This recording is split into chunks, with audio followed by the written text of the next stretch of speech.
daily living or just in athletic activities, then it's good to score the knee. And when it gives you an objective instrument to actually see what is the difference that you have made with the surgery.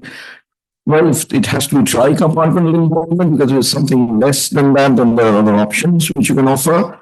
And of course, there should be sufficient reason to do the surgery in terms of whatever. So when you are planning for a TKR in patient, this is the way to go. You need to do a clinical assessment, assess the fitness for surgery. Templating is useful because it helps you in the technicalities of surgery. We're not going to go very much in detail in this particular lecture. You have to plan your approach. Today is the day and age of alignment philosophy, so you have to select one which is you are tuned to and which you think is appropriate. Implant selection and fixation, we'll just talk briefly about that. And of course, other technical aspects of the surgery. So I think the questions to be asked before you embark on the surgery is, first of all, does this patient actually need the surgery? Can you manage it by some other way? And are the symptoms being exaggerated? And so many things you need to pay attention to. What is the life expectancy? Is the patient going to outlive your implant, or is the patient has a very little life left? So for you to actually enjoy the benefits of the implant. Most importantly, is the pain medically fit? And we will concentrate on this part of the patient preparation for TKR. And I think the most important point here is what is the source of pain. And that is something you really must be absolutely certain that this pain is coming from the knee and not somewhere else.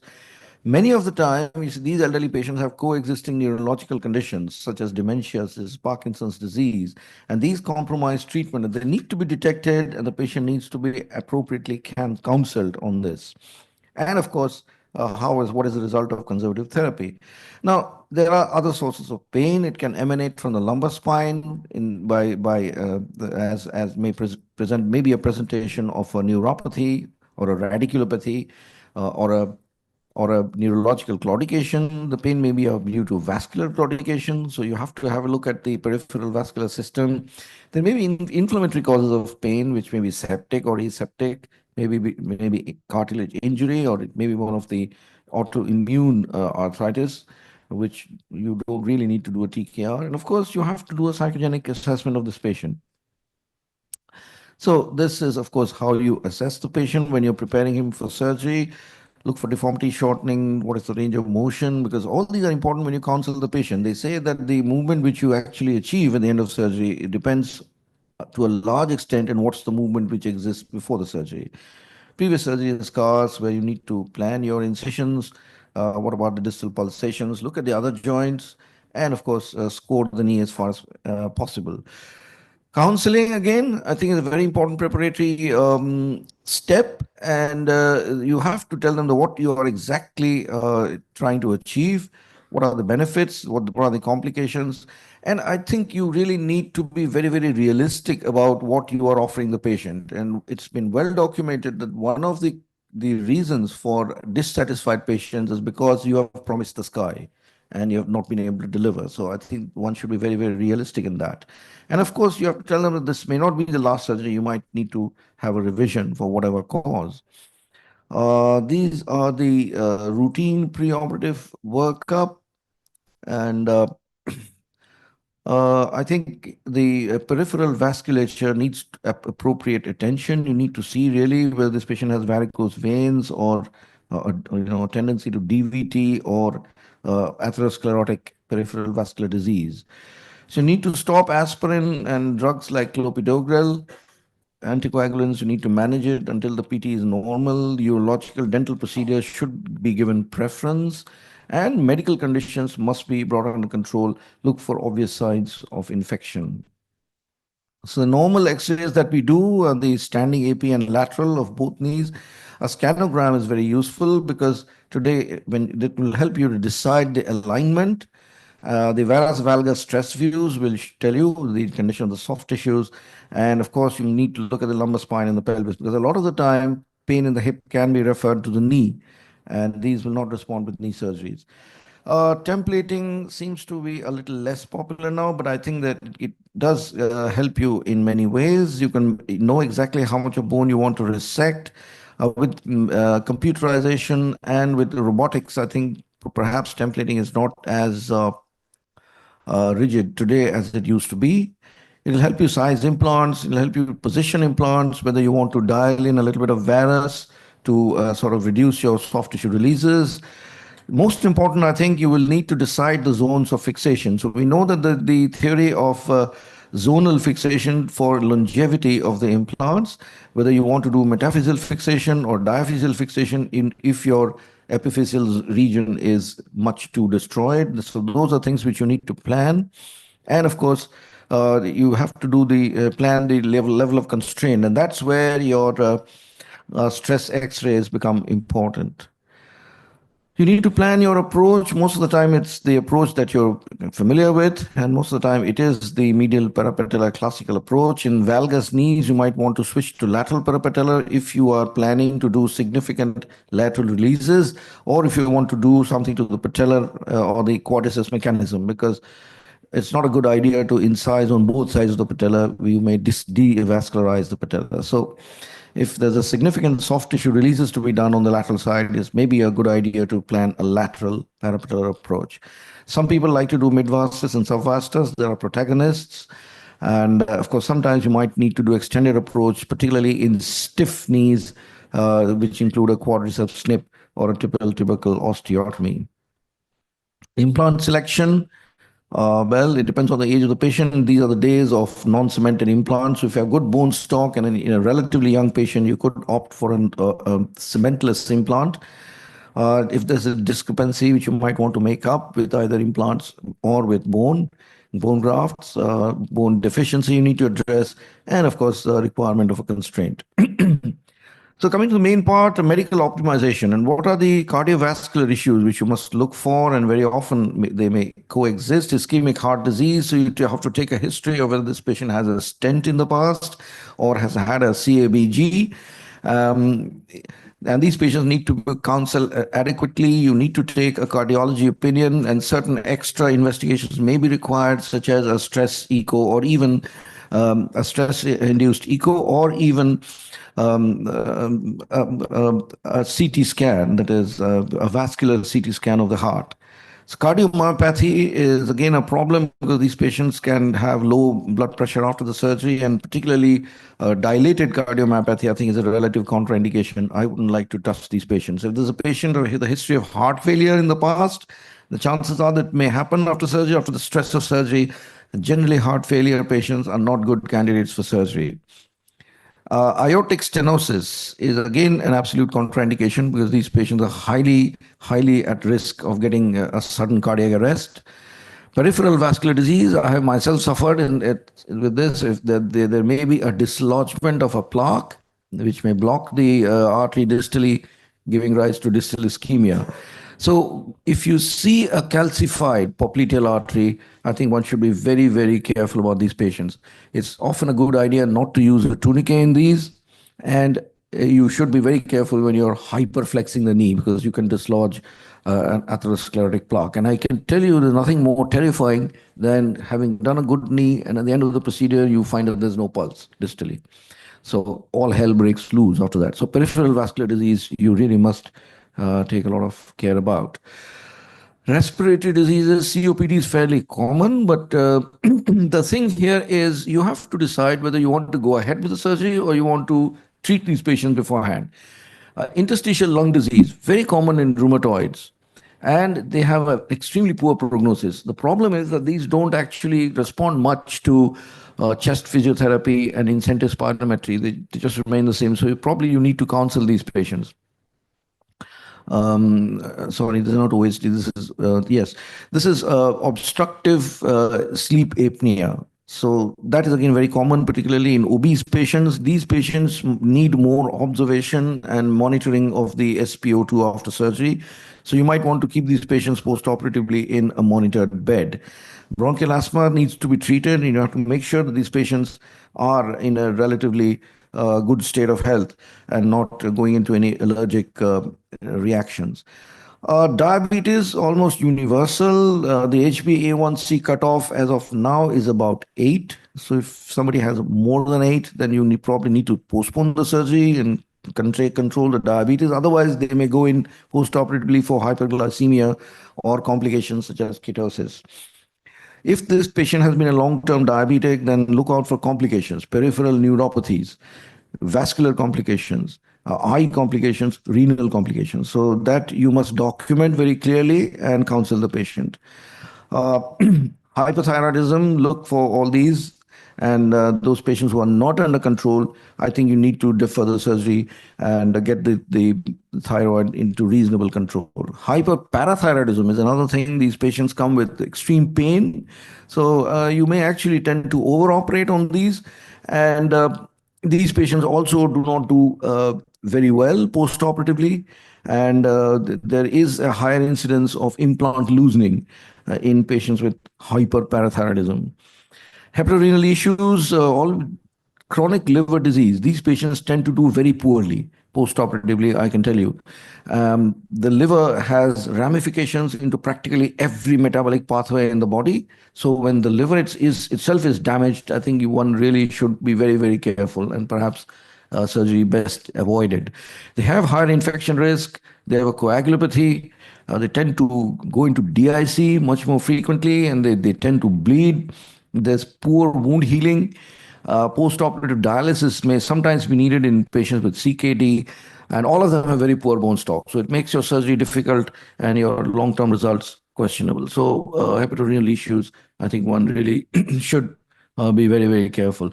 I think some of the investigations that you may need to do, you might need to do a fibroscan of the liver, and you need to look for HBV, HCV, which are again very common reasons for chronic liver failure.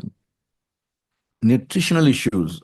We had a very good lecture before this about the importance of nutrition. I think this is something which we are now increasingly recognizing, that patients who are nutritionally poor tend to do poorly, have more complications. So we have two extremes. We have the extreme of asthenia and we have obesity. Both are nutritional issues. So those with asthenia have poor muscle tone, and they have a problem. They have a prolonged rehabilitation. They have persisting pain after surgery.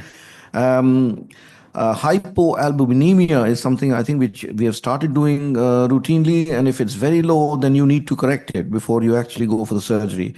Anemia is an indicator of poor general health, and generally, if the hemoglobin is less than 9, I would like to defer these cases and take them up once the anemia is corrected.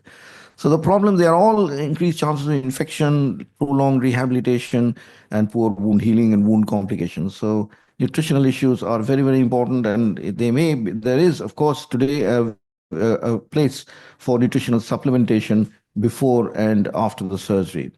So in summary, preoperative planning in TCAL surgery is mandatory if you want a good result. The objectives of surgery must be explained and realistic counseling done to avoid postoperative dissatisfaction. Don't promise them the sky. The patients are generally elderly and must be assessed for comorbidities and appropriately prepared. And at least in this part of the country, I think this is a very big issue that you really must look at them medically very, very carefully. So you must involve the other specialty, which is very often required, and you must have them by your side when you're treating these patients.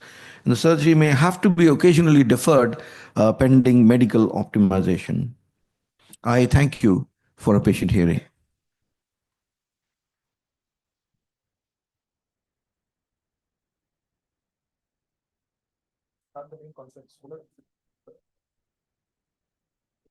Well, this brings us to the end of this session. So we're going to start what is the main conference from now on. So please stay in your seats as we have a battery of speakers.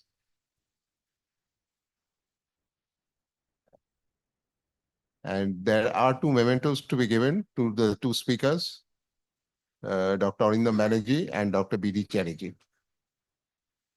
Oh, yeah.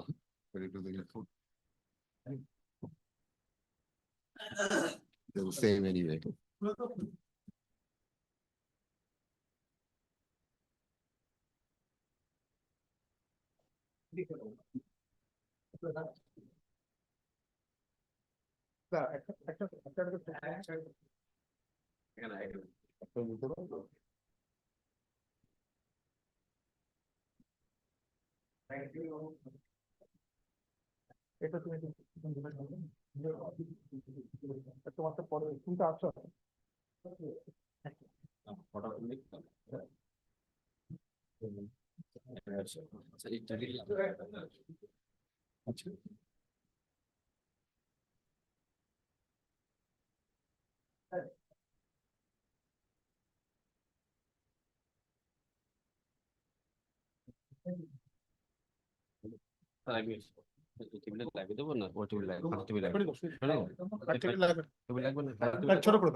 Okay, now we are going to come to the prestigious plenary lecture, and I'm going to invite Professor N.K. Agarwal to deliver. So, but before I call him on stage, let me tell you a little bit about him. Just give me one.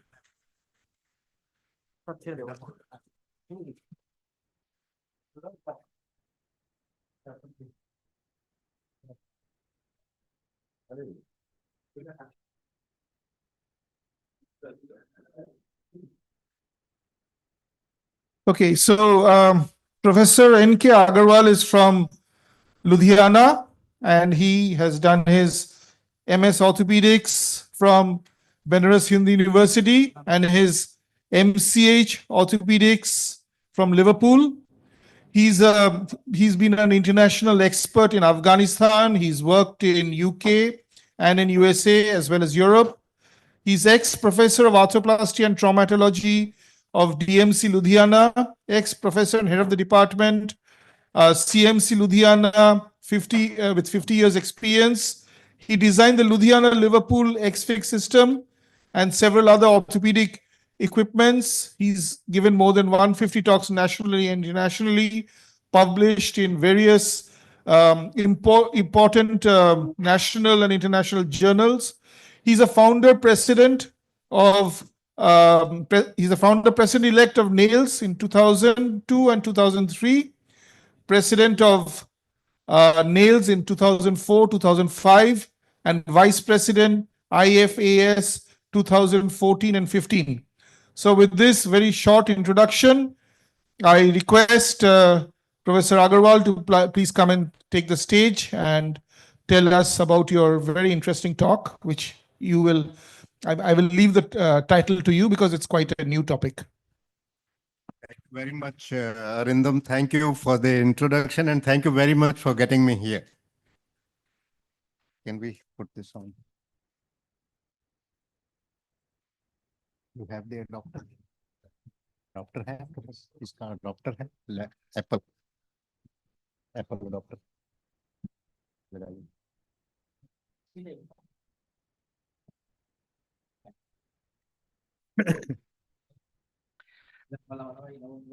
Good morning, friends and seniors, ladies and gentlemen. While they set up the laptop, I'll just let you know what I'm going to talk about.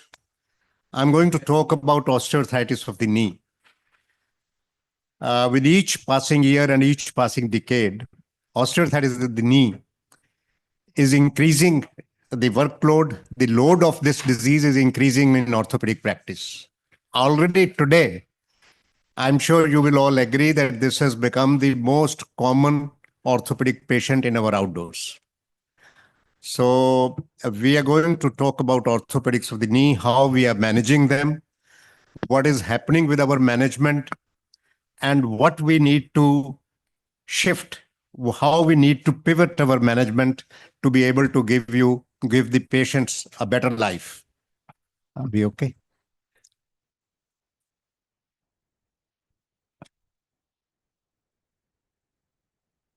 I think they're just setting up. Thank you very much, respected chairperson, my very dear friend, Dr. Sain.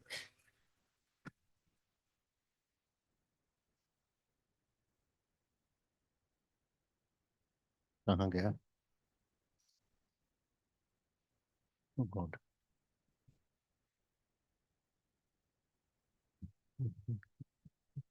इसको ये तो एक minute इसको काटना पड़ेगा. This slide has to go.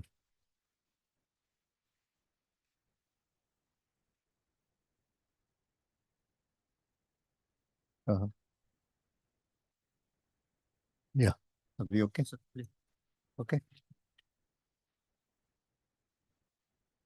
Yes. Thank you. Thank you. So we are finally there. So friends, as I said, I'm going to talk about osteoarthritis of the knee. The time is short, so I'll be going a little bit fast, but we can have few questions at the end of the talk. How are we managing our osteoarthritis of the knee today? You know, patient comes to us early on, we give him pain relief, systemic, some supplements and physiotherapy. And that prescription continues for a few years till it becomes a tricompartmental osteoarthritis. And then we advise TKR, we do TKR, patient is happy and we are happier. But I ask this question, is this victory and defeat? I thought it was a defeat. And not only me, there are many others in the world who also feel that it's a defeat of orthopedics, medicine, and science. We rather take pride in changing our tools from power tools to patient-specific instrumentation to computer navigation to robots and now humanoid robots with AR, VR, and AI. Is our focus more on machines and less on biology? Should we not be working on stopping the progression of disease? And that is the subject of my talk today. And that is what I'm going to allude to. And my call is, let us save our knees. And how do we do it? I will tell in the next few minutes. My talk is going to be mostly science with a flavor of common sense. There is no commerce, friends. The purpose is only to stimulate a thought process amongst you all, amongst colleagues in my fraternity. Osteoarthritis is a painful and disabling disease, and it's soon going to become the commonest musculoskeletal problem. And still, we have no accurate tool for predicting the risk of onset of osteoarthritis, nor have we got any medicines to treat osteoarthritis. Is that not a paradox? So we need to look 360-degree all around the knee. What is happening? What are we doing at present? As I said, pain relief, supplements, and physiotherapy, and wait for TKR. That journey can be 5 to 15 years. And to make the journey short, TKR is being advised sooner and sooner. Is that the right way to go? Having done knee replacement for 35 years, I realize that there are few downsides to knee replacement. Apart from it becoming an insensate knee, 20 to 30% patients are unhappy after knee replacement.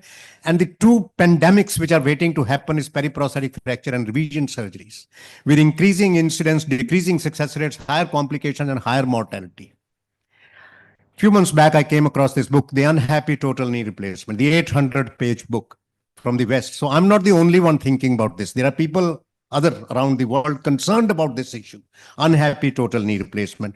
I met few months back a fellow, you know, one of the leading joint replacement center in our country in Hyderabad, Dr. Gurva Reddy. He asked his fellow to look at 500 knees and see how satisfied they were. And they found, if you see on the right side bottom, 20 to 35% patients in different groups, up to 35.6% patient of a large chunk, they were dissatisfied. Is that the right operation? Is that an acceptable rate of dissatisfaction? National newspaper, few months back, experts are raising concern on failing joint replacements. This is a national newspaper article, and significant. This morning I was discussing with some colleagues, and practically everybody agreed that a significant number of knee replacements are being done which are avoidable, which we can avoid. So friends, I dive deep into the whole process of the disease, looked at the etiology, pathology, read about more than 2,000 articles as to what is this disease that we are not able to tackle. What is the etiology? I learned that all aging knees are not same. Some develop osteoarthritis, some do not develop. And it is the interplay of multiple risk factors which makes a patient predisposed to osteoarthritis of the knee. These factors can be local or general, and these factors can be mechanical and biological. Here are some of the lists. All this is documented in literature. Some of them are modifiable factors and some of them are not modifiable factors. Now, what is then the pathogenesis? Friends, this is a landmark study from Stanford School of Medicine, about 15-year-old published. They brought out very clearly that osteoarthritis is in great part driven by a low-grade inflammatory process. It is an inflammatory process in the body. And the second thing which they brought out is that the inflammatory proteins are not secreted as much as they are secreted in rheumatoid arthritis. So the tests remain negative in this case. Another very important observation which they concluded towards the end, that if we can target this inflammatory process one day, we will be able to prevent osteoarthritis. And then studies after this, in last 2 decades, they have re-established this pathogenesis, and they have reconfirmed that low-grade osteoarthritis is a low-grade, slowly progressive inflammatory pathology, and inflammation is both at local level and systemic. Here are some of the studies which have proven this and shown this in literature. 2 years back in our own JBJS, a meta-analysis and systemic review again confirmed that it is an inflammatory disease, and the markers are raised just like they are raised in rheumatoid arthritis, but not as much as they are in rheumatoid arthritis. So in other words, osteoarthritis and rheumatoid arthritis are 2 ends of the same spectrum of disease process. They are both inflammatory diseases involving immune system, and huge lot of studies have shown this thing again and again. I'm not going to go into detail because of lack of time. So in gist, all the literature today, in last 2 decades, they have established what is the pathogenesis. It's a chronic low-grade inflammatory disorder, which is slowly progressive, and it is immune-mediated pathology. Osteoarthritis knee is the local manifestation of this systemic disease. In other words, osteoarthritis and rheumatoid arthritis are 2 ends of the same spectrum of disease process. Only thing, the inflammatory markers are not raised as much in osteoarthritis. So the tests remain negative. They become positive in rheumatoid arthritis. So friends, what are the structures involved in osteoarthritis? The traditional thinking and teaching until few years back, I was also thinking the same. Osteoarthritis just wear and tear of the cartilage. We tell patient, aapka goda ghis gaya, aapka cartilage ghis gaya, but that is not so. Osteoarthritis involves all structures in and around the joint, from synovium, bone, cartilage, fat pad, capsule, muscle, tendon. All these tissues have increased biomarkers. So the cause of pain is this inflammation, avascular necrosis, and the bony lesions. And the source of pain is all these tissues. If we know this, then we can target them in our treatment. What should be the proposed treatment then? Since it's a local manifestation of systemic disease, the common sense says that treatment has to be local as well as systemic if we really want to control the disease process. Friends, in last 15 years, the local treatment, the biological treatment targeting the inflammation has evolved and refined itself quite a bit and is being used all around the world at many centers. Regenerative medicine and orthobiologics are established and new branches of medicine and orthopedic science. Systemic treatment, not yet that well involved, but a lot of studies and clinical trials are underway, and a lot of drugs have shown promise. So local treatment has to have 2 components, the biological component and the mechanical component. The biological component is to target the inflammation, and the mechanical component is to target the malalignment and deformity, correct the malalignment, because if we don't correct the malalignment or deformity, the medicines are not going to do that. So that needs a surgical aspect. So friends, variety of drugs. These are the drugs being in different phases of clinical trials around the world to target the local inflammation, to affect the local biology of the knee joint. They are being done. What is being routinely practiced quite around the world, which has now been standardized. 5 years back, it was not that well standardized. Autologous products, biological agents from blood, bone marrow, and fat are being used to target local inflammation and have shown very successful result, and they are almost standardized then. Allogenic biological agents are driven from placental and umbilical cord derivatives, and they've shown promising result as well. I've also used them. Ozone is another molecule. The intra-articular use has anti-inflammatory properties and is being increasingly used. Friends, these are the 2 studies from France. Bilateral advanced osteoarthritis of the knee, one side managed by total knee replacement, one side managed by biological method. 15-year follow-up. The side which was managed by biological method one hands down on all matrices, be it complication, revision rate, failure rate, success rate, patient improvement, function, patient satisfaction, everywhere. At 15-year follow-up, there can't be a better study than this. Sorry. So friends, as far as the mechanical treatment is concerned, there are conservative options, wedges and braces. Then there are surgical options to correct the malalignment, variety of osteotomies that we all do. Recently, 2 years back, this implant has been approved by FDA, the medially implantable shock absorber, which we put a small incision on the medial side, not yet available in India. We jack apart tibia and femur. They don't rub against each other, and that helps in regeneration. So friends, our practice now includes all this. We also do knee lavage before we add biological agents, because that reduces the local inflammatory load. A very novel method which has been added to our practice is from Surat, Dr. Jignesh Patel's needleplasty. Under just local anesthesia, we do pie crusting of the medial structure like we used to do in knee replacement. We were doing erosion of the medial side. We do pie crusting of the medial ligament pes and serraneus and give a valgus thrust, and see from this deformity, you can restore alignment. No incision, no surgery. And then we maintain this with biological treatment and bracing and physiotherapy.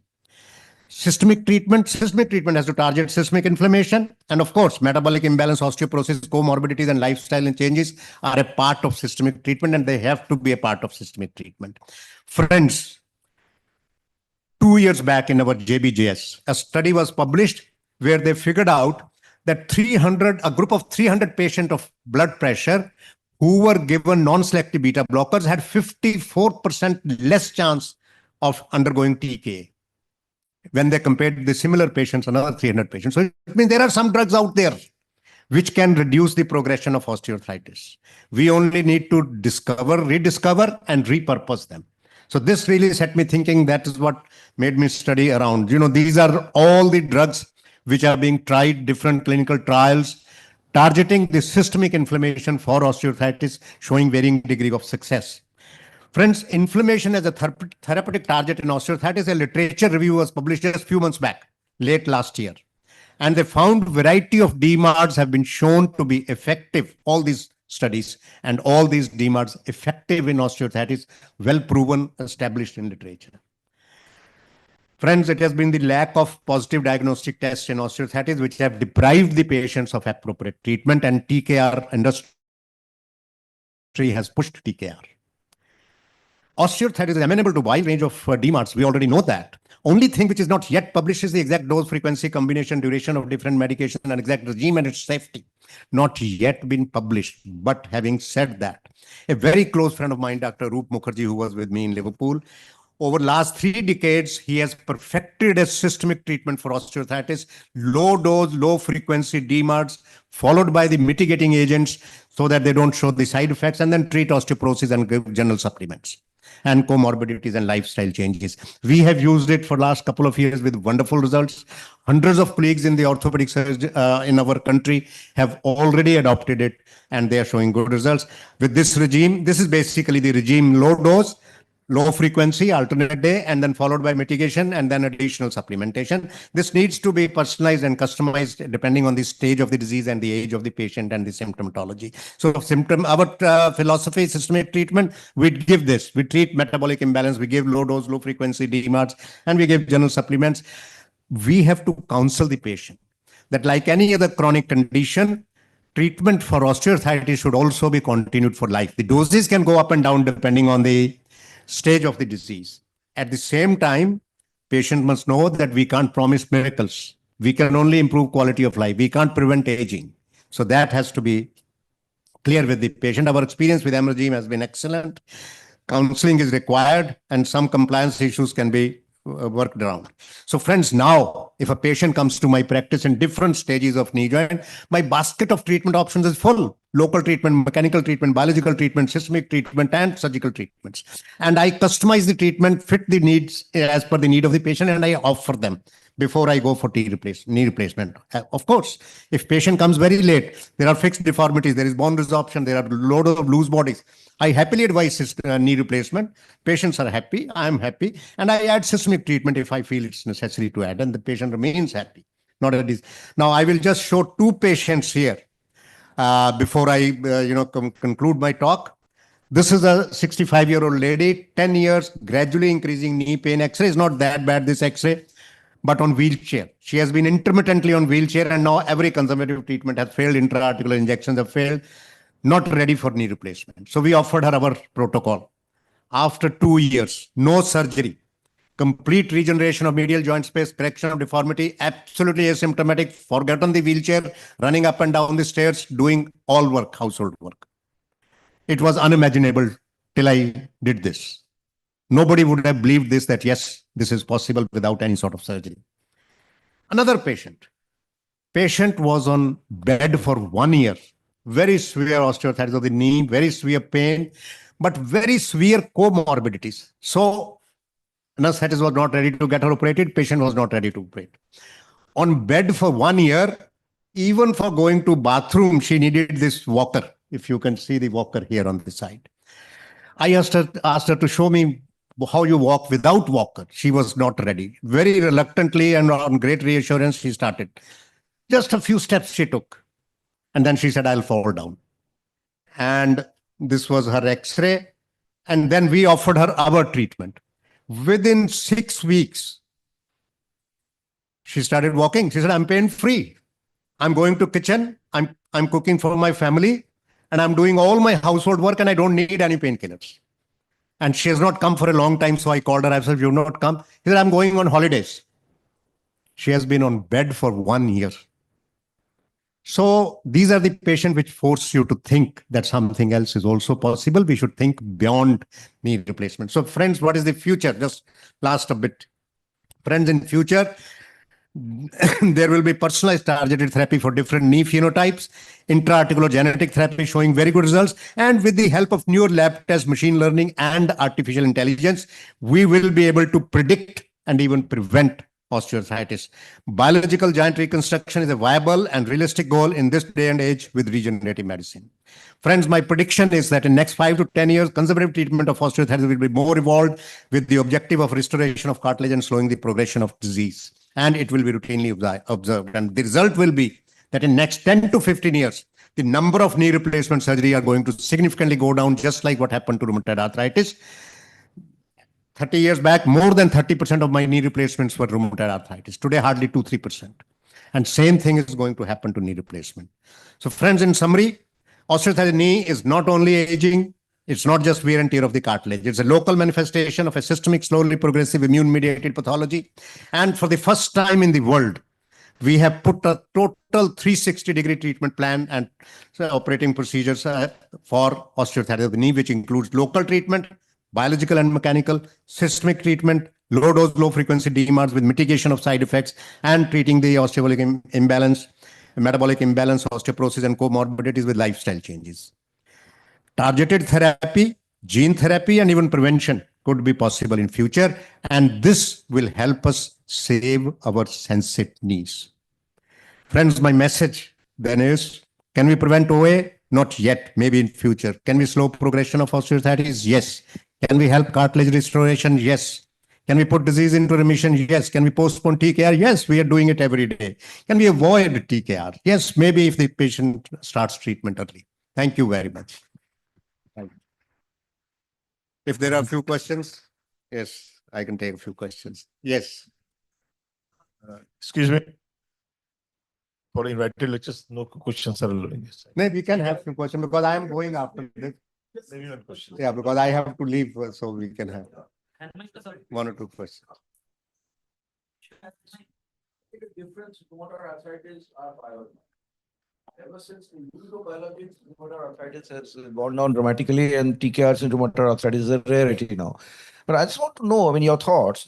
Since you are thinking that osteoarthritis is a lower grade of inflammatory arthritis, I'm not thinking this. I have learned this. No, this is all published. So it's a belief, and I respect that. So Yeah. what I mean is, do you think there's a role of biologics in osteoarthritis as well? Yes, definitely. We have used it in few cases. Yes, definitely. That's a good point. Different dose? Yeah, dose depending on the disease condition, because this is a low grade. It's the one end of that spectrum of disease process. Rheumatoid arthritis is this end.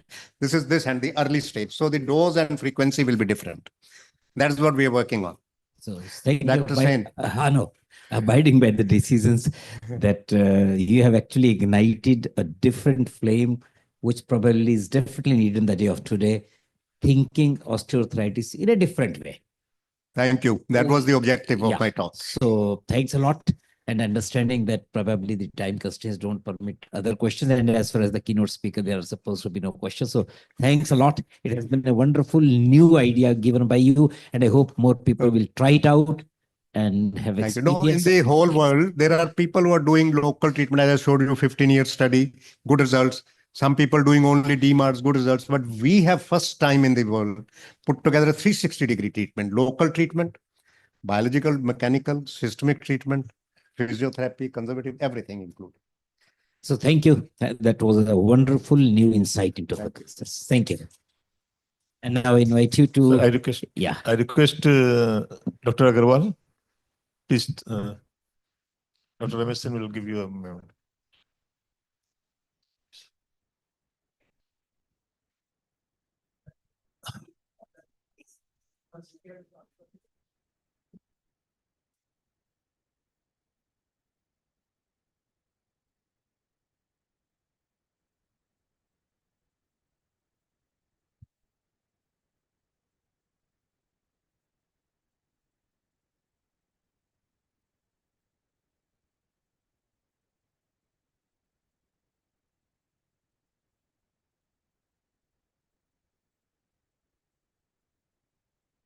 Our next speaker is Dr. Swanindu Samanto.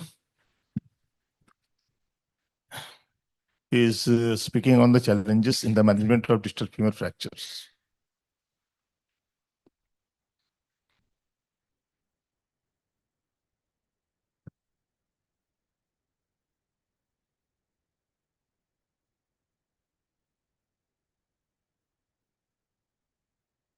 Good morning, respected chairpersons. My mentor, Professor Sen, is also there. Seniors, Indra, Arindam, Omigoda, and all my colleagues. I'm going to talk on the challenges in the management of distal femur fracture. I think distal femur fracture, if we classify whatever, probably follow the AO classification because this is the simplest one to remember. A, B, C, extra-articular, then the partial fractures, and the completely articular fractures might be C1, C2, or C3, whatever way. But I think that is the best classification to follow. So the problem is that most of the time it can come as a simple, it is not being compound, but sometimes some bone is peeping through the quadriceps and the quadriceps is also injured. And getting back the motion is always a challenge. So there are two challenges. One is the how to fix the articular segments so that you can give early motion and you can have mostly near normal movement, because if the patient is limping, he is not happy, even if you have the excellent fixation, excellent looking X-ray. But if it is stiff, if there is some flexion deformity, then it is a problem. So I think the A1, the metaphyseal injuries are probably a bit simple. We can fix it by the open technique or the MIPO technique. The partial articular, the HOFA, the B3 looks very simple, but I think we all agree that even if we do the best possible fixation for the HOFA, they are mostly stiff. Even if you do the posterior approach, you do the fixation from the backside, you and fix with the small plate to give the anti-glide motion, or else you fix with the plate and screw, or from the front, still they are stiff.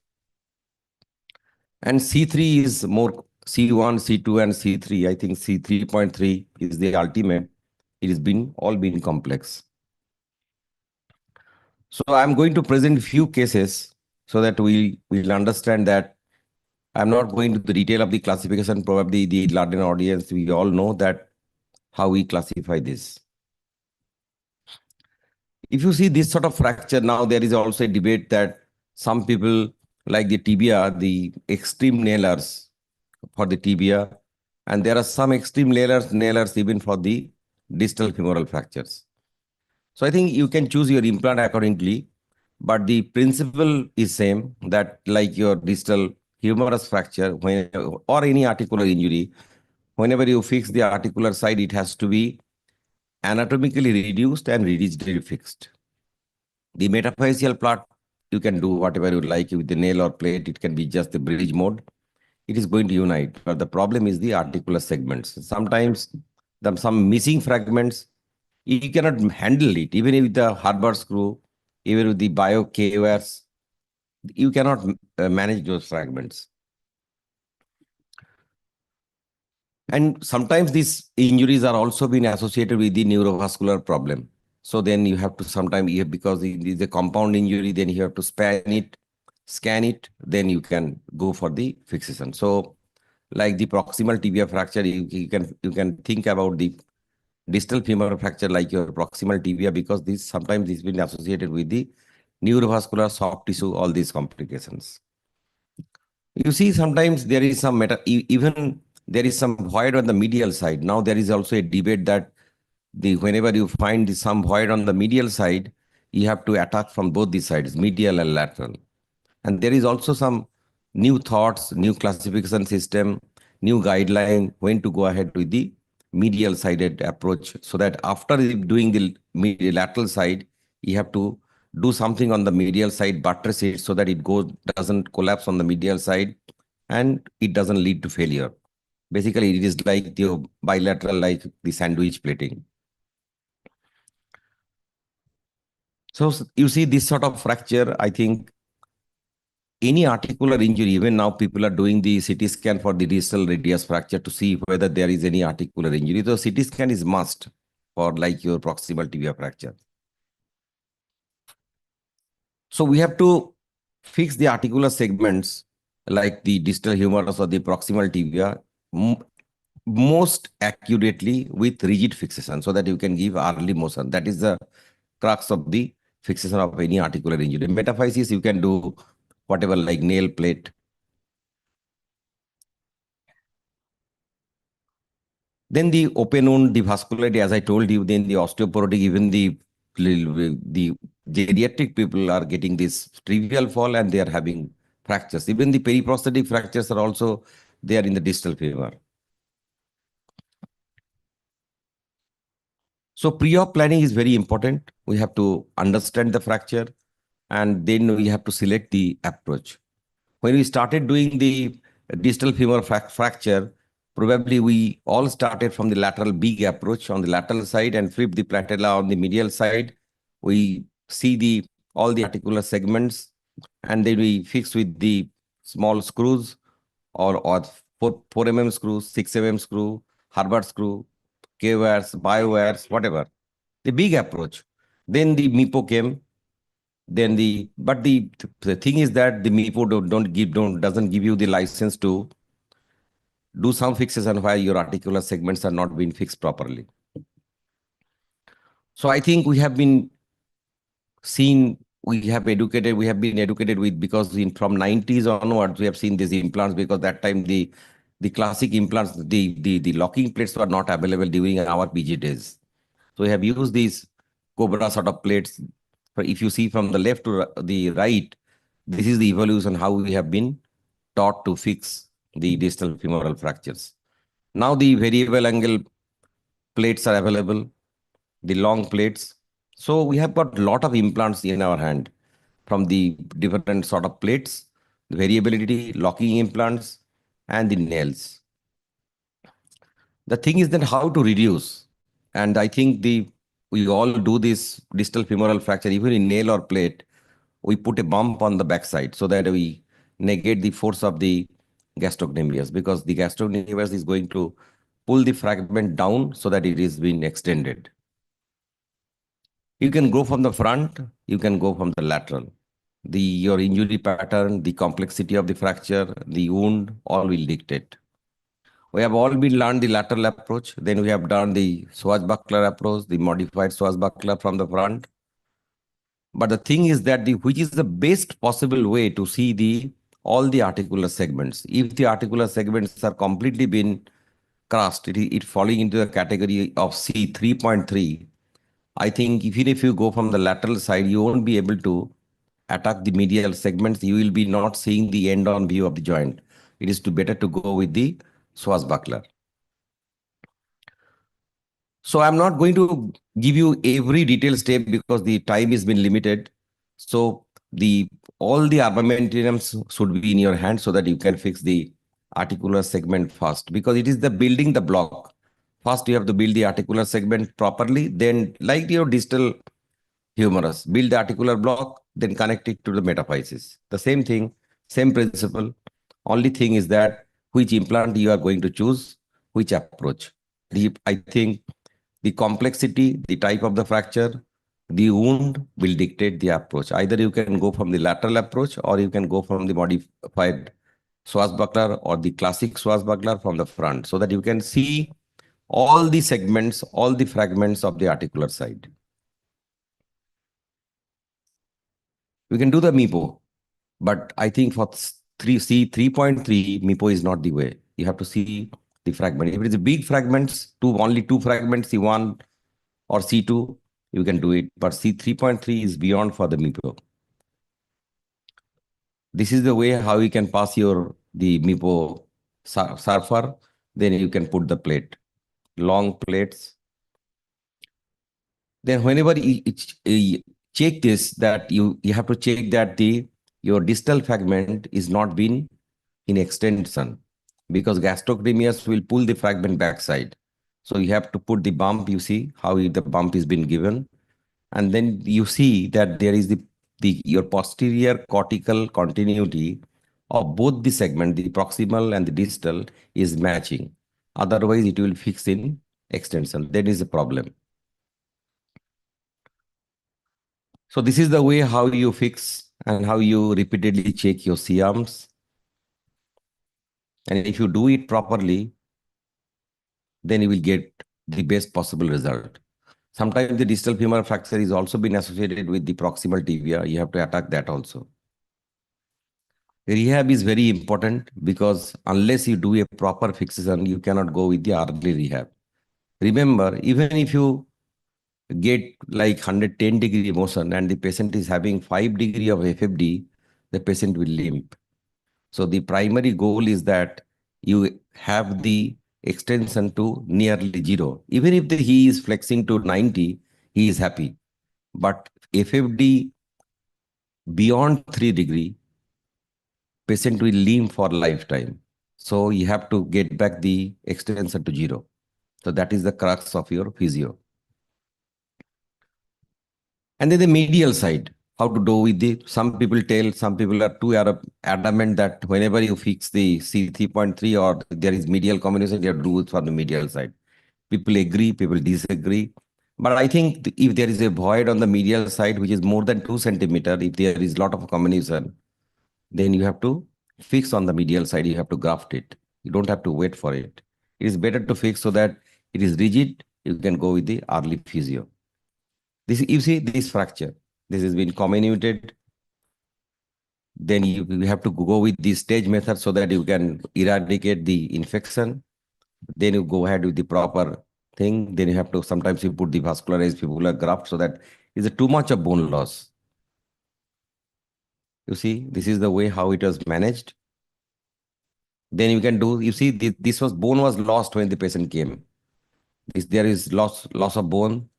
And we did the masculae 2-stage, and then we fixed it with the fibula, then the tibial graft. We took the graft from the front of the tibia. And you see, if you do it properly, you can get back the motion. So these fractures are always been challenged because of the complexity of the fracture, then the compound injuries, and how to get back the motion to 0 to at least to 90-degree functional range.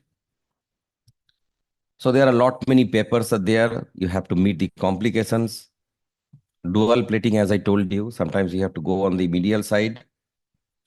People say, I told you, and then the complexity with the TKRs, the periprosthetic distal femurs. You can do the nail or plate. So respect the anatomy of the distal femur, understand the personality of the fracture. The open wound will make it complicated. Metaphysis, you obviously respect the biology. Maintain the same principle of any fracture fixation, the length, axis, and rotation.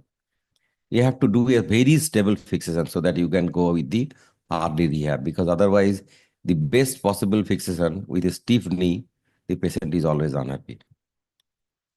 And always anticipate the complications and counsel the patient that you are not going to get back the 120 degree of range.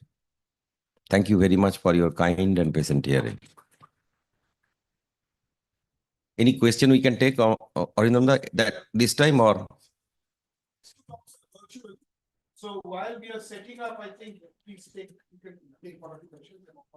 So we can take expert comment from Ramesh Sen sir on the distal femur, because always there is a debate. My question to Ramesh Sen sir, when you will advocate the medial sided approach, when you will add on the medial plate, what is your criteria? No, incidentally, because I don't do trauma for last 15, 20 years, so I'm not much aware of the latest, but we have done a lot of these cases before the recent concept speaking. It's very important that the stability, whenever your articular reduction remains the primary thing, whether we go with the MIS or something, but the reduction at the articular level. And then when we are stabilizing enough, the stability on the lateral and medial sides are very important, especially we remember the older implant we used to use was a blade plate or the DCS at that time.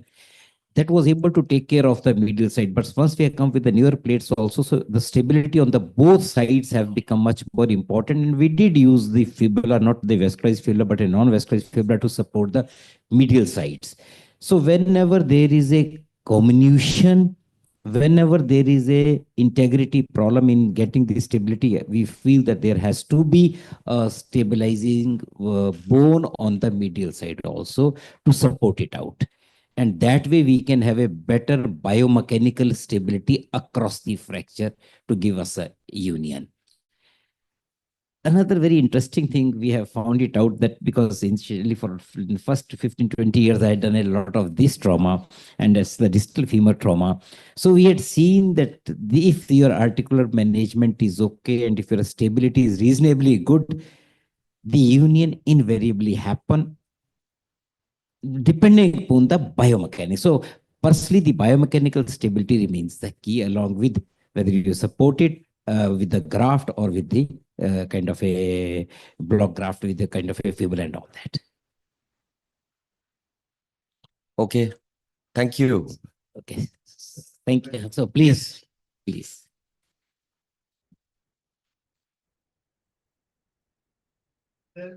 Being a anthropological study.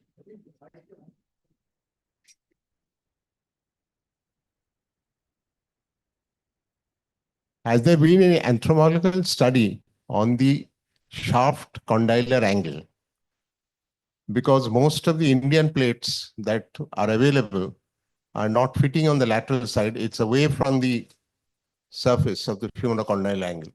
So when you try to fix it properly, the whole thing moves, the fracture gets displaced. The reason why I'm asking this, that we carried out a study several years back and presented in the IOA, that on the femoral condylar angle, most of the Indian plates did not match that curvature. There's one or two foreign plates which do marvelous curvature, which fits exactly into the place, so that when you put the screws in, the whole thing and fix the plate, the fracture remains steady. So whether or not that is available, or should it be available nowadays? No, I think this is a great question. The curvature on the matching of the plate, if you are going with the longer plate, that is a problem. The problem is that I think they're learning that whenever if you do the DCS or the older implants, then your accuracy has to be match to match. Otherwise, the plate is going to displace the fracture. But nowadays, with the locking implants, you have got the flexibility.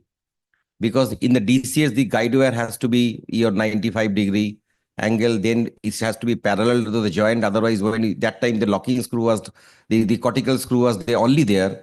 So that if you give the cortical screw will mal-reduce the fracture. So that is the problem. But nowadays, we have got the combination of the holes, so that the basic idea is that you don't press the plate on the bone surface, because with the cortical screws, then it is going to displace the fracture. So the locking screws, at least 5 has to be there, on the articular block because you have got the variability of putting the screws. And if you want to put the plate flush on the bone with your first screw on the proximal segment, then the problem is that it will drag on the bone to the plate and the distal fragment will medialize. That is the problem. So be very cautious about putting the cortical screws on the proximal segment. Distal fragment, you have with the variability. But now with the beautiful implants, the problems which you faced, I faced, Ramesh Sensor faced, because that time only the rigid implants like the DCS and the angular blade splits are there. Now with the variable angle, it is not the problem. Now what is the problem with the longer plates? It doesn't match with the bow on the top side. If you go beyond 10-hole plates, then it is a problem. Otherwise, it will match. And remember that when you give the locking screw for the juniors, those who are not been, because I have also faced the problem. If you are giving the locking screw at the end of the plate, then it should be half locking screw. If you give a full lock screw, then it is a disaster. It might break from there. Not necessary to be bicortical. That's why I told it should be unicortical, the last screw. The technical change, what we used to do for the same situation was that when you put a screw, I used to put in under the plate 2 washers. Under the plate 2 washers and then tighten, and that was able to maintain. That was a technical trick we used to do at that stage. Either you have a cortical bone to get under the plate or a 2 washers or 3 washers, depending on the amount of deformity you are likely to generate. So you used to stabilize like that. That was a trick. Yeah, that is what you were doing. Yes. Ideally not. We should have Indian data available so that the contour, otherwise plate will be much more prominent. And that's why the bow as well as some washer technique we had to take because of the even 8-hole plates also that does not match the curvature. So the anthropological study for the Indian population compared to Western, that's majorly needed. Moreover, if you go because of the Western people's data, the plate is much more wider. That's why anterior and posterior screw you cannot have purchased if you are not careful. You may perforate it posteriorly. Okay, so that's very pertinent question you have raised in the. Yes, Yes.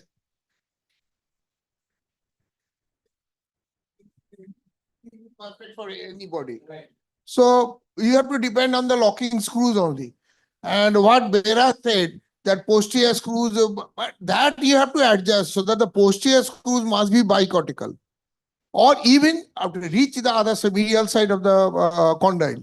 Not that just simple, but the lowest screws very rarely goes beyond the intercondylar region. Lowest screw. And regarding that washers, what Dr. Ramesh said, sometimes everybody has to use washers. This is a very common thing, particularly the lowest screw. And if you use the synthesis implant, where the bowing is much more compared to our females, particularly, when you are going to use it, it will never fit in. About 2 to 3 millimeter gap will always be there. So put on the washers. Same principle. If we suppose we fix the proximal humerus fracture. Same thing. When you put the pillows, if you don't put your something beyond below the plate, now people are putting the artery below the plate. So that if you put the cortical screw, automatically the head will go into the varus. So that has to be prevented. And the beauty is that implant with that, now we have got the variable angle screws. It was only the locking screw which will go in one direction. So now the variable angle screws are there. And the question what Bera sir is asking, Indoda is asking, with the variable angle system, you can direct your screws. And the distal screws are never bicortical because if you go if you go bicortical on the distal screws, you are going to irritate the MCL and patient will bother you for lifetime. Particularly you can push the medial fragment more medially. No. The problem is that you cannot, you should not go beyond the medial cortex. Should not go. Just touch. Just touch it and subarticular. It is just the below the cortex. Below the cortex. Thank you. Thank you, Swarnanda. We should conclude the session and next session is about. Very nice discussion, but I think we have to proceed. We have 2 virtual lectures after this. So for the next session, May I call upon the chairman to please come to the stage, Professor Niloy Dash. Niloy Da, please come. Professor Omio Bera and Dr. Satish Mutha. Satish, are you here? Please come to the stage. Des. Okay, now we have a virtual lecture from UK, and this is Kapil Sugandh, who's an expert on peripheral nerve disease. So he, as you know, peripheral nerve and brachial plexus injuries were improved a lot by one of my teachers, Professor Birch from UK, and he has worked under Professor Birch, and he's doing a lot of brachial plexus injuries. The prognosis has improved, I believe. So right now we are going to start the lecture online, and it's possible that Kapil might join us. I'm not sure. He's got the link. Please go ahead. Start.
Dear esteemed guests of the World Orthopaedic Concern Congress 2025, thank you very much for the opportunity to speak about brachial plexus injuries for non-specialists. I'm Kapil Sugandh, a former locum consultant peripheral nerve surgeon at the Royal National Orthopaedic Hospital in the UK. These are some of the quick schematics you are aware about. We break down the brachial plexus into roots, trunks, divisions, cords, and terminal branches. The trunks line the posterior triangle of the neck, and you can see them between the scalenus anterior and medius. Here are some common pathologies with an idiopathic and intrinsic cord. Here are some of the pathologies due to extrinsic causes. Feel free to pause to have a look at the details. So be aware of the typical patient that presents with a brachial plexus injury. Using Naric's rule of 70s, 70% will be the following.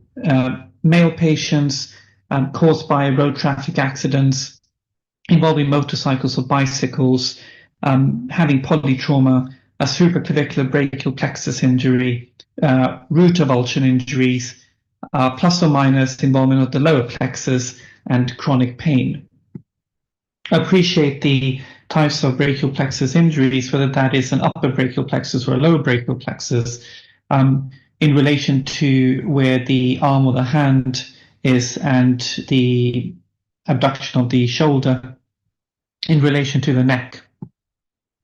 Most of the injuries you will see involve either an avulsion, a traction or stretch injury, or a rupture, depending on the relation of the injury to the root ganglion.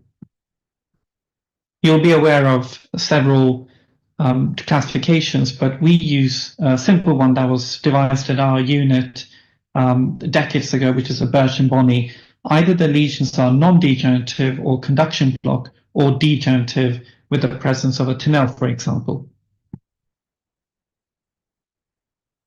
The most important thing to ask is where the lesion is, and that comes with knowing your anatomy, understanding the mechanism of injury, a thorough examination of the brachial plexus, and seeing if there's a presence of a tunnel sign.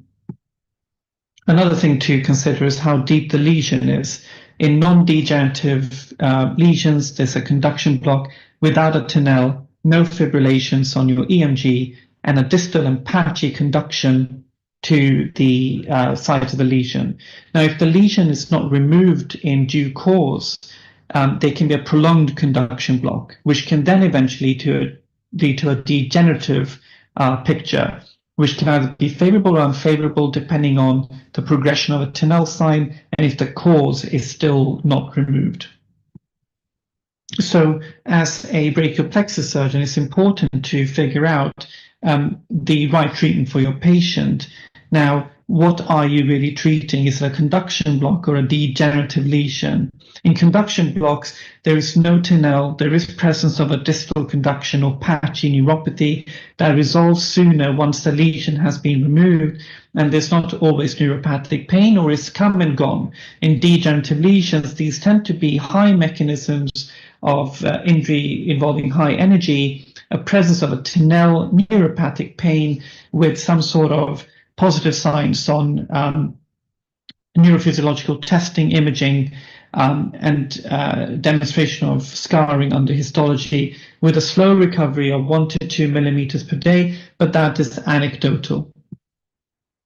Here are some examples of the upper trunk lesion of the supraclavicular brachial plexus involving C5 and C6 nerve roots.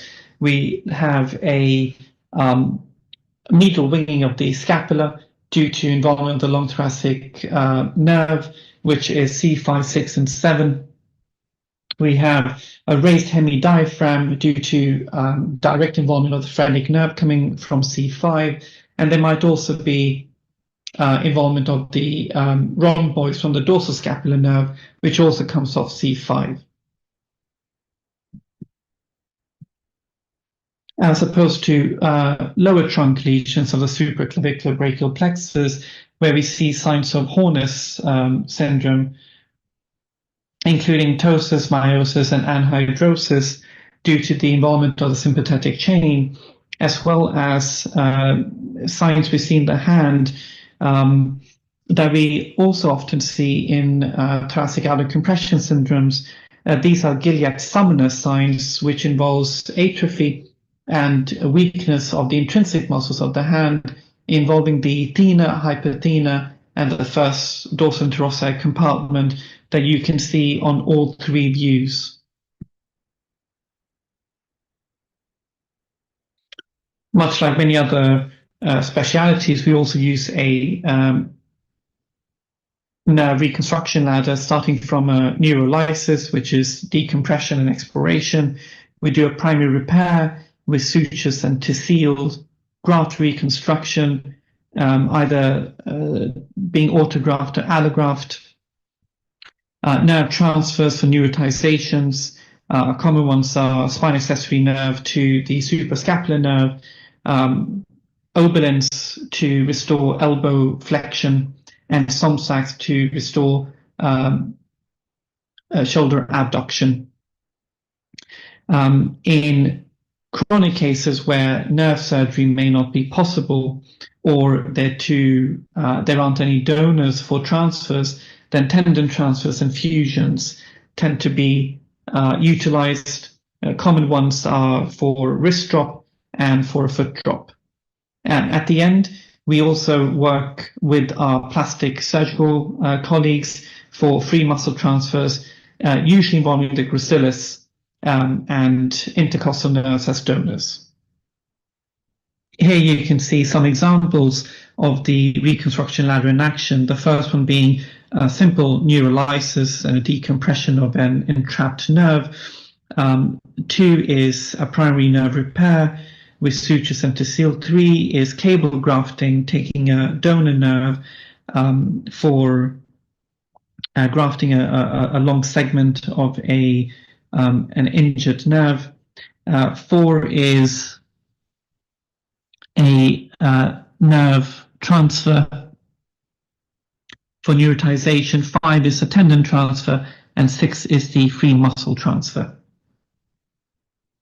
In degenerative lesions, because they take a long time to recover, as we mentioned anecdotally, 1 to 2 millimeters per day, that's the same rate as your hair growth.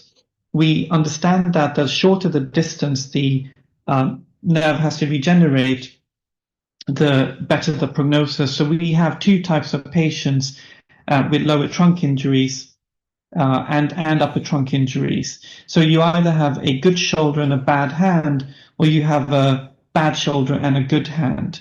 Now, the people who have the bad shoulder and a good hand, that tend to be upper trunk injuries, they tend to have a better prognosis because the length of regeneration and reinnervation is much shorter. The problem is that anywhere between 14 to 18 months after the injury, if the muscle group is not still re-innervated and the nerve hasn't regenerated fast enough, then the motor end plates tend to fibrose, they tend to wither away, and this becomes an irreversible and irreparable prognosis. So the patient will end up with long-term disability. So we see this more in lower trunk injuries. This is where we also have to consider distal nerve transfers, tendon transfers, arthrodesis, and free muscle transfers.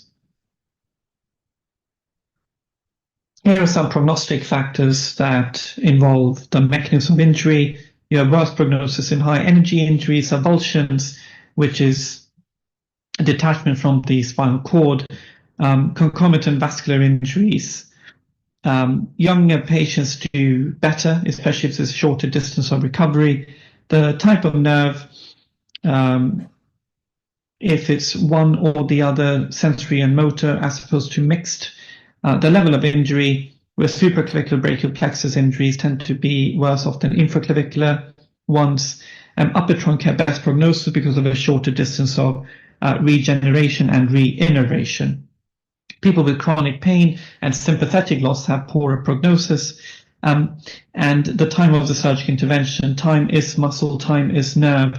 As I mentioned, and if you don't remove the lesion within a timely manner, this could lead to long-term muscle atrophy, disability, and even paralysis. Other factors are patient-induced, such as comorbidities and use of certain medications that causes immunosuppression, immunocompromise. They tend to do worse. So when should you refer to the peripheral nerve injury unit or to a brachial plexus surgeon? That is when there's an emergency, which is a transection. You don't write them an email, you don't send a message, you call them up, whoever's on the call, and you explain the situation, because this is where there's a limited time window to do a primary repair plus or minus grafting. So please feel free to pick up the phone and call your local specialist surgeon for this. Do not wait. This will certainly affect the patient. There are other things that you need to have done prior to referring this on. If there's a fracture or a joint dislocation, operate, reduce the dislocation, restore stability. Without that, anything we do to the nerve will not work because of the risk of further compression injury due to instability. If there's a vascular injury and a hematoma formation, please evacuate the hematoma, repair the vascular injury. If you don't do that, that will act as a conduction block in another lesion, no matter what we do to help the nerve. If there's a traction injury and the nerve is still intact, then it's just a matter of holding your horses and keeping a very close eye on your patient with serial examinations.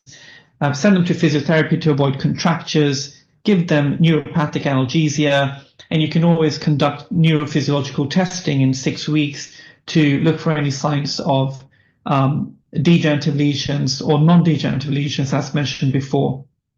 If there is an obstetric brachial plexus injury in a newborn, wait at least 6 weeks, because the majority of them tend to be traction injuries, which tend to show signs of healing and progression. And also, if you're concerned about a brachial plexus injury, examine the patient and make sure there aren't any such fractures that have been overlooked, such as proximal humeral fractures and clavicle fractures that also need to be stabilized in swaddling. I'd like to finally thank all of you for attending the presentation, and please do not hesitate to contact me with any questions. I wish I could be there in person, but I hope you have a wonderful rest of the Congress and hope to see you all soon in person at the next one. Take care. Bye-bye. Dear esteemed guests of the World Orthopaedic Concern Congress 2025, thank you very much for the opportunity to speak about brachial plexus injuries for non-specialists. I'm Kapil Sugand, a former locum consultant peripheral nerve surgeon at the Royal National Orthopaedic Hospital in the UK. Okay, so we proceed without, I think it's replaying. So let's go to the next talk. Professor Manish Khanna from Lucknow was supposed to give it in person. He even bought his tickets. Unfortunately, I think his institute has an NMC inspection today, so he had to pull out physically. So his tickets were unfortunately non-refundable, couldn't do anything. But so he sent his lecture on orthobiologics. So let's start straight away. Couple of things. We are live on OrthoTV. This is being covered on OrthoTV. So anyone who wishes to hear any lots of lecture later. congratulations to the entire team of WOC for this inaugural conference. Unfortunately, I'm not able to reach there because I'm having inspection in our institute. So even the Sundays are involved in it. Anyways, thank you so much for giving me the opportunity of the plenary lecture. Well, the topic which is assigned to me is orthobiologic. So we welcome you all on behalf of Indian Stem Cell Study Group Association. And in the next 15 minutes, we are going to discuss in orthobiologics where we have reached, how we have reached, and what is the needful which is to be done in future. Well, it's a cellular therapy. Truly speaking, whenever we say stem cell therapy, it's a misnomer. The correct terminology is a cellular therapy. And the cellular therapy means it is a therapy of the progenitor cell, a mixed cell population, which is being approved with some conditions by ICMR also. So in orthopedics, how we are going to use it, where we're going to use it. I'm just in the next 15 minutes, just going to share my views, my approach, the journey which we have covered, just to fulfill the thirst, the curiosity for the learners. And as all teachers know, only a passion can be initiated and rest is up to the listeners. So definitely yes, in last decades and decades of time, from conservative to aggressive approach, surgical approach, as far as the surgical specialities are being considered, is the best way. But even in the surgical specialties, we come across that even if we are very much aggressive, the results are not so good. So in those conditions, in those situations, we may require a help of regenerative science. It's not a new term. It was been started in 1998, at that time when we were finishing our MS. So more than, almost 27, 28 years back. So the first stem cell was being extracted from human embryos in 1998. And then the ball started rolling. For diabetes, for beta cells, insulin-making cells from the cadaver were being extracted in 1999. Unfortunately, in 2001, the President Bush restricted the funding, which was being gradually again allowed in 2009. And in 2002, the California, the UCSF, the University of San Francisco, that has started a wonderful research work. So that was the seed which were being implanted in the soil at that time and which has multiplied, and what we are seeing the result now in the right way. Truly speaking, stem cells are a new term, or cellular therapy is a new term to some, but actually it has been there since decades and decades. And our body, every portion, as we are orthopedic surgeons here, so I'll say the periosteum, the skin, the marrow, and everywhere we are having the stem cells, the the progenitor cells. Now, when we are saying the progenitor cells, actually we are meaning by the hematopoietic stem cell and mesenchymal stem cells. The hematopoietic stem cells, They are commonly being used, and there are a lot of work is being done in India also and all the place, and it has been very well used in the treatment of the malignancy. So these hematopoietic stem cells means mainly we are bothered about the CD34 cells. And of course, all these cells, 34 cell, 45 cell, they secrete growth factor. When we see the mesenchymal stem cell and we extract a bone marrow, for example, so it is having very less number of cell. And again, the main content is of hematopoietic stem cell or the mixed cell population. But ultimately, the growth factors are the thing which is giving the job, giving the things, producing the results. So a win-win situation has been there. So it's a paraclean effect which has been there. Now, MSCs, or you can say the progenitor, endothelial progenitor cells, or a progenitor cell at a particular organ, at a particular tissue, they differentiate into their specific cell type. It may be osteoblast, it may be chondroblast, it may be fibroblast, whatever it may be, which automatically do the things up. If we are saying a niche may be in an adipose tissue, entire adipose tissue the niche, or a bone marrow, which orthopedics is in play with it. That is the iliac crest, the most common site, posterior iliac spine or intersuperior iliac spine. So that is a niche area in the bone marrow. A specific microenvironment is being there to make these cells rest out there, and when it is required, they do their job, or we extract them out. In orthopedics, practically decade back, it was fracture, and we all know how a fracture unite or how a cellular healing occur. But actually, microscopically, if you see, so whenever there is a fracture or whenever there is a soft tissue injury, it is the platelets which release the growth factors, and as a result, the progenitor cell which are lying out there, they do their job of stimulating the angiogenesis or whatever the tissue repair is being done. Similarly, the GCS growth colony stimulating factor, gonadotropin colony stimulating factor. So these are the factors which are again being released by the endothelium whenever an injury is being there. So they are again going to stimulate the niche area to send the cells to that particular site, and that's how the repairing occurs. So we all know about the different platelet and their growth factor. A list is there, which is out of the discussion for this particular topic. An effect is already been there in the newspaper and under the cover, over the shelf, everywhere. And these are the few examples which you can see on the screen right now. Now, as well as in orthopedic, biomechanical role is being considered. So biomechanical role is not a new thing actually. In 90s at that time when we're using, or in early 2000 even, in fact, PTB. So if a tibia fracture is there, we give a PTB because we want the patient to mobilize so that the weight should be transmitted. Similarly, this is the Alizaro or whatever the external fixator which has been there. So biomechanical role is always been there.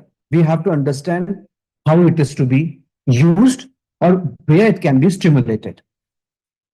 Now, the classical definition of the delayed union was like when the surgeon feels that there's no potential to heal, no potential to unite. And of course, that depends upon the content at that particular site. The endogenous pool of the stem cell, if it is working, it is active, it is not active, then we should activate them up. If they are less, then we should stimulate more cells to come to that particular site and to do that. And for which age of the person, if the age is less, so definitely other factors are being there, which have to be taken into consideration.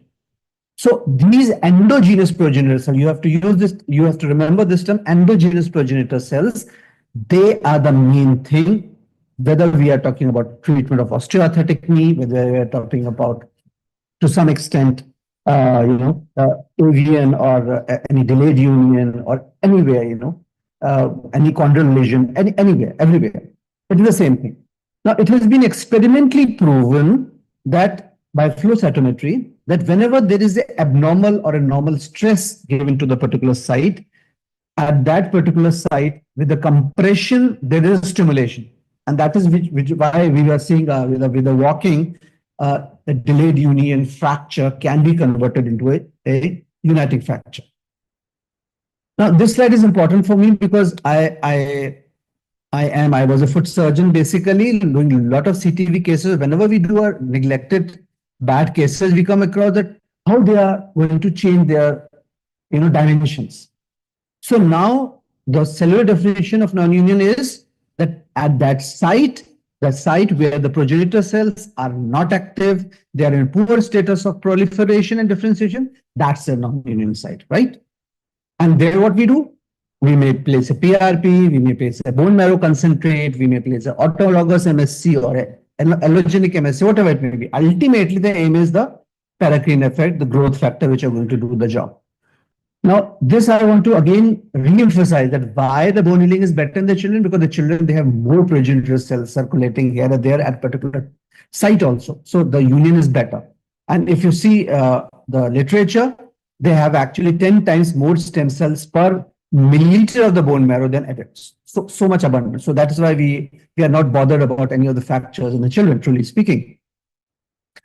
In orthopedics, we can say the role is fracture healing, non-union, delayed union, cartilage repair, osteo, list is endless, tendon, skeletal muscle repair, spinal cord regeneration. So, I mean, its list is out to be, we can't discuss it here actually. So we are having a lot of indications.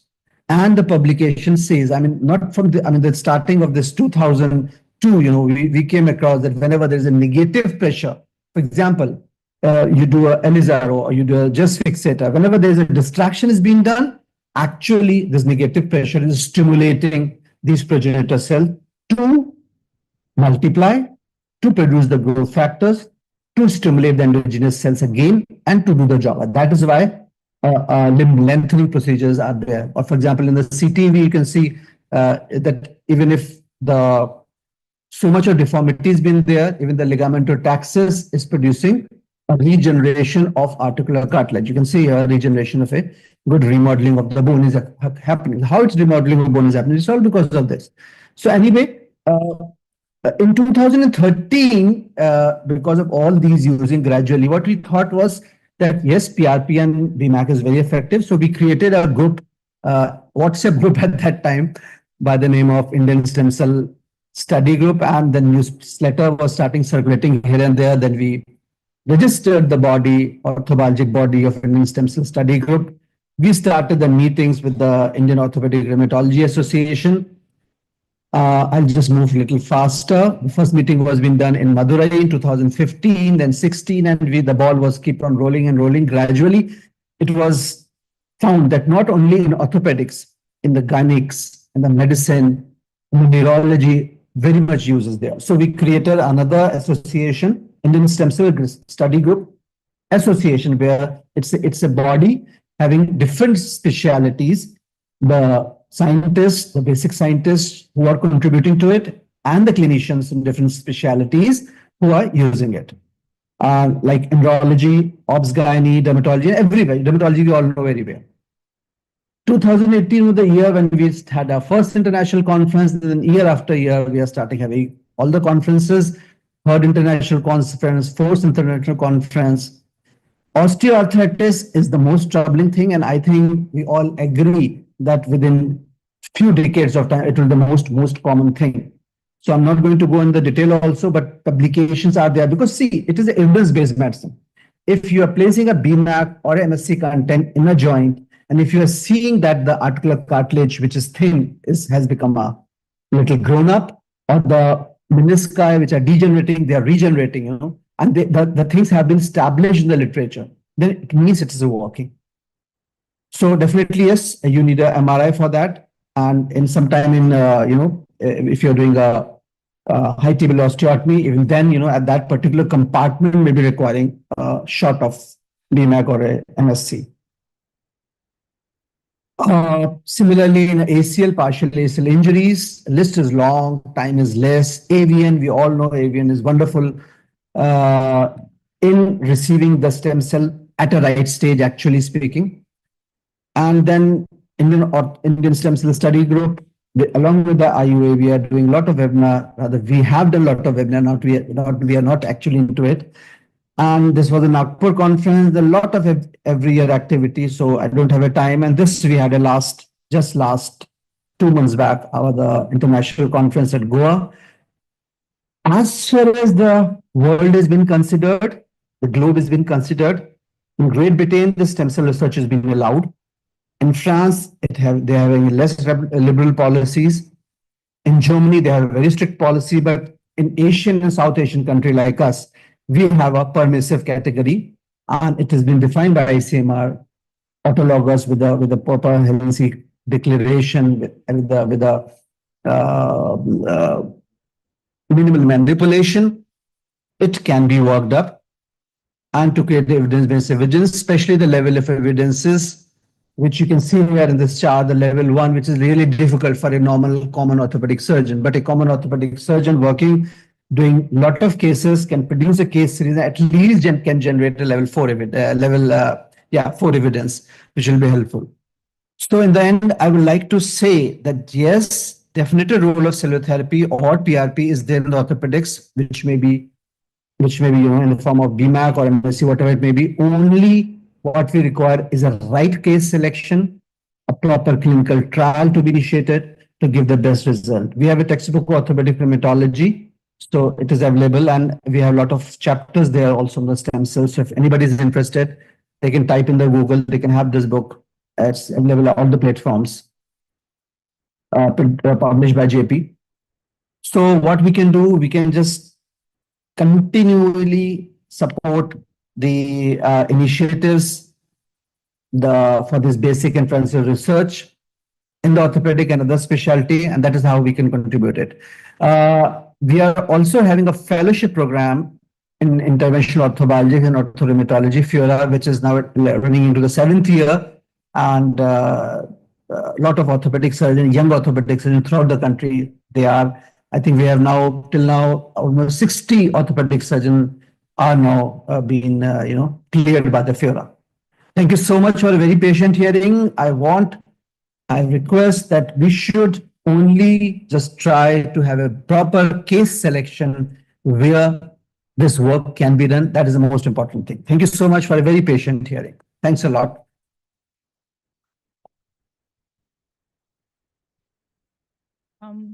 Hello. So unfortunately, our next speaker, Dr. Ibriz Rakshan, was unable to attend today because of the recent conflict. She wasn't able to fly from Kashmir. So very kindly, our faculty, Dr. Samundeswari Sasinder, has agreed to give this presentation. So I invite her to the stage.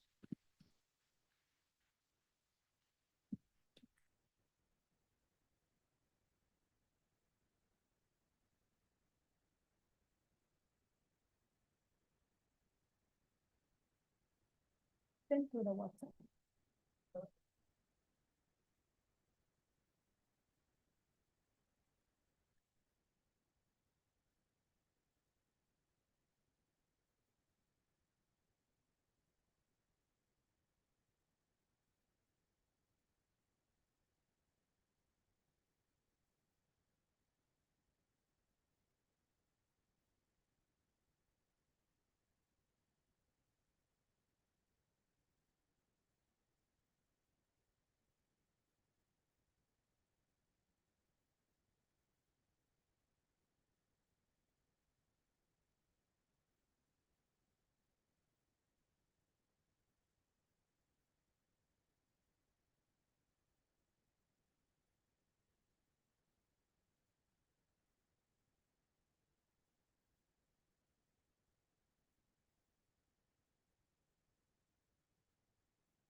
Okay.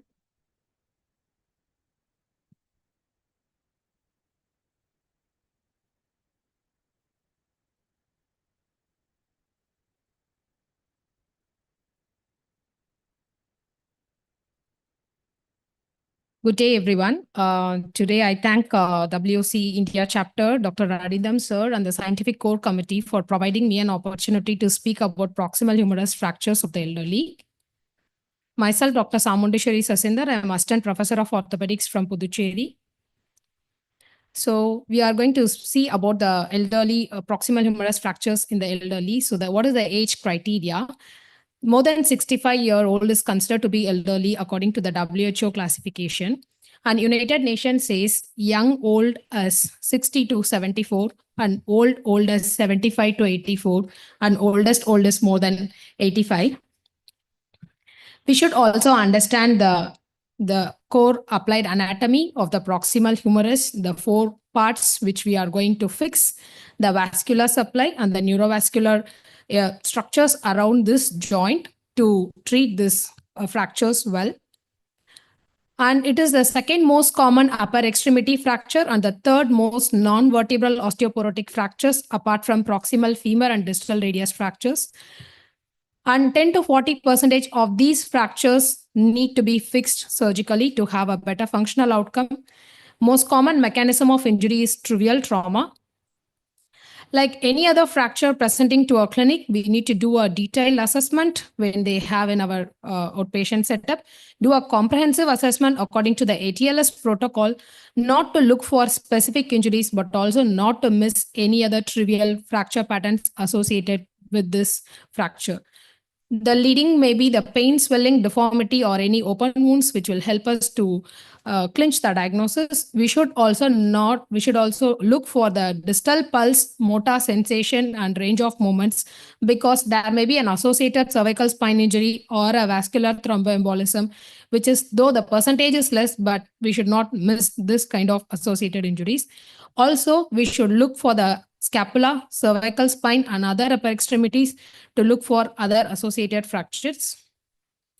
It is important to look for the risk factors, because it is not only important to treat the fracture, but to also treat the risk factors which will not cause subsequent fractures in the elderly, such as impaired vision, use of hearing aids, diabetes mellitus, depression, alcohol consumption, use of anticonvulsant medications, and maternal history of hip fractures. It is very important to address these factors to prevent subsequent fragility fractures. Also, these patients have associated injuries such as proximal femur, distal radius, neurological injuries, vascular lesions, and 30% of these fractures are associated with rotator cuff tears, which will be acute in onset, and we should try to assess the presence of rotator cuff tears, which will change the line of management for these fracture patterns. In addition to the morphology and assessment, we should also look for the bone quality. Let us look for osteoporosis, any comminution, impairment of vascular supply. The higher the grade, the more disruption to the vascular anatomy.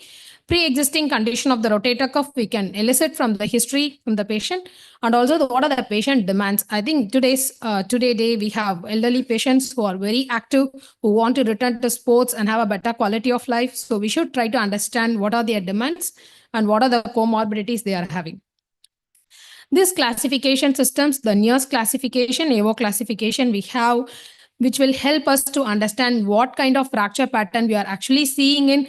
And this also gives us a guideline to choose the appropriate implants and strategy for fixation of these fractures.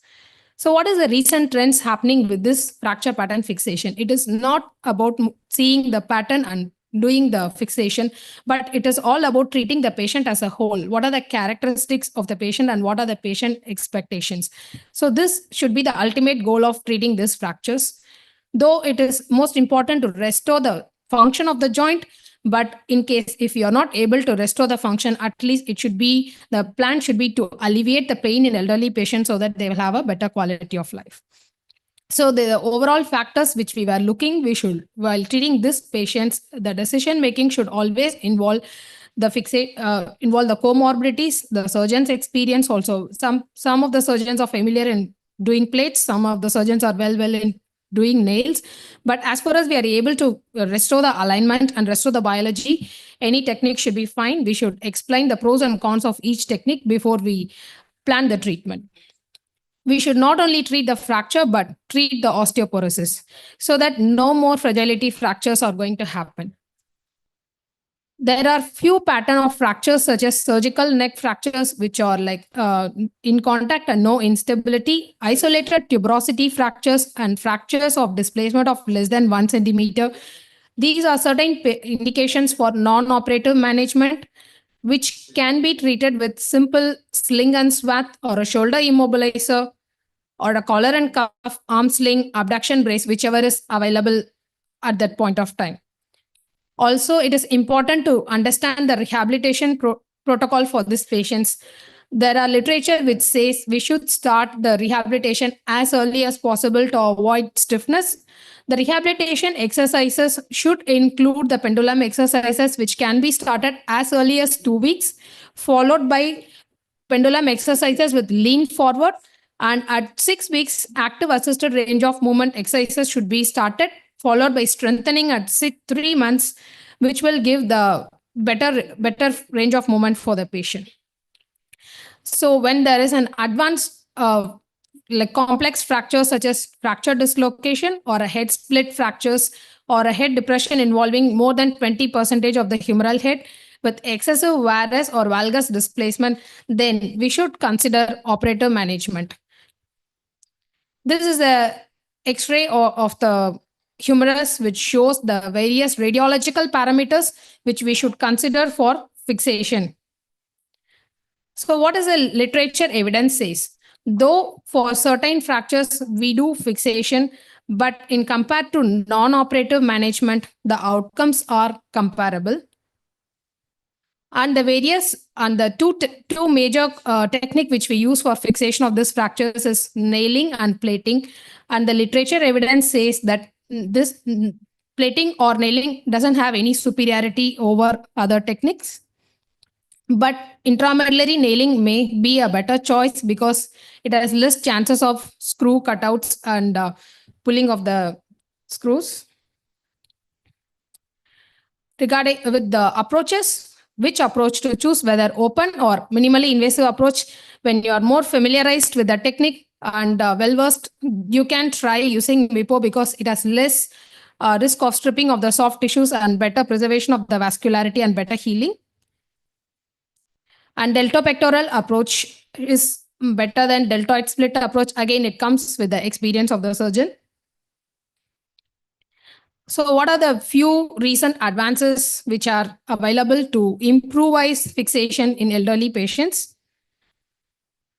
Always address the fracture as a whole. Look for the removal of inhibitors to bone healing, like do the proper alignment, introduction of bone healing stimulants, application of bone augments or substitutes, and modification of fracture fixation constructs. Always get the alignment right, achieve a proper reduction and fixation, and use of traction sutures intraoperatively for the tuberosity fragments will help in better reduction and repositioning of the tuberosity fragments. And there is literature evidence which shows use of bone cements can help to prevent screw cutouts in case of plate fixations, especially in very osteopenic or osteoporotic bone. Use of fibula strut augments for more complex fractures and fracture dislocation where there is excessive bone loss. The strut grafts will help not only help to give the mechanical stability, but also improvise in the biology and better healing. Recently, I had the opportunity to learn this multi-knock nail with screw-in screw technique, which also helps to get better stability of the fracture construct.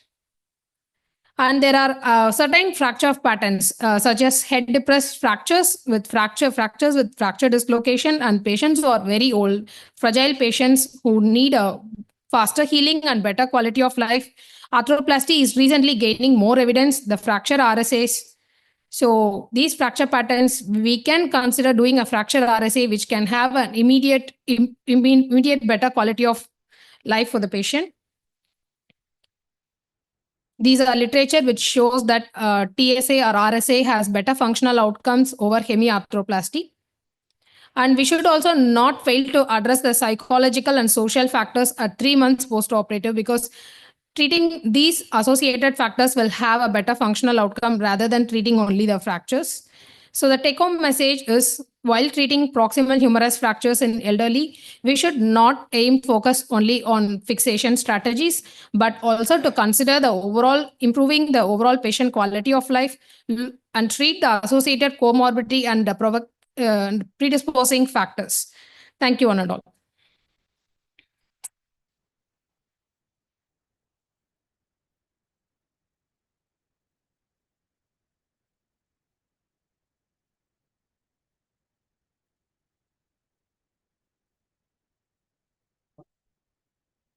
We now have a panel discussion. May I invite Kaustav Mukherjee to please come and talk about the case-based scenario. I'd like to invite the panelists, Dr. Satish Mutha. Please come. Obhijit Bandyopadhyay, I don't think he's here. Are you here? No. This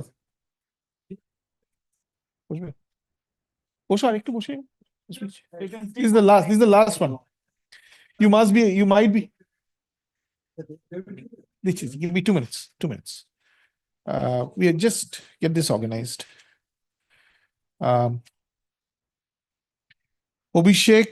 N.K. Shaha, please come to the stage. Vishnu Senthil.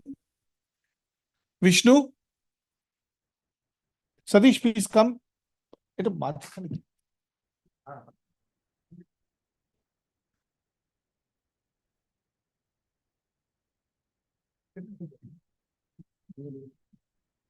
Can someone please call Vishnu? I know he's here. Maybe he's outside. Shobhik, are you there? Vishnu is outside. Vishnu, can you call Vishnu for the...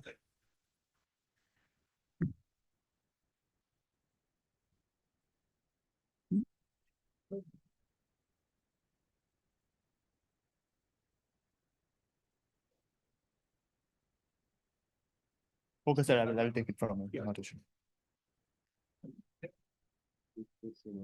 Vishnu, sir, you can come up. Yeah.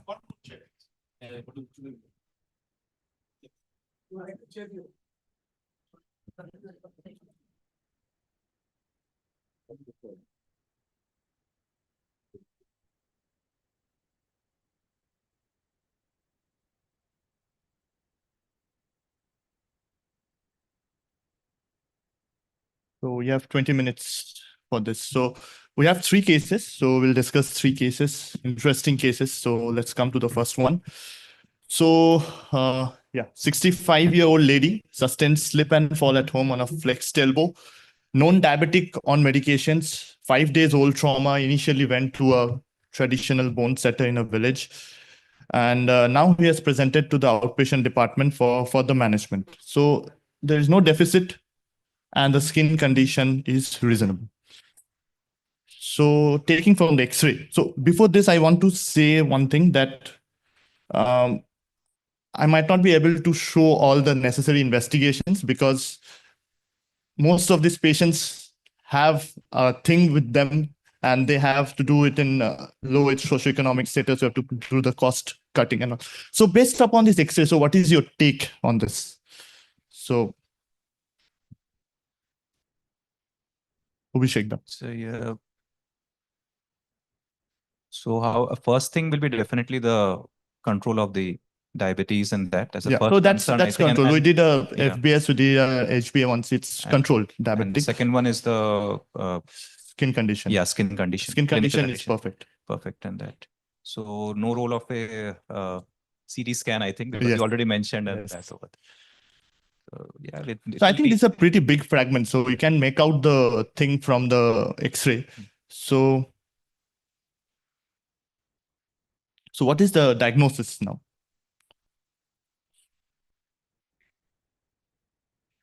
Maybe I will go back to the X-rays again. Yeah. So there is a capitulum fragment is there. Yeah. The olecranon is fractured and along with the condyle fracture is there. So there is one lateral condyle fracture also. So there are actually 3 components to it. If you see a lateral condyle fracture, a capitulum and an olecranon. So the mechanism of injury is on a fall on a flexed elbow and the force transmitted from the olecranon fractured that and then went up to the capitulum. And then a final varus valgus thrust motion has caused the final element of the fracture. So that's important to know. So whether there is any role of conservative or operative management, any role of conservative management? No. So everyone agrees for operative management. So now we have opted for that. So what is the approach that you're going to do, and what will be your choice of implants for fixing this? Single approach, 2 approaches, 3 approaches. So any sequence of fixation, or how will be your take on it? Sir? Mike. Let me start with the posterior approach. Yes. First thing I have to fix is the olecranon. That is for sure.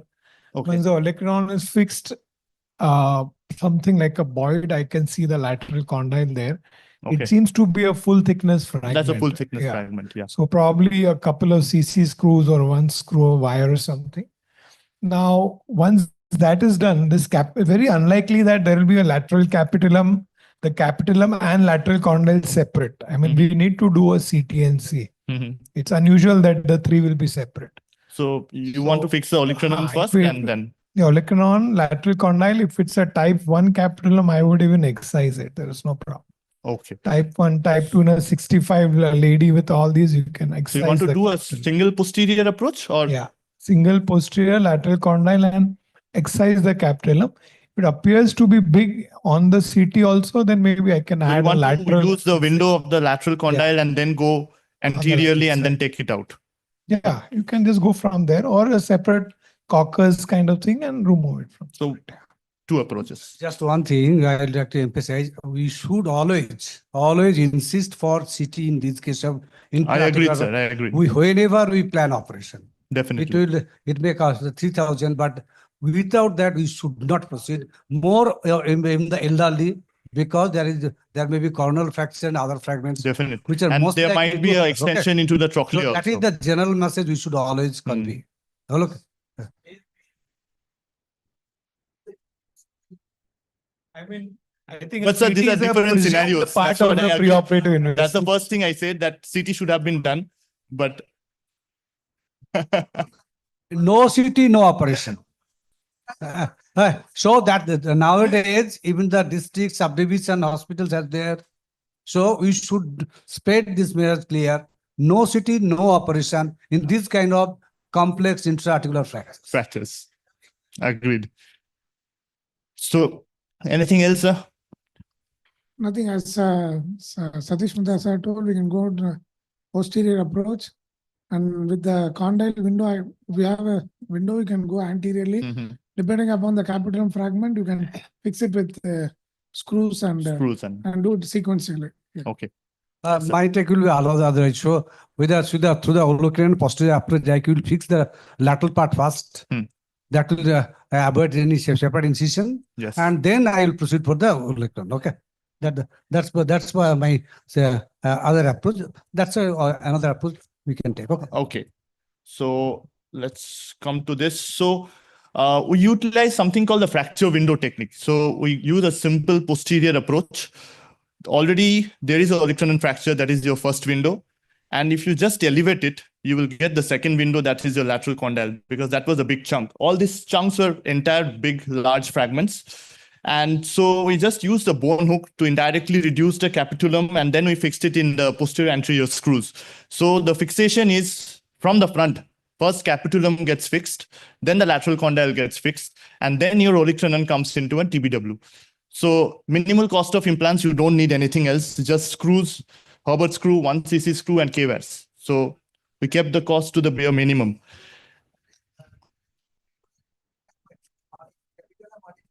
Yes.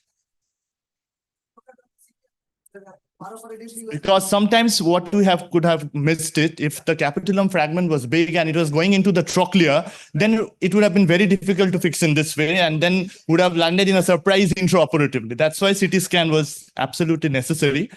But yes, I don't know how to defend it, but that's the scenario.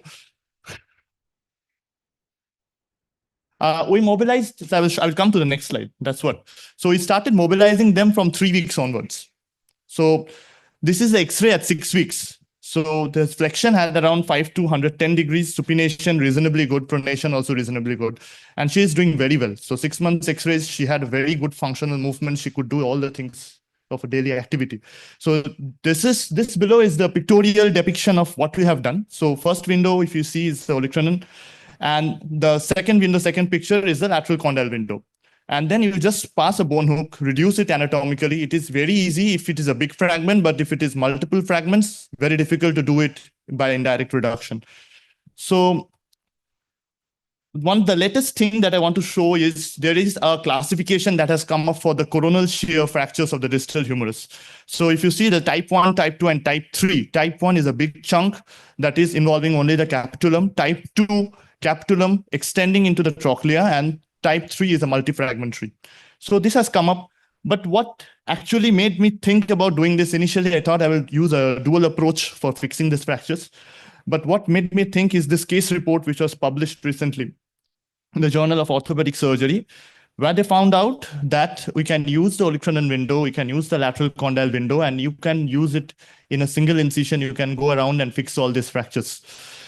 So we recently published this case also, and because it is a very rare fracture triad, lateral condyle, olecranon, and capitulum has not been reported in literature till date. So this was our first case, and we got it recently published, and it is up to come in the June issue of JOCR.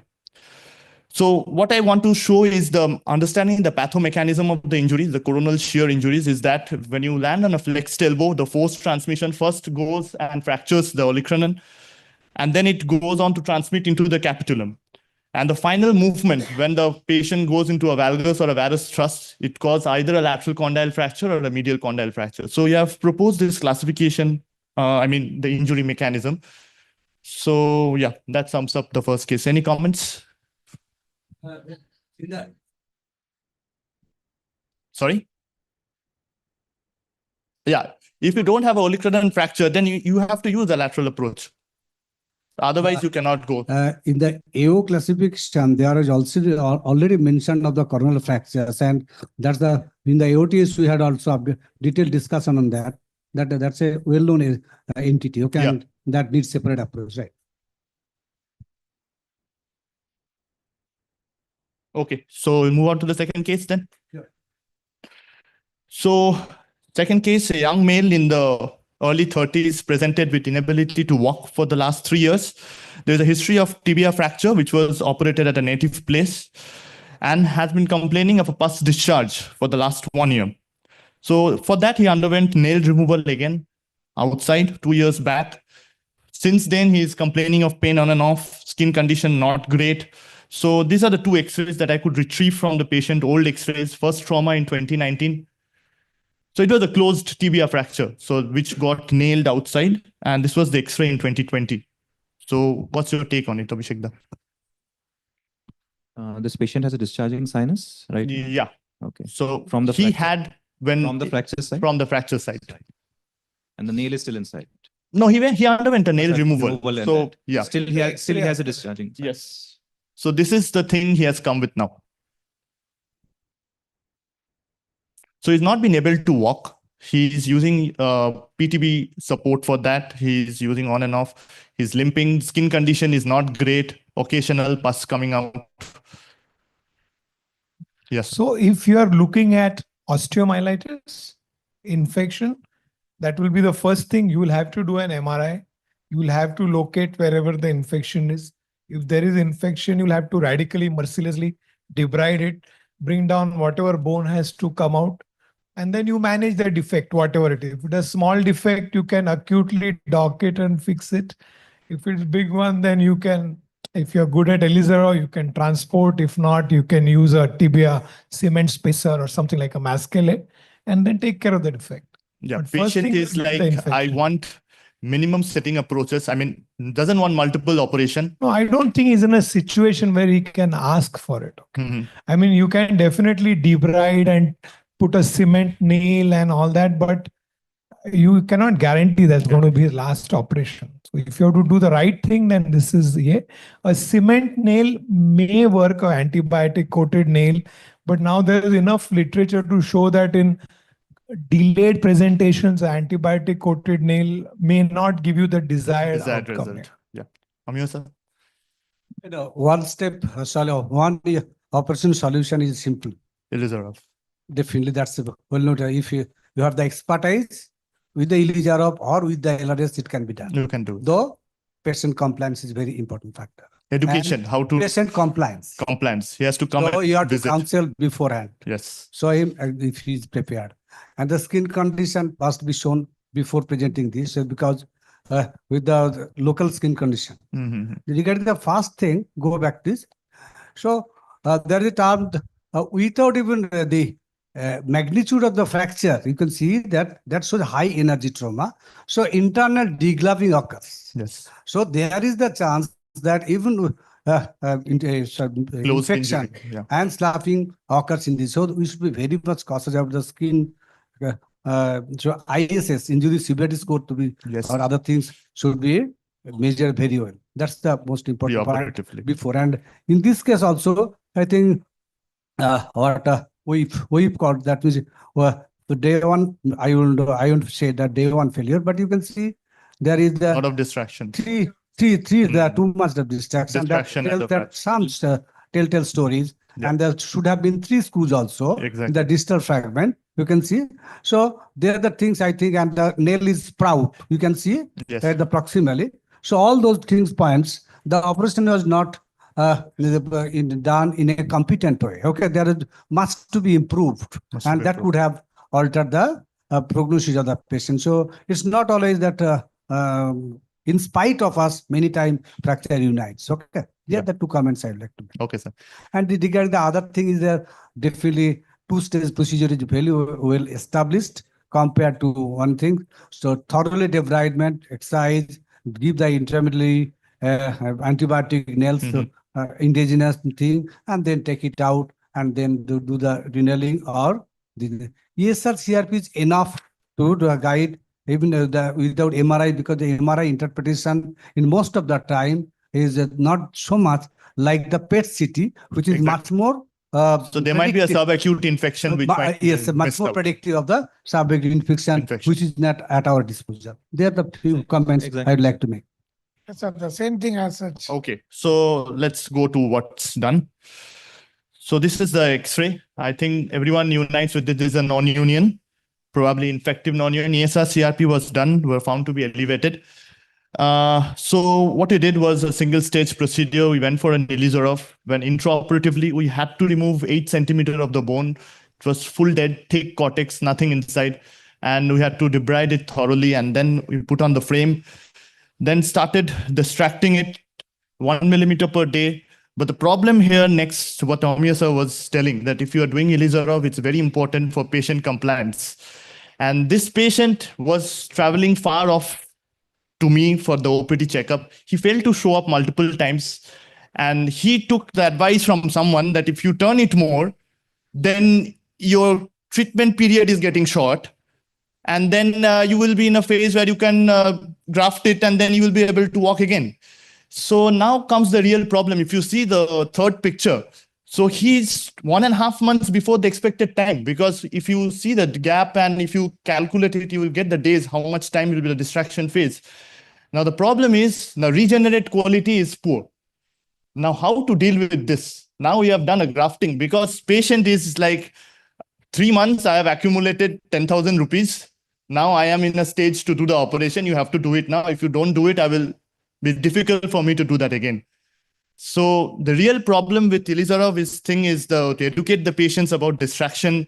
And then if you land up in a poor regenerate, then it's a big problem. Amir sir, your take on it, because sir is expert. So now it has been much more improved. So many things can be done. Now, number one, you could have something shortening, day 1 shortening plus accordion maneuver. That's a bit accelerated docking. That means, say, you can be 5 up to 4 centimeters. You can have dock compressed without affecting neurovascular status. Yeah. Whatever actually, number 1. Number 2, after say within 7 days, 3 millimeter every day, 2 to 3 millimeter every day, you could compress without affecting neurovascular. So by 10 to 15 days, while he's inside in the hospital or under your control, you could have dock it accurately, so that soft tissue invagination and contact is good. More soft tissue problem is not there, and there can be early newborn position. Number 1.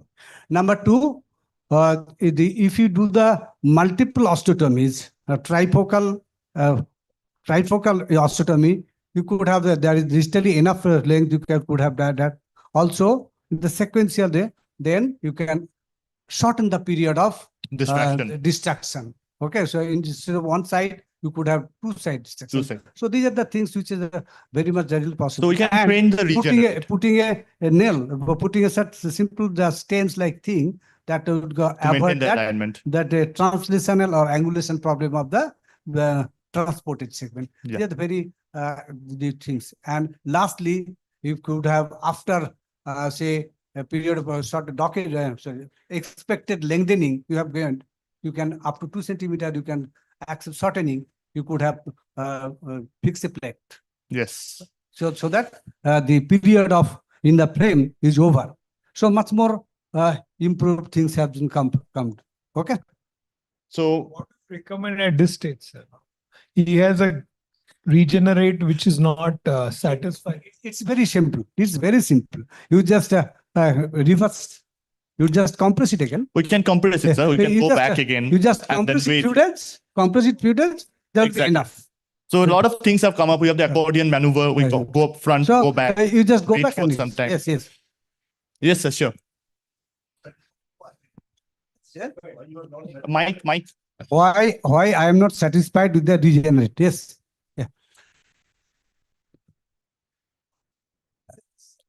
Sir, Sir, actually, the thing is, it has to be a longitudinal striae that has to be seen in all four cortex. So, if I can say, sir, what is needed? That should be uniform. Uniformity. Sir, that should be ideally uniform. Okay, that's the thing. There are regenerate qualities has been now defined much more way that may be more related to the osteotomy than the speed of distraction.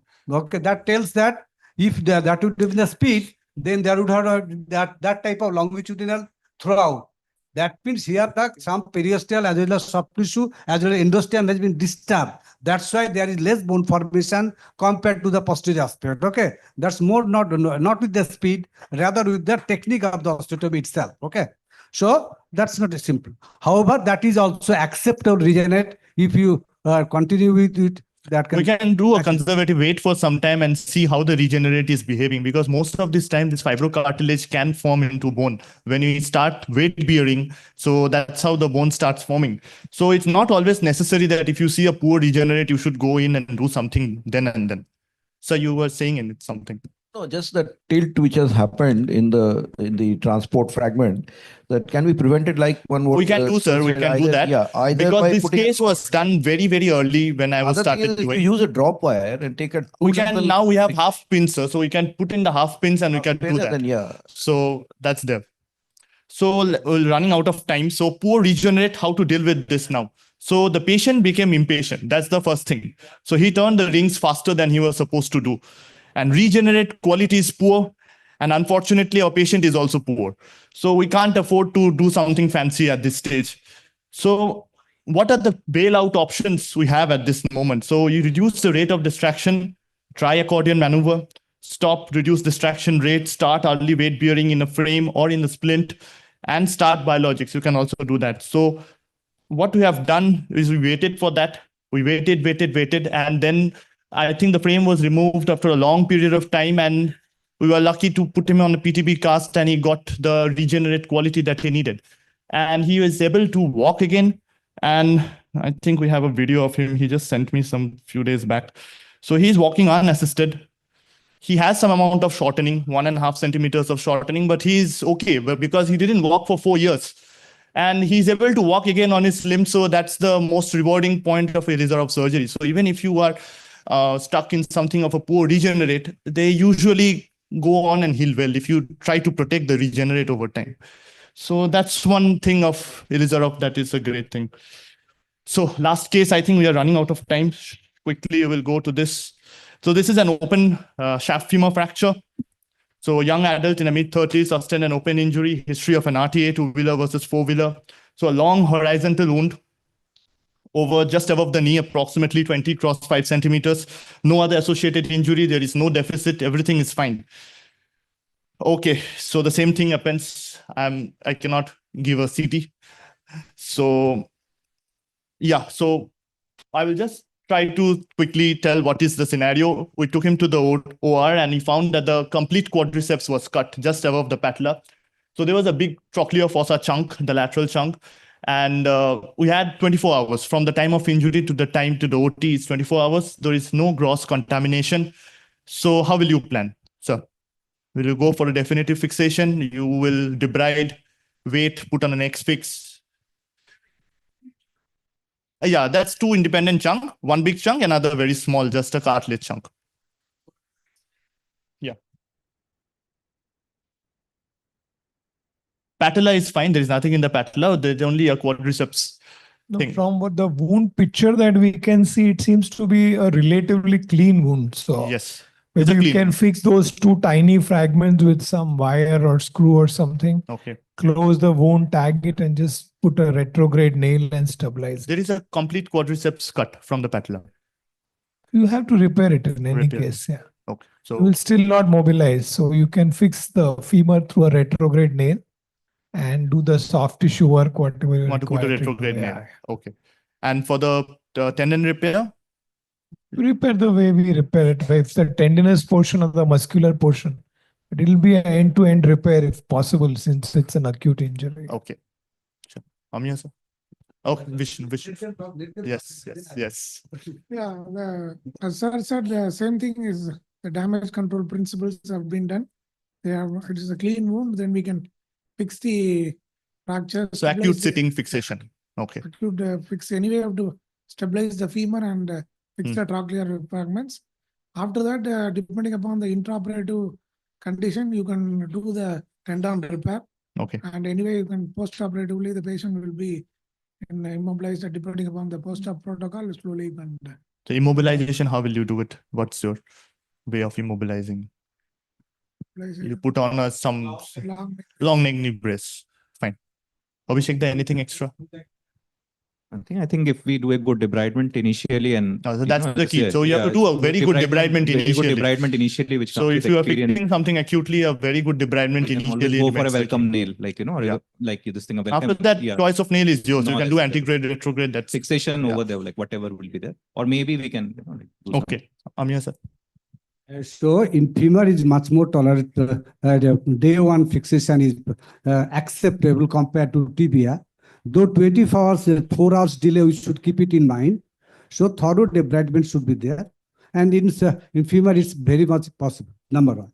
Number two, if any doubt, we can add also the stimulant type of things, so that in the soft tissue, so that will add to the control of infection. If you have any doubt, that will add another. And you have to add a good antibiotic IV coverage. So yes, triple antibiotic. But the local delivery is much more better. Exactly. And of course, in these cases, nail is a good nail is the option. And as it is distal part, so compared to antegrade, it will be better, because already we have to go up to the knee because to see the trochlea. So we are not opening it up. So it's already open. Already communicated. It's already communicated. So it's better to have distal locking into the compared to antegrade. Okay. That's the mindset. And tendon as usual. Okay.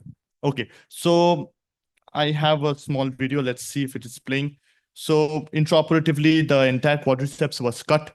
So I will be able to show maybe the chunks of the trochlea. Yeah. So you can see the two big chunks of trochlea. So the lateral is the bigger one. Medial is not that big. Medial was just a flake of the cartilage.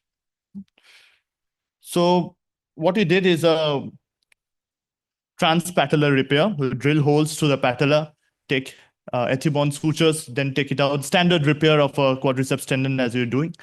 And because we didn't have retrograde nails, we had to go with the antegrade nails, because these are cheaper options that we are getting. And and they was immobilized in a long knee brace, as you can see in the X-ray. So comments. I would like to back it, if don't mind. Okay, comment that with this kind of fixation, you can see that there will be toggling the nail. If you have no other option, at least you do polar screws, so that the on either side, if you narrow it down, so that there is not toggling. Okay. Okay. On either side, then that movement will be restricted. At least if you have no other options. Okay. So this is a follow-up at 6 months. So he had a reasonable stiffness because we had to immobilize him in a long knee brace for 2.5 months.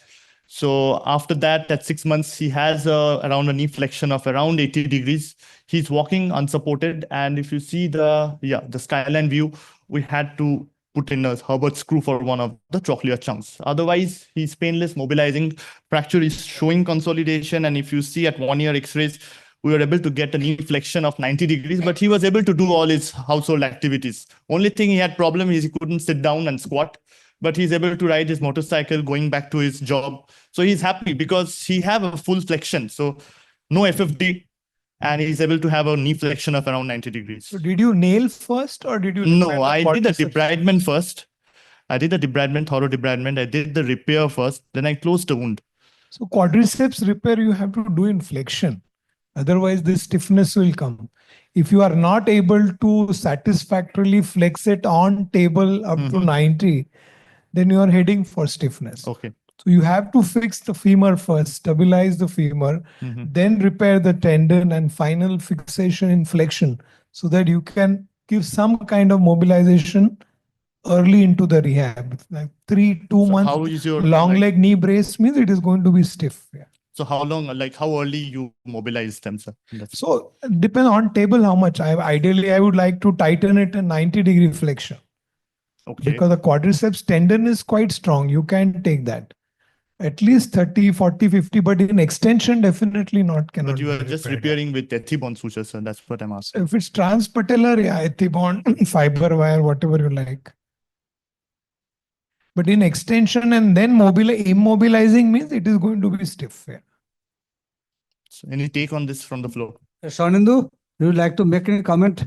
I think tendon.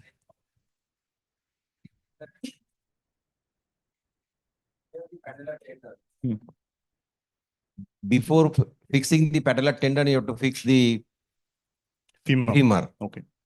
And because the retrograde nail was not available with you, probably he was forced to do the antegrade.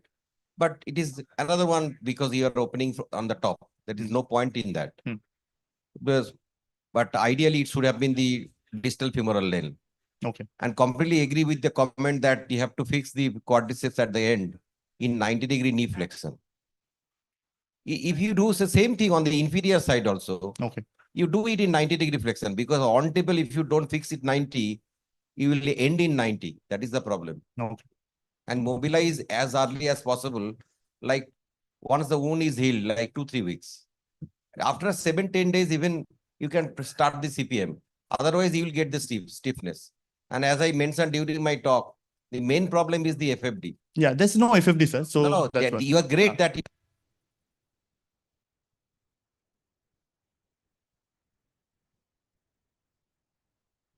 right, because 90 in our country, most of the people are happy with 90-degree flexion. If we can bike ride or the other day-to-day activities. Yes. Shanendu, I think what he has done rightly. So even after nailing, if I am not satisfied with my repair, then I might have to augment it with the tendons also, because the knee flexion is very, very important, so that I can allow it by movement by 3 weeks. Okay, that should be my aim. Okay, same thing I am telling. Yes. No, now I was talking to if say there is, because it is presented late, say 3 weeks, there is needed extensive debridement. End-to-end apposition is not quite good. Then will you mind to put that take some tendon and graft it also, so that to augment it, or not? If it is a compound wound and it is 3 weeks late, still you have to augment the quadriceps, because you have to debride. Debride means you have to make it a surgical wound, and you have to put some graft to augment the tendon if there is a tendon loss. Otherwise, how will get the extension? So patient will crumble and he will fall. So that's the message. I think that so you debride it thoroughly and do the repair with the 90 degree of the flexion, so that otherwise you will to have achieve maximum amount of flexion. Number 2, and for that, if needed, you don't hesitate to augment it. Okay, that's the message from the chair. Thank you. I think we're running short of time. Okay. Thank you very much. Yeah. So next up, is the inauguration ceremony. So we end the Thanks. session here. Thanks Yes. to the moderator and all the panelists. Okay. Thank you. Thank all. you, sir. And Again. thank the contribution by the delegates also. Thank you.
Good afternoon.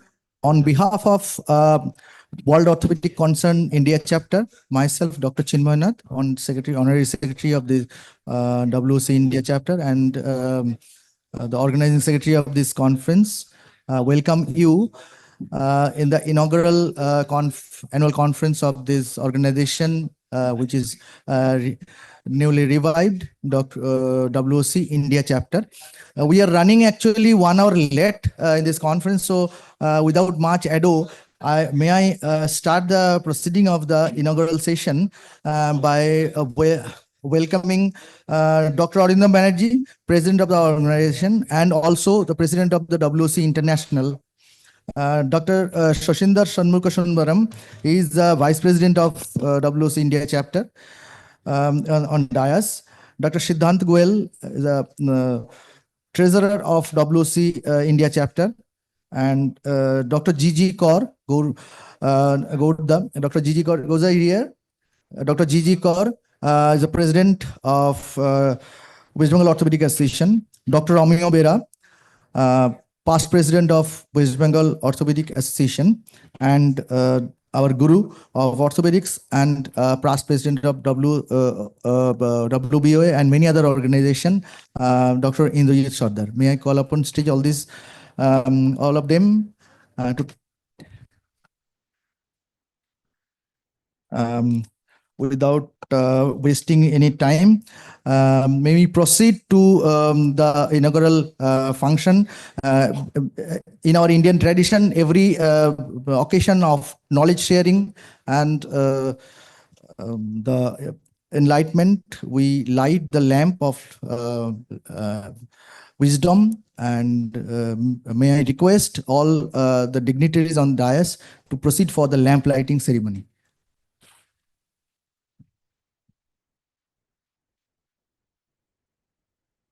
Rajshree soul से सारी update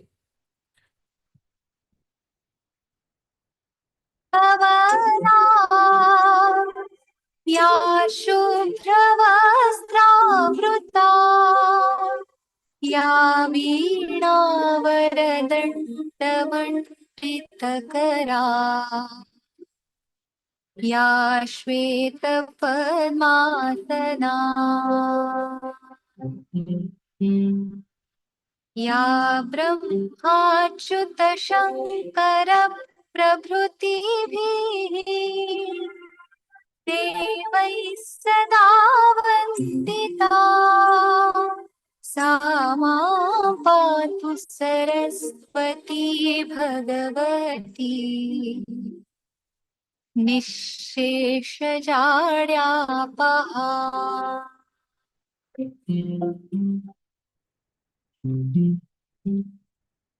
शुक्लां ब्रह्मविचारसार Parma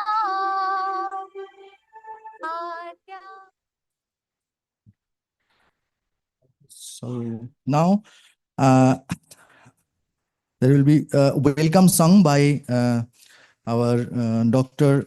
Mrs. Mukherjee. I'll request her to come on dais.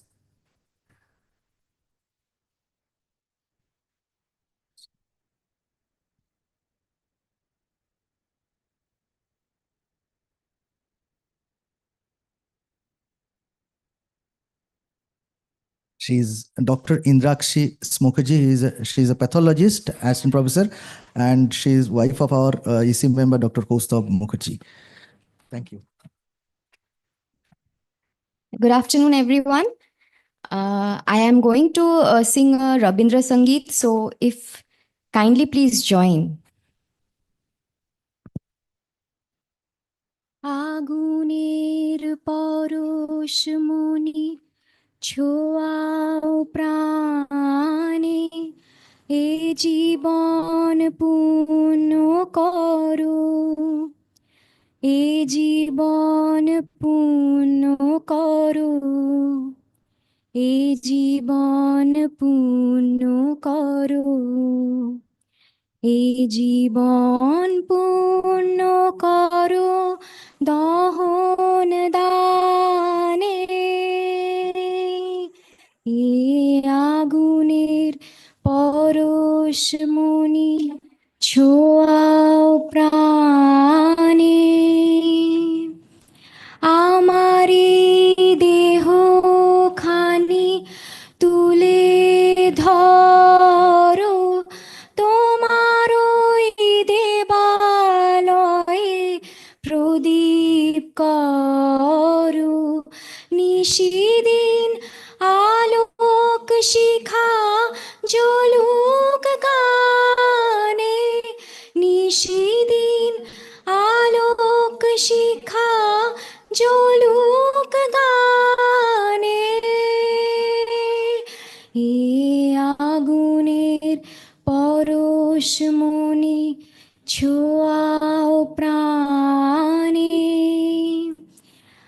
আধারের গায়ে গায়ে পরশ তব সারা রাত ফোটাক তারা নব নব নয়নের দৃষ্টি হতে কুচবে কালো যেখানে পড়বে সেথায় দেখবে আলো ব্যথা মোর উঠবে জ্বলে ঊর্ধ্ব পানে ব্যথা মোর উঠবে জ্বলে ঊর্ধ্ব পানে এ আগুনের পরশ মনি ছোঁয়াও প্রাণে এ জীবন পূর্ণ করো এ জীবন পূর্ণ করো এ জীবন পূর্ণ করো এ জীবন পূর্ণ করো দহন দানে আগুনের পরশ মনি ছোঁয়াও প্রাণে Thank you, everyone. Thank you, Dr. Indrakshi. Now, I'll request Dr. Arindam Banerjee to deliver his welcome address to this occasion.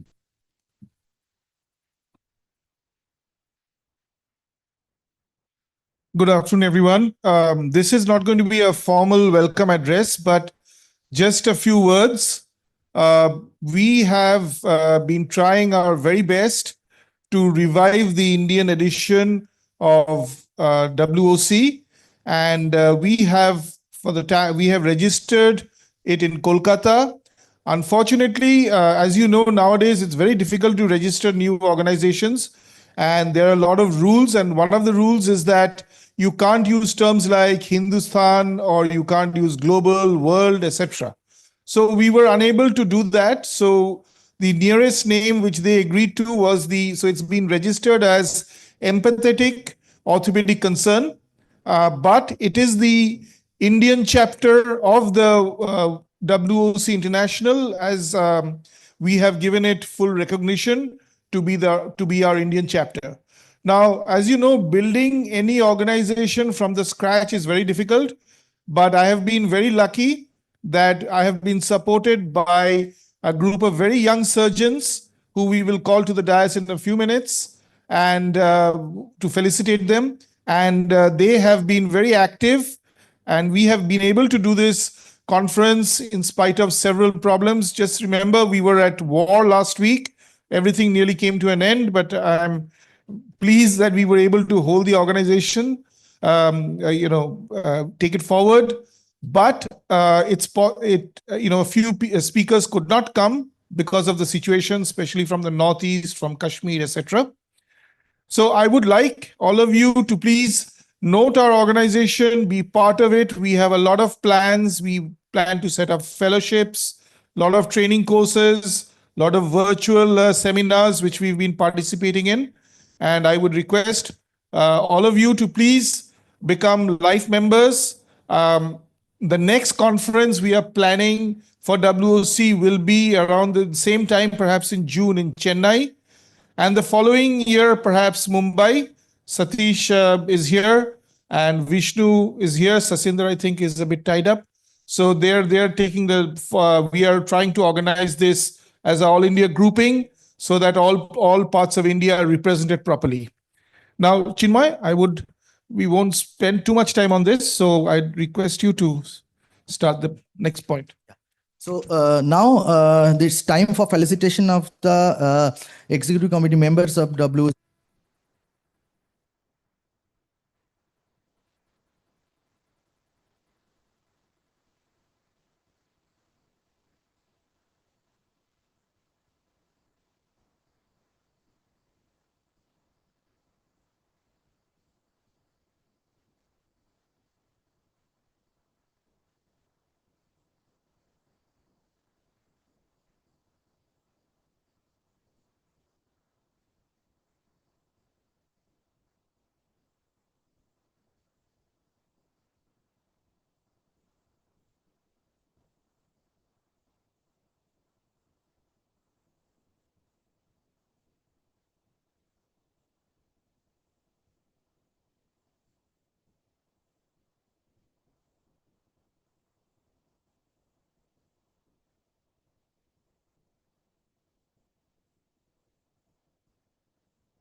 And this is the subsequent, one of the editorials we have written, that we should focus on prevention of these deformities.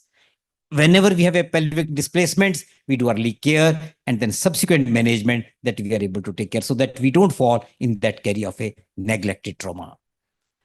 Trauma is a fact of life, we can't deny it. It does not, however, have to be a life sentence. Thank you.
joint force, and which has been important that to keep the medial lateral position. But the height of the cup is also important, and we are now having templates. The templates are helping us a lot because we can now pre-operatively plan the cup, we can plan the cup size, we can plan the femoral stem size. That have been helping us a lot. Acetabular component positioning, the traditional concept of the Leeuwenhoek safe zone has already been there, where we have been told the version and inclination. But the thing is that with still this kind of degrees of versions and inclinations, we are still having the impingement and the edge loading. So in order to reduce that, we need to take into account the lumbar-pelvic stiffness and the sagittal imbalance.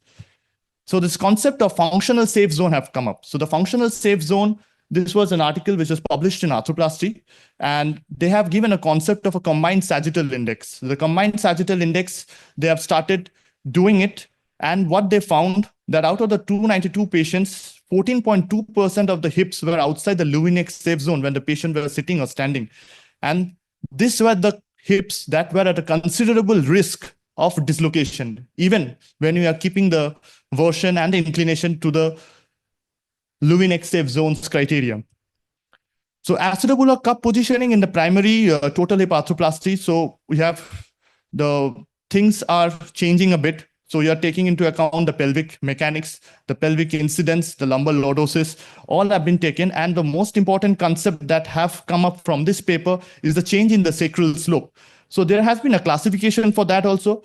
And I will come directly to the classification, which was given by the hip spine classification in this paper. And if we are seeing at a considerable stiffer pelvis and a spine where the cup orientation is about to change, they have stated that according to the criteria of 1A, 1B, 2A, and 2B. So they have given the inclination and the version range, so where we can keep this cup position. So this will help to reduce the chances of dislocations, even when the cup has been put in a normal position. Screw positions in a cup, what has changed? So this was the paper where we have the construct stability.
In use in a lot of centers here. That also has a very good thing because we are using two articulation surfaces, and it has been advocated in many of the old patients with poor muscular control over the hip, and it has reduced the dislocation rates. Now, the new thing that have been published in the Hip Society in 2023 are the highly porous acetabular cups. So they have been used in a complex revision total hip arthroplasty. And what we are using is, there are three distinct cup augments. The type 1 are the superolateral flying buttress, and the type 2 is the elliptical pattern, which is used for cavitary defects, and the type 3 is the medial footing augments. So all have been explained here, but the main thing is that the porous tantalum component that showed a better biointegration of the cup into the bone. We are using a 3D printed acetabular cups also. The 3D The main thing is that it can be customized. It's a highly porous structure, which gives a better bone fixation. But the main advantage is that even if you're using a bigger cup, you can use the thinner walls, and this allows the surgeon to use larger femoral heads. So you can use even a 36 mm head with a smaller acetabular cup. The next thing that is coming up is the use of computer navigation in the total hip arthroplasty. So the use of navigations have increased from 1.9% to 4.4% in all the primary THs. And the use of computer navigation has been reported to be associated with a reduced rate of revision following dislocations.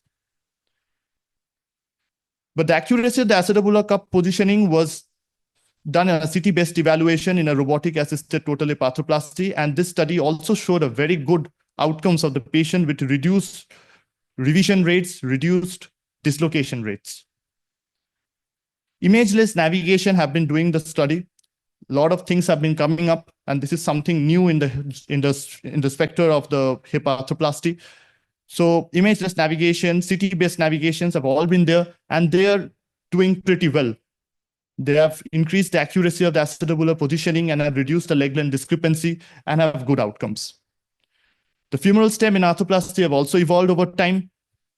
So you have this type 1 stem, which is a single wedge stem, type 2, the double wedge stems, type 3 stems, which are mostly component of the Wagner stem, which also surface treated proximally and distally, metaphyseal diaphyseal junction. Type 4 stems, which are cylindrical, they have excellent survival rate of around 98%. Type 5, the Estrom stem, which have been used quite a lot these days to fix both the metaphyseal, especially in the revision scenarios and for complex cases with a lot of femoral deficiencies. Type 6 stems, they bow posteriorly. These are anatomical stems. They are conical and narrow. We have also been using the short stems because the main thing is that we are doing so much of arthroplasty and the stem loosening can be there. So if you're using a shorter stem, the next stem can be a little bit longer. You don't have to go and fill the entire femur. So the short stems are also been out, and they preserve the bone stock, reduces the incidence of thigh pain, and have been doing good. But the pitfalls of uncemented stems are there. There have been the study from the Helio, which was the joint registry data from the UK. They have found out the 3.1% incidence of periprosthetic fractures are there. And the incidence of subsidence have also already been reported in uncemented stems. So the shift of the stem was started with a cemented stem, then it shifted to uncemented, and again we went to cemented. So there is a subsidence rate also. And there are current concepts in the cemented femoral stem designs as well, which have new classification systems coming up. So yeah, I will skip that part. So the recent thing is that cemented stem again have been started to be used. There is a renewed interest with majority of the American Hip Society already going and shifting to the cemented stems because of the improved cement fixation techniques. And the future is we are already going into the AI-driven patient-specific femoral stems, and the robotics is taking up a new shape in the total hip arthroplasty. Thank you. Next, I would like to call upon Dr. Biplay Dalui, sir, for a talk on reverse shoulder arthroplasty indications and surgical approaches.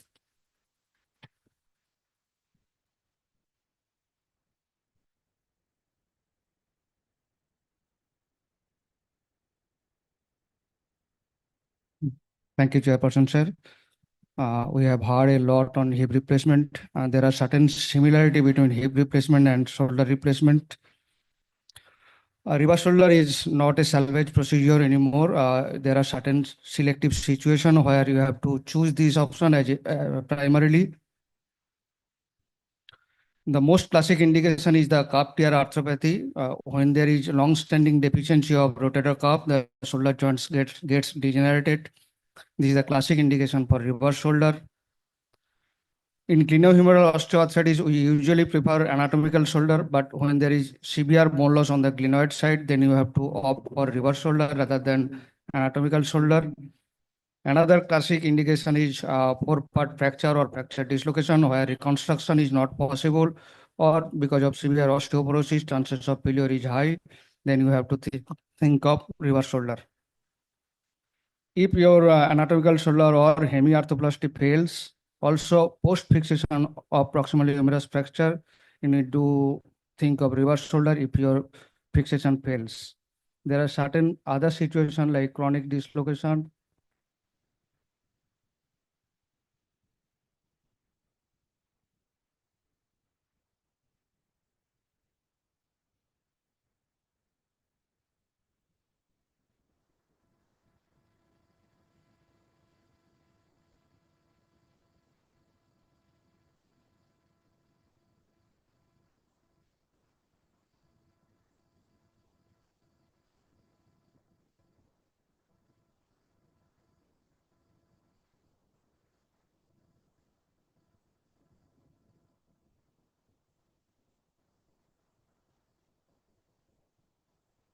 And go for classic deltopectoral approach or anterior superior approach.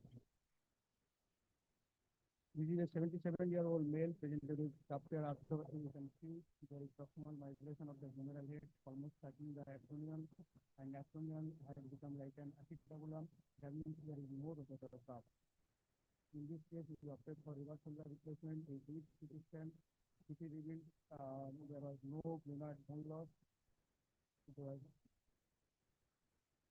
in this case, we decided for reverse shoulder to deltopectoral approach. We know deltopectoral approach is classic. We need to start on the laparoscopy in the insertion.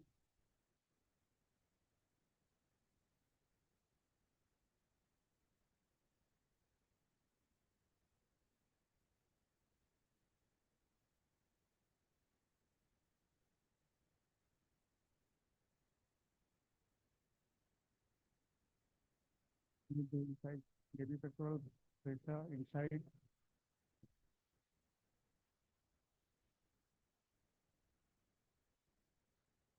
Once you have done that, you need to identify long head of bicep in the bicipital group.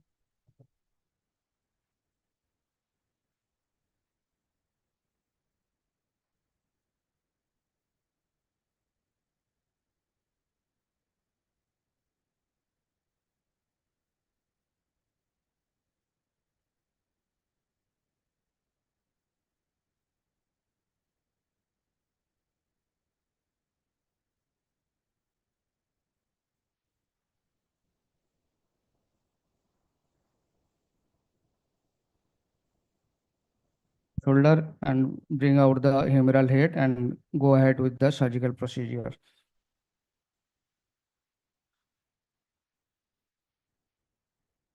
In this particular case, we did reverse shoulder. This was postoperative X-ray of that particular patient. Another surgical approach in your hand is anterior superior approach. Another female.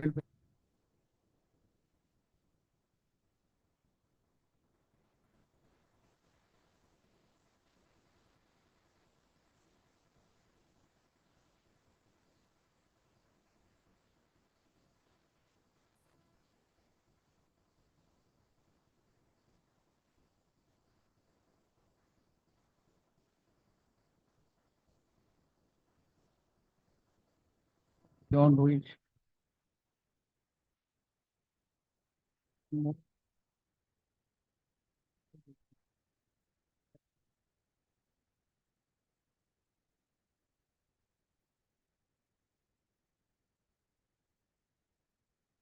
between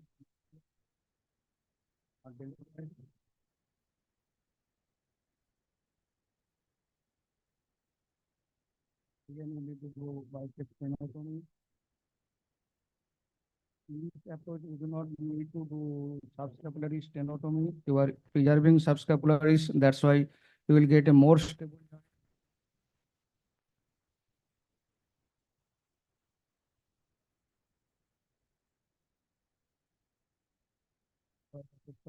Of that particular patient. Now, if you compare both the approach, both can give similar clinical outcome. There is no superiority of one approach over the other. You can choose any one depending upon your own choice.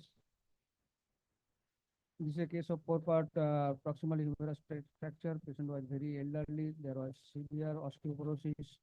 So we had to do reverse shoulder in this case also.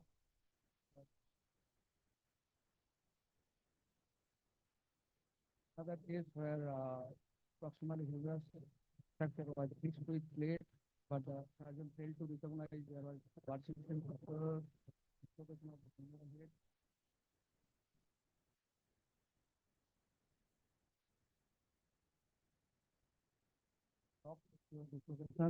We had to do reverse shoulder in this case. Chronic dislocation, another indication, another situation, you have to think of reverse shoulder. This is a case of 71-year-old female. She had epileptic attack roughly 2 years ago. Since then, she was having persistent dislocation. And we did CT, head was grossly deformed and locked dislocation was there and had to do reverse shoulder in this case. This is one of our own patient. Patient had proximal humerus fracture dislocation. We did CT.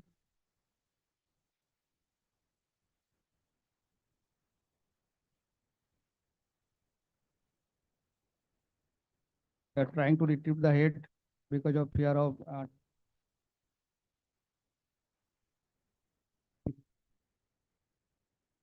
but patient was not severe restriction of movement and came back after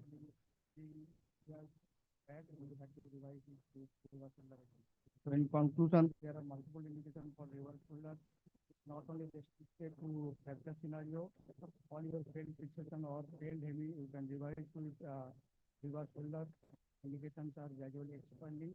To perform this approach, you have two approaches in your hand, either deltopectoral approach or anterior superior approach. You can choose any one. Thank you.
This is a very interesting paper by, in fact, my good friend actually, Peter Sharkey from Rothmans in Philadelphia.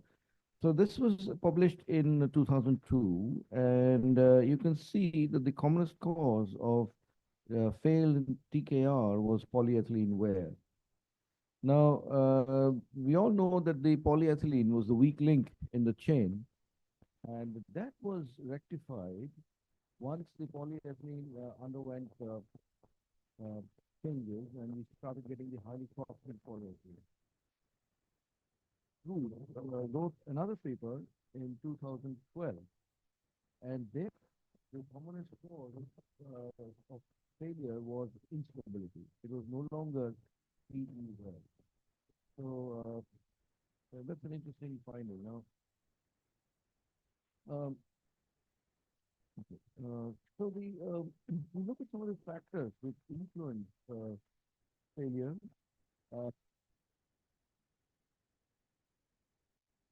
And factors broadly. So if you look at patient factors, the males have apparently a higher risk. This is understandable because there's more muscle action. Osteoporosis is losing activity levels, as we said, and rheumatoid seems to have a worse prognosis. But I think by far the most important factor is surgical factor, basically surgical errors. Among them, you have malalignment, which you can see there is placement, or you can, an example shown here, or you have ligamentous imbalance, In another example, an incorrect housing, you can see a very large femoral component has been placed. If you look at instability, then inadequate ligament balancing is the most common cause, and the two very the dominant studies, one by Sharon, very famous study, one by Stark, and they have shown that this is about almost a quarter of the cases of inadequate ligament balancing. So just remember that instrument systems may be precise, they're improving all the time, but they do not guarantee the perfect alignment. And therefore, I think a lot of the time it depends on surgical surgeon's experience. Maybe the robotics which are coming in now might influence this particular reason for loosening. Aseptic loosening, again, almost a quarter of the findings, and 13% due to failure of bone ingrowth. So this was a problem with uncemented implants, which has been addressed to some extent, and I think we're getting better results now with the modern uncemented implants. And the average time is about 4 years. So coming back to polyethylene wear, almost a quarter of the causes are that. And the quality of polyethylene is one of the factors, but one must remember that the pattern of wear in the knee is a little bit different from the hip. In the hip, it is a volumetric wear, which is directly related to the cross-linking of the polyethylene. Now, in the knee, it is more of a design-related issue. And to be precise, it is the relationship between the congruity of the poly and the femoral surface. So if you have a round femoral surface and a flat poly, that seems to be a recipe for wear. Now, as you can see here, the wear in the poly can be either a front wear or a back wear. Front wear where the poly articulates with the femur, and the back wear where the poly articulates with the tibial base. And you can see from the picture that the result of wear can be really quite disastrous. So with extensive bone osteolysis and metallosis.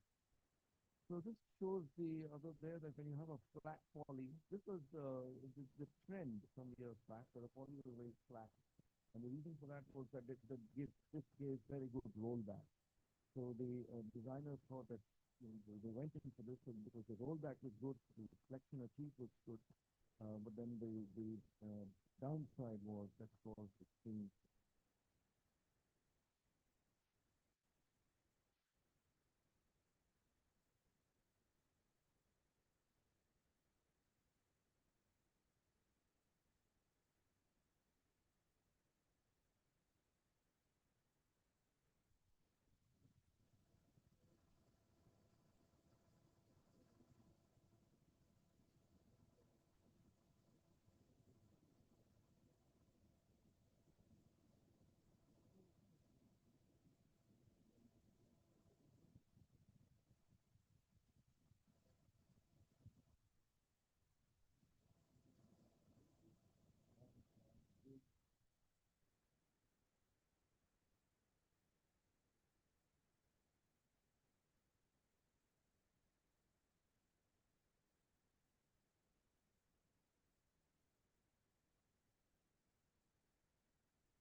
that then lead to machine the defects and lead near bone. You can have to kind of see around the stem, but it's highly technique dependent. You need to be converting the procedure.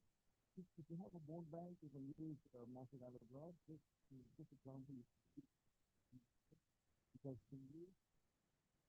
trabecular metal is another very useful tool. It's a high flexibility metal with porosity, which has also inductive effect, and it allows ingrowth of bone. And this can be seen in the various drainage, which is the tibial part, and this is the tibial and the femoral component shown in this picture. And then we come to metaphysically squeeze. These are four approaches. Step devices, these actually load the bone, and by Wolff's law, it causes a good regeneration of the host bone, particularly when you use it with a mobile bearing cage. This is a very, very good way of doing it. Some examples, we take the knee, with two-stage revision. This is the implant into the spacer in place. This is bone defect, and we put without the spacer, massive loss of bone. This is the trial of the sleeves on both sides. The trials in place. This is a definitive implant, and this is the final surgery. This is another example. It's a two-stage revision. Massive bone loss, managed to stay adequately with the sleeve. Here is supercondylar fracture, which was fixed with a plate and also revised and managed to occur in union. This is a non-union after periprosthetic fracture, which is fixed and had to revise him. But again, as you can see, with union. Now, when there's not enough bone stock available, then you have to go and replace the entire femoral part. So, and then that is the human life. So, in summary, these types of decisions are commonly required for implant using orthopaedic stability. Diagnosis is usually MRI is required with orthopedic technology. It's important to operate them on time because any delay will cause loss of bone. Bone that is restored. You have to need to do septic failures can either do a one stage or a two stage, depending on the situation and the country.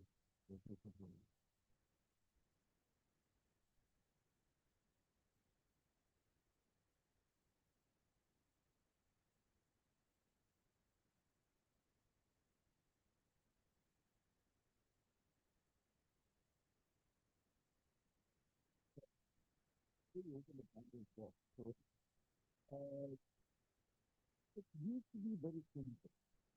The mechanical alignment theory proposed by Inaugural was very easy to understand, and it seemed very logical.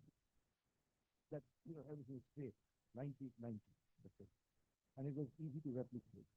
And in its favor, I must say that more than maybe 85% of the time it was okay. There was no problem. Now, somehow to explain this 15% of dissatisfaction, we have this group of Powell and Hollinger who said that this is, but frankly, I mean, I have to take their theory with a pinch of salt. I mean, we really don't know whether it is that cause this 15% of dissatisfaction. So they said that it is the soft tissue releases that you do.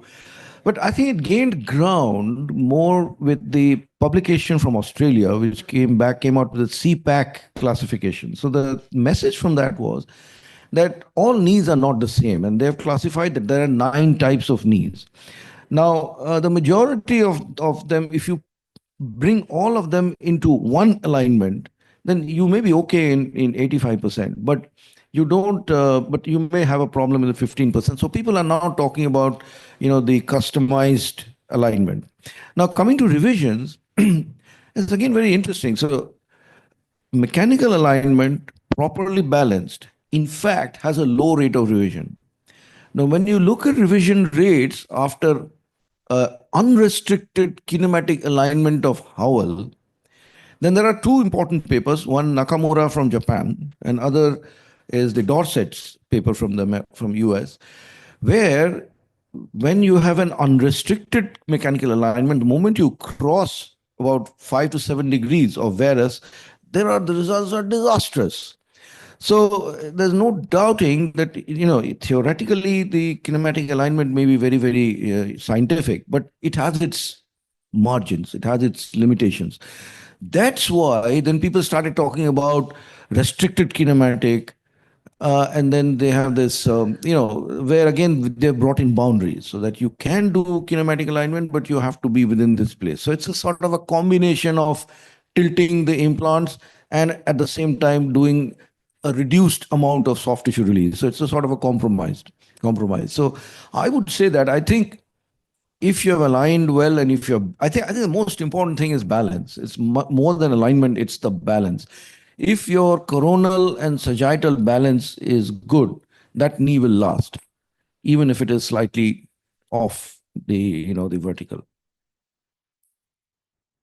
Besides, there's another thing that we don't have any reliable Indian values for the natural knee. Yeah, unfortunately, we have to depend on Australian and Japanese stuff. Yeah, that's true. Yes, I mean, I agree. We don't really have our own values, but I think we can adopt those concepts. Maybe not the values, but we can adopt those concepts, and I'm sure they will apply here. I mean, what I call it, I know what I call it is common sense alignment. I think if you have a knee which is in severe varus, don't put it in valgus. Yeah. I mean, similarly, if you have a knee in valgus, don't put it in varus. I mean, it's good to accept. And yeah, you have to balance. I mean, you can't get away without balancing. But I think the extremes of balancing and soft tissue dissection, I think you have to avoid. And the surgical technique has evolved over the years. And if you look at yourself, I mean, we are not doing the kind of soft tissue releases that we used to do, maybe a decade ago. Yes. So it's more of, applying common sense, I think. That's a reticence. I think, yeah. I mean, it's common sense alignment. Okay. Thank you very much. Any questions for Biplab? Biplab on the reverse shoulder. And just I have one question or suggestion that while doing for malunited or non-united proximal humerus for reverse shoulder, I think it is better pertinent to mention that axillary nerve functioning is normal. So that is the first thing before you go for reverse shoulder in those cases.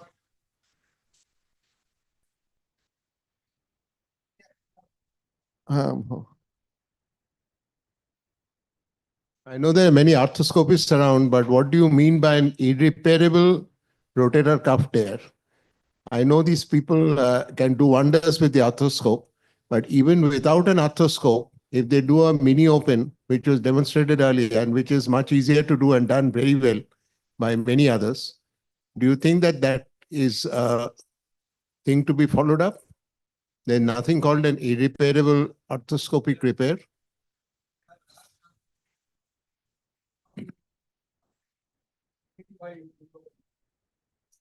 You have to do arthroscopy rather than more difficult than because you cannot do the release, absolute release and bring back that up to the. I think Shonendu has something to say on that.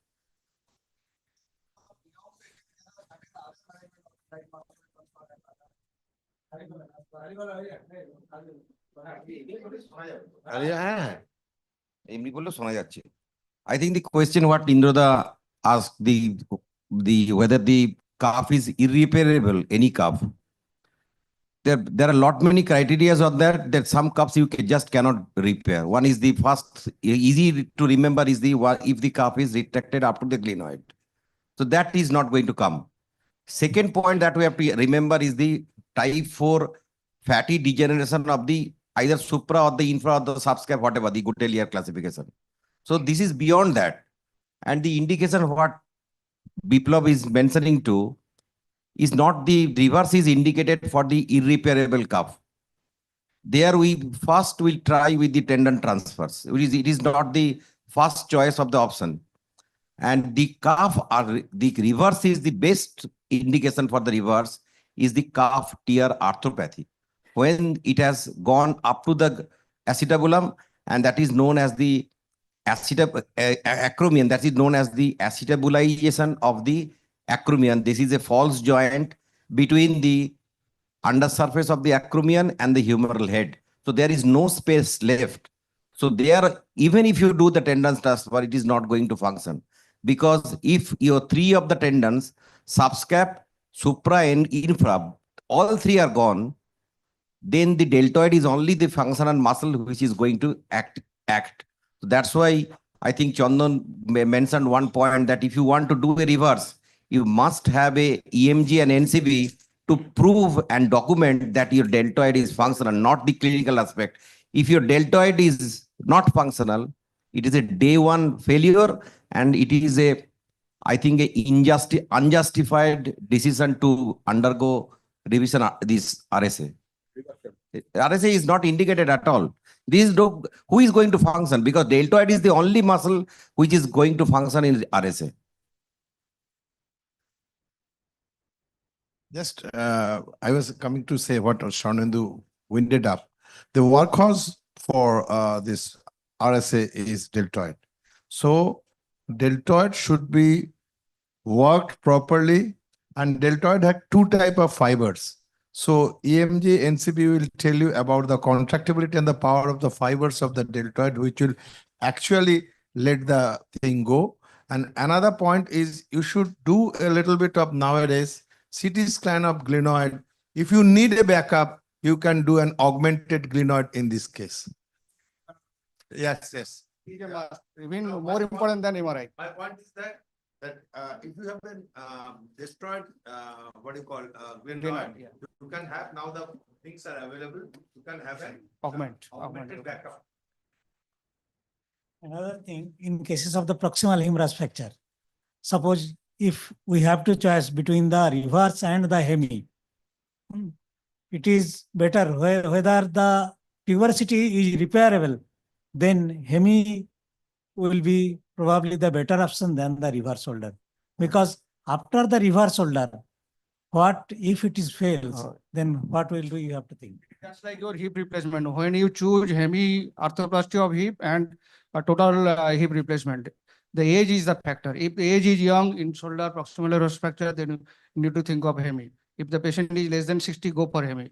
If the patient is elderly, 70, 75, reverse is the option. Because your tuberosity will not heal.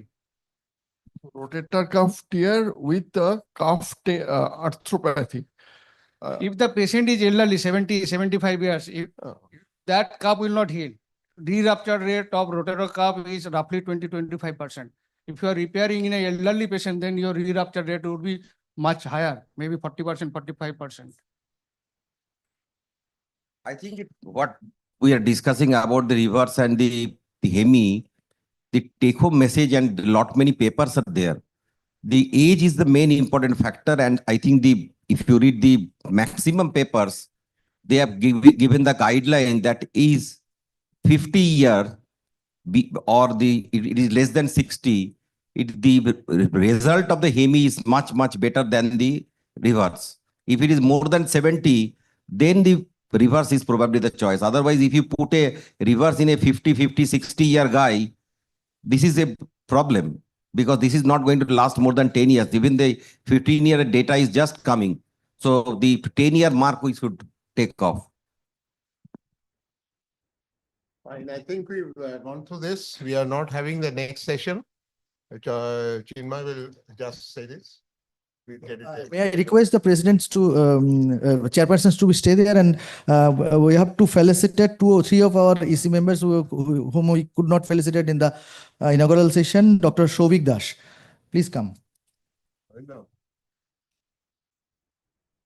Dr. Shovik Dash, and then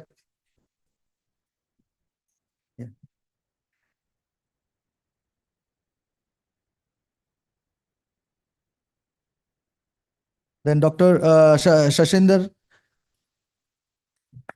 and Dr. Samundeshwari.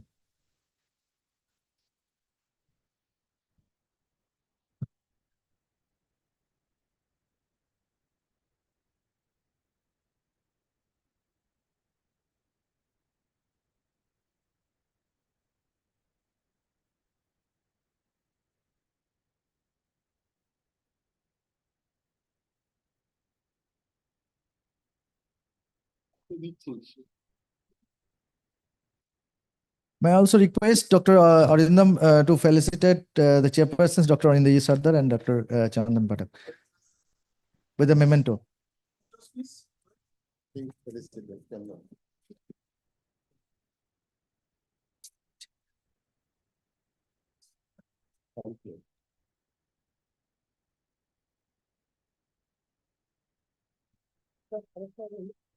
Another memento, please.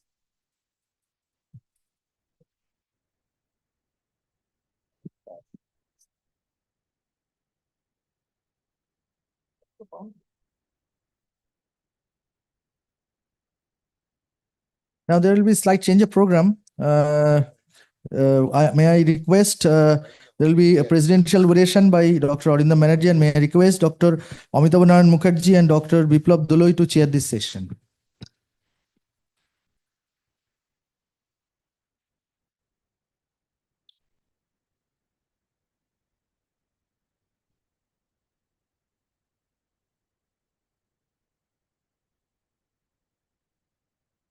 CV slides, please.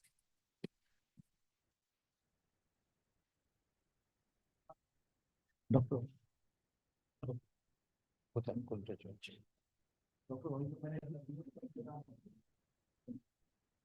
Hello. Dr. Arindam Banerjee is the president of WOC India chapter, as well as the president of WOC International. He is a consultant orthopedic surgeon at NH Super Specialty and Multi-Specialty Hospitals, Kolkata, and the director of Medline Nursing Home.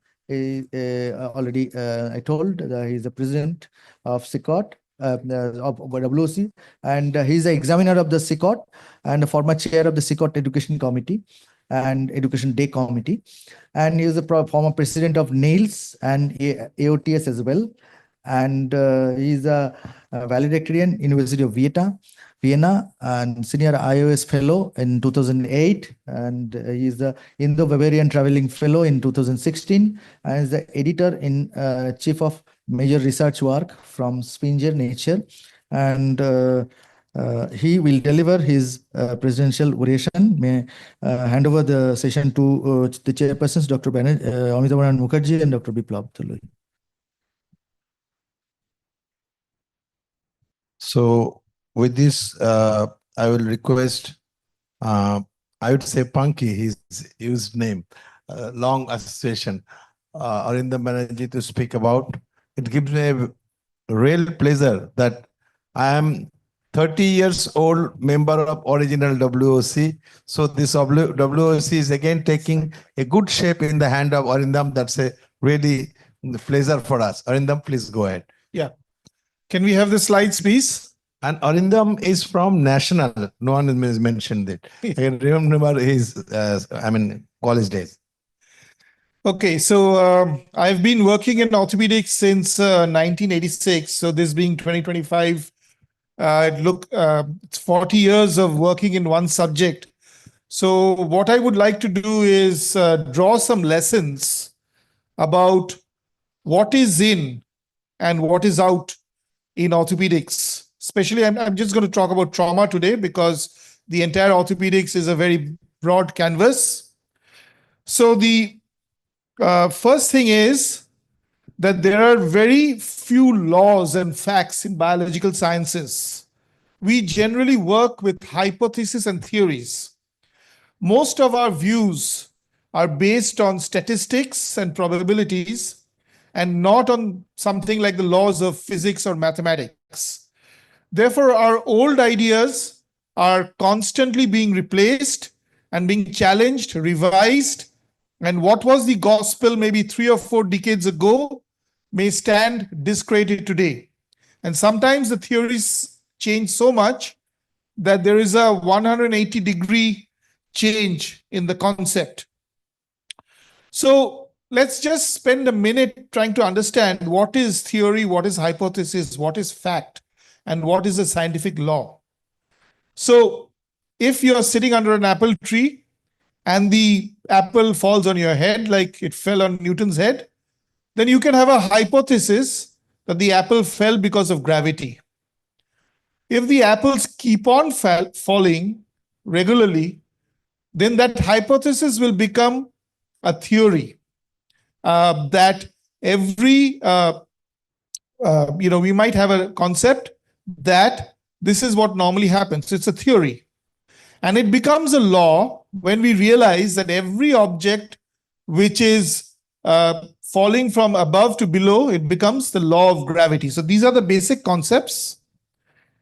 And based on this, we have to understand that in orthopedics, all of us here, the senior people and some of the people in mid-career, we have been witnesses and participants in a sea of change. All of the operations theories we learned as junior residents, many of them are obsolete. And we have to understand what has changed. A lot of change has happened in surgical incisions, in surgical exposures of fractures, and how we protect the neurovascular structures, how we handle the soft tissues. The equipment which we use, the general instruments have changed in design. The purpose of the operation has often changed. The surgical steps and the goal of surgery may have changed. The use of CDs, C-arms and 3D CTs have become much more paramount. The traction tables, the radiolucent hand tables, material sciences, metal alloys, what we use, the polyethylene, the flexible reamers, the different kinds of anesthetic techniques which we have, the changes in the MIPO techniques, the new regional blocks, the antibiotic regimes, the intensive care support, the use of specialized orthopedic equipment, the way we reduce fractures, often using indirect reduction of fractures, the entry points of nailing, they have all changed. What has changed even more? Orthopedic implants. The type of implants we use nowadays were not used when we were in training. Now, when an operation improves, and this is a graph I just made yesterday. So generally, if you have on the left side, you can see here that this is how technology improves. So you had music cassettes, then you had music CDs, and then you had music on iPhones, and then you had music on cloud, and then Spotify. So these are the graphs. This is how it changes. But in scientific and biological studies, it changes, in my opinion, this is my opinion only, it changes like a spiral staircase. So on one side, you have the progressive improvement in technique. If you're doing an operation repeatedly over 30 years, your technique will improve, obviously. But in addition, there is change in the material sciences, there's change in knowledge, and there's change in clinical results. So clinical results wise, you are getting input that this operation worked, that operation failed. Knowledge is increasing with dissemination of knowledge through the internet, worldwide knowledge we're getting access to. And in addition, the material sciences are changing in the sense that, for instance, you previously had a reamer for a K-nail, and then the metal changed, and you are getting a flexible reamer, so you can do another different kind of operation. The 3D CTs are coming into, you can do a 3D CT. That's technology you didn't have. So you can do a different kind of operation. So this is causing the improvement of an operation. So with this background, let me just go quickly through what I think are the changing hypotheses. So what did we learn previously? That open fractures should not be internally fixed. Number one, that's what we were taught. It should be externally fixed. You should not touch the fracture.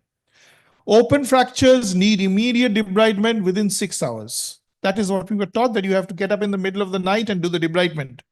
Or something like a 3B fracture, it should not be nailed. You can only put an X-fix.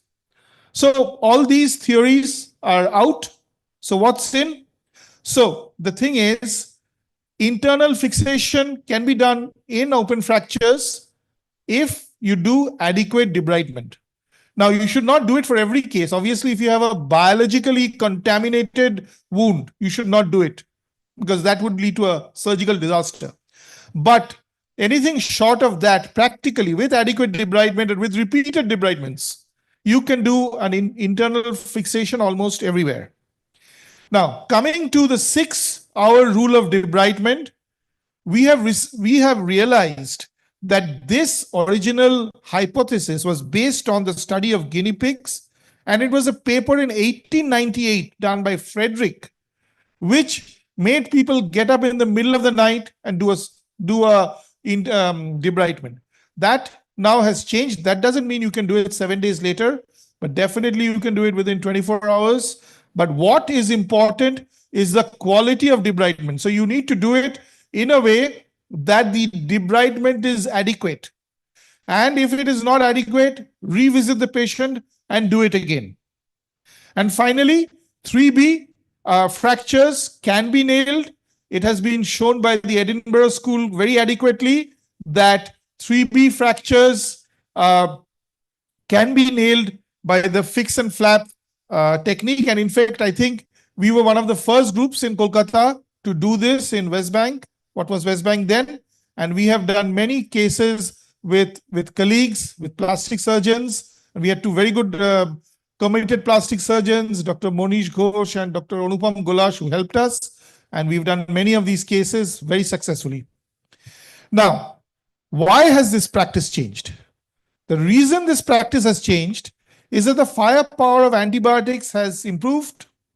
An open fracture is no longer a life-threatening injury. In 1850, if you had an open fracture, you died. But with the newer IV antibiotics, it's no longer a life-threatening injury in most cases. Understanding of microbiology and understanding the behavior pattern of bacteria is better understood. So when Lister brought out his work, he improved the mortality of serious open fractures. He brought it down from 50% to 9%. Then our knowledge of vascular anatomy has improved. And this allows better wound coverage. So the wound coverage has improved amputation rates to the extent that we have to remember that 3 decades ago in USA, if you had a 3B fracture, the amputation rate was 15%, which is no longer the case. We improve with wars. Actually, orthopedics improves every time there's a war. So the Crimean War, we learned lessons, and then these were used in the First World War. We learned lessons. They were used in the Second World War, the Vietnam War, the Korean War. Every war makes our understanding of fractures better, and we treat them better. It's we can say collateral damage of war, but the quality of debridement has to be improved. The quality of implants has improved. The quality of surgery, by which I mean not damaging soft tissue. Because in our time, surgeons used to think that, it's just soft tissue is just impeding our approach to fracture. So once we learn to respect soft tissues, our results improved. Okay, coming to plate fixation. Fractures, one concept was fractures must be fixed rigidly. That was the original AO concept. And there should be only 2% strain. And primary callus should not happen. Then, so fractures must be compressed for union. To achieve union, we have to compress the fractures. And fractures should not damage both the subperiosteal and the endosteal layer. So that all these thoughts are now out. So what's in? So absolute fixation has been replaced by relative fixation. So instead of a 2%, less than 2% strain, the strain can be between 2 and 10%. Of course, above 10%, it's also not good. Correction of rotation, alignment, angulation is adequate in most cases, or if not in all cases. And the other thing about compression, we have realized that controlled distraction, by which I'm talking about the Elizarov technique, can also give rise to callus. And today, I think in the last 5 years, we are seeing a lot of the nail plate combination. So people are putting both a nail and a plate. Theoretically, they are injuring both the periosteal and the endosteal surfaces, but that is also working. So this hypothesis has also changed. So these are some of the curves. You can see the elastic Young's modulus of bone, and you can see how the concepts have changed, right from, if you can see here, the rigid fixation to the flexible fixations. So in rigid fixation, we had smaller plates, more screws. Now we have moved on to larger plates and less number of screws. So why has this hypothesis changed? Because bone and muscle vascularity has been mapped out better through many anatomical studies, and we realize that bone has much more reserve than we thought before. Absolute fixation based on Perrin's work leads to devascularization of bone and necrosis. Zero callus leads to lack of bone strength, and this leads to refractures once the implant is removed. So every butterfly, every fragment today does not need fixation, though I would say a lot of people are using a lot of circlage wire. Nowadays, I'm seeing a tendency. I'm not sure if this is good. Maybe large butterflies need to be put back in, but whether everything needs a circlage wire, I don't know. So this is a concept. We are in the middle of this change. And controlled and systematic distraction of a fracture can be used appropriately. And we have a few landmark papers. I will not go into them, but looking at it, IMN was associated, intramedullary nail was associated with lower rates of infection and less fracture healing problems as opposed to the external fixator. This is based on a lot of work. Primarily, again, we should always mention the Edinburgh School, the Code Brown School. And another thing is that interlocking nail reduces the incidence of complications like infection, non-union, and is more acceptable to patients than external fixation. And this is another paper based on the work of the Edinburgh School, who have revolutionized this concept provided the debridement is done properly. And this is another one, another concept that there was a thought that if you have an open fracture, you should not ream the fracture.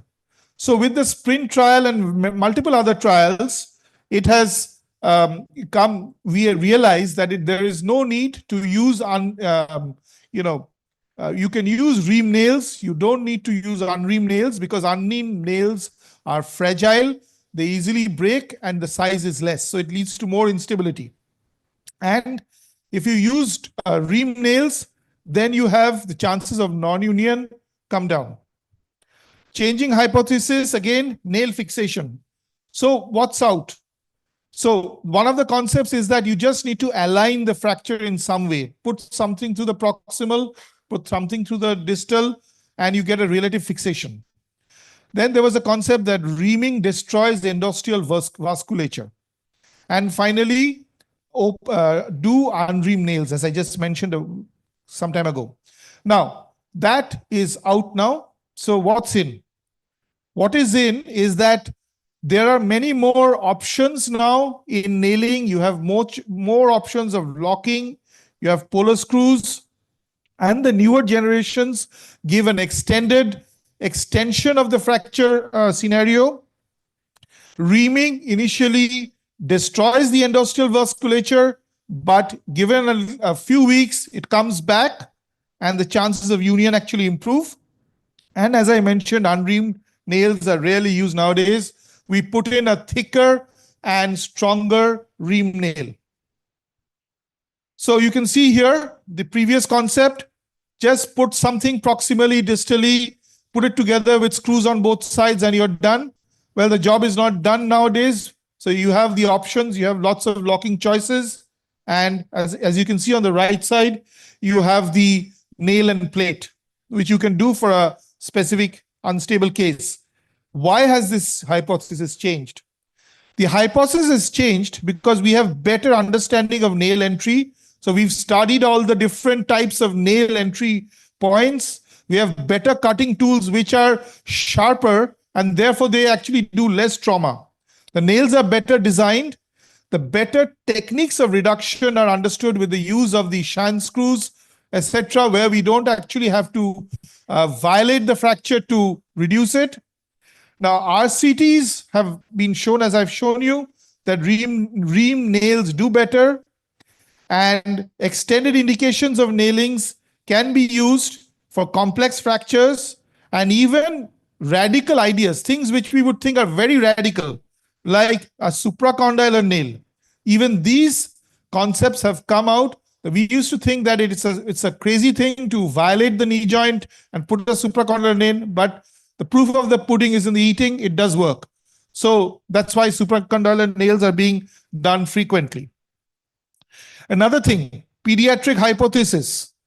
These were older concepts. One were in our time. Children's fractures should not be fixed. Very few pediatric fractures need fixation. And fixing pediatric fracture leads to infection and growth disturbances. So most of these thoughts are out now. So what's in?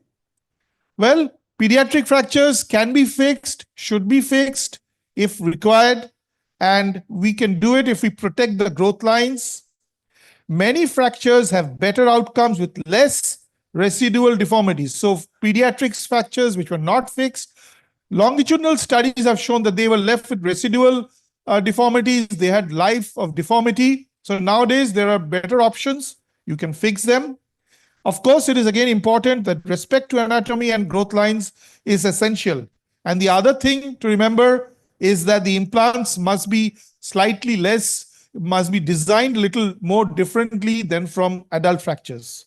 So like this, you can fix all these fractures. You can see here, they're different for adults and different for children. For instance, you can put in a 10-year-old, you can put a plate in the femur shaft, but that would not be acceptable in a adult. You can put TENS in a forearm fracture, provided you don't breach the growth lines.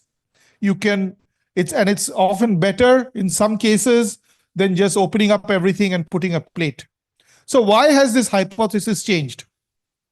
The first thing is child rights.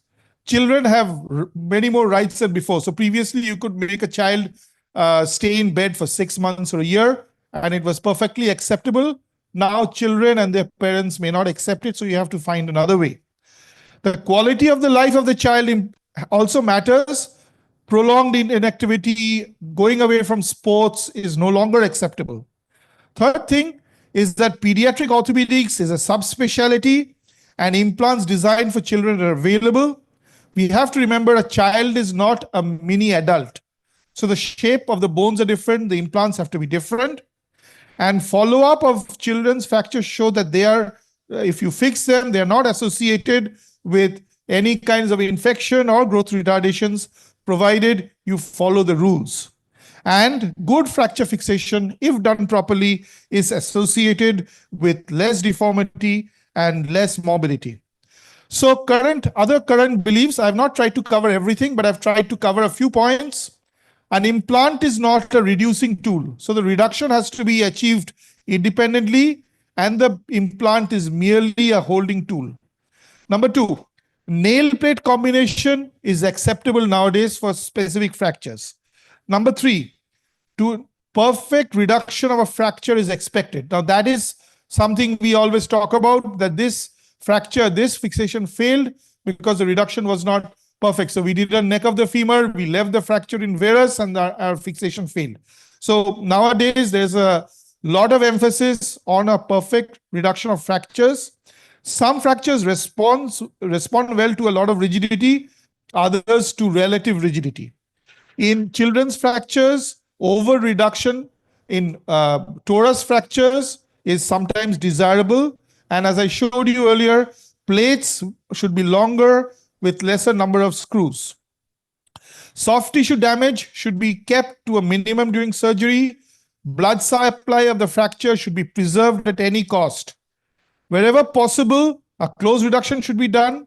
Indirect reduction of fracture fragments and MIS techniques to be used. But, this is important, but this should not be at the cost of the reduction or restoration of alignment. So if you have done a MIS and you have not reduced the fracture, that is not acceptable. So you should try MIS, but you have to reduce the fracture. If you can't reduce the fracture, you might have to open it up. I mean, so the accent is on reduction. Now, personal beliefs, I believe a few things myself, having worked for 40 years on this line. Rehabilitation should be appropriate and consistent, but there's no need for bravado from the surgeon. So you don't need to make the TKR walk in the evening after operating in the morning. You can jolly well let the patient have some rest for 2 days and do that. there's no point in causing the patient unnecessary pain. The main thing about physiotherapy is consistency and regularity. Weight bearing and loading of a fracture which you've done should be progressive and graded. Don't jump in. Do it slowly but consistently. Implants should be made of good material and be MRI compatible nowadays. There's no need to operate on every case you see. Operate on the ones which need operation. You don't need to over operate. And not all implants are better. Now, in my opinion, this is my opinion only. I'm not saying it has to be yours. For instance, the screws.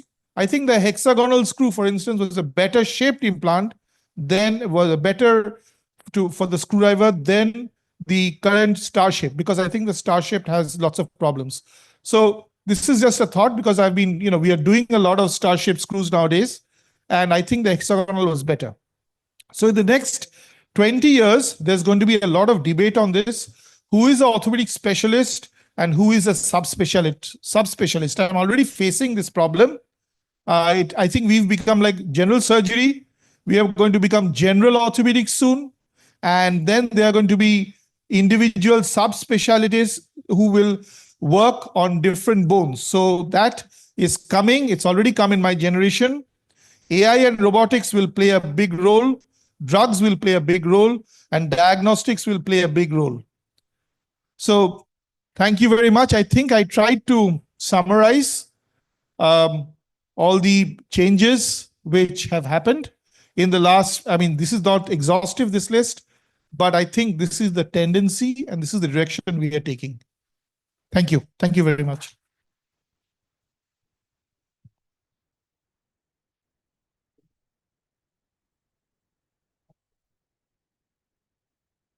Hello. Thank you, Pangi, for such a elaborate discussion on the journey. It was really nice to share with you, because I also stay in the same age group. You please stay back. May I request Dr. Amitabh Narayan Mukherjee to felicitate Dr. Arindam Banerjee.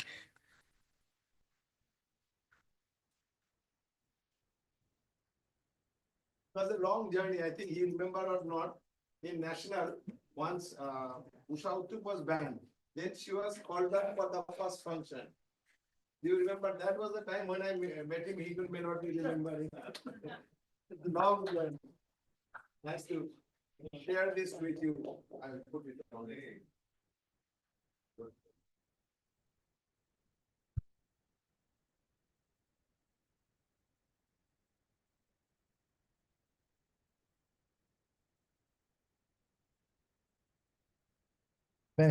So certificate.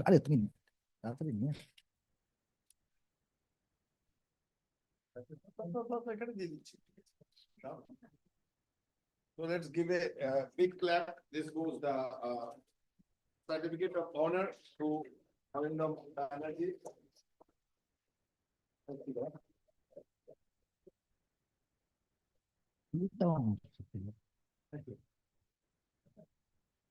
May I request Dr. Biplab Doloi to felicitate Dr. Swarnendu Samanto.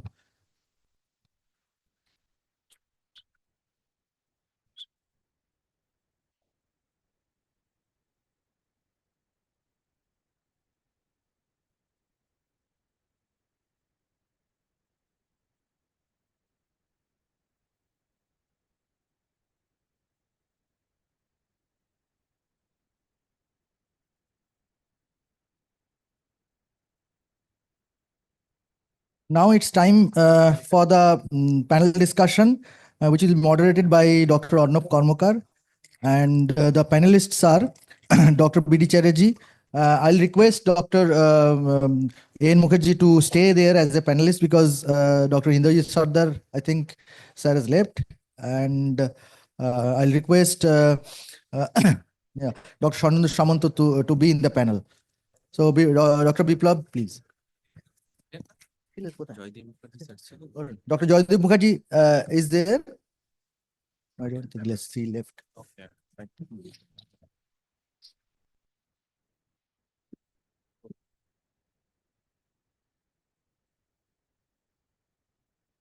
Okay, so straight away we'll go to the cases, sir. We'll not waste any time. So this is the first case. 53-year male fall from stairs, but that doesn't match the X-ray. Some neurological disease he was suffering, which was treated, but he was able to move an ambulatory. 1-month-old injury presented to us. So mostly we are looking on the left side now. The right side has all.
I can't hear you, Arindam. Can you hear me?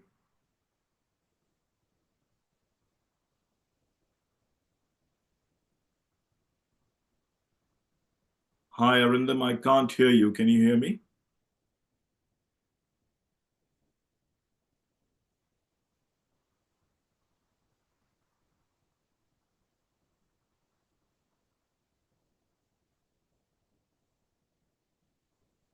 Hi, Arindam. Can you hear me? I can't hear you, though. I can't hear you. Let me log back in again.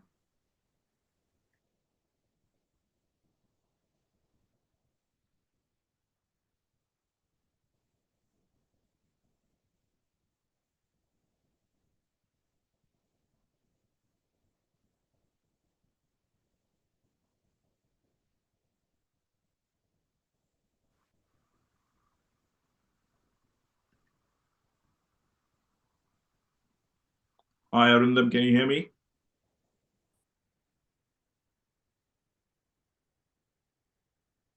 Hello. Can you hear me?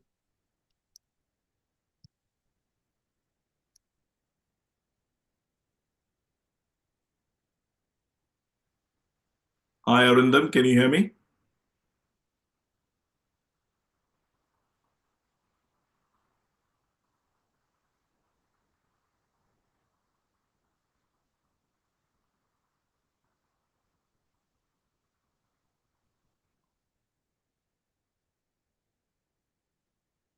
Hi, Sasi.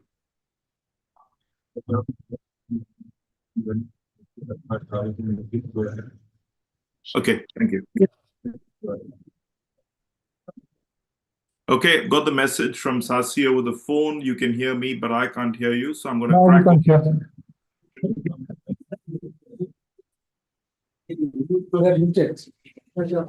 Now we can hear. Yes, I can hear you now. I can hear you now. Yeah. Perfect. Speak something. Hello, can you hear me now? Loud and clear. All good.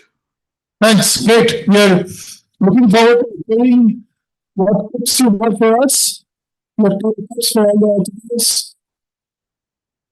Right. Thanks very much for the kind invitation. Absolute pleasure to be here virtually. Thanks very much to the World Orthopaedic Concern and to you, Arindam and Sasi, for the kind invitation.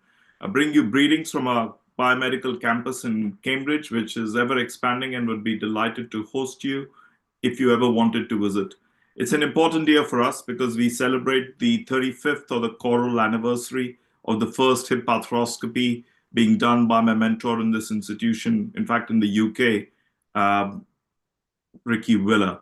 These are my disclosures. None of them are particularly relevant to this talk. So rather than giving you a subject matter talk, I thought I'll talk about the 10 top tips which I think have helped me, which hopefully would be helpful for you and for every orthopod. So it starts here. I was a registrar or a senior registrar in 2004 at the Royal London Hospital, and I wanted to train in hip revision surgery. So I went to my mentor at that time called Garrett Scott, and I asked him, where should I be doing my fellowships for revision hip surgery? And he said, I've got a good friend in Cambridge called Ricky Willer. I'll speak to him. Why don't you go and have a chat with him?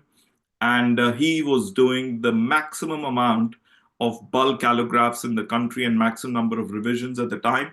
And he would be a good person to do a revision hip fellowship with.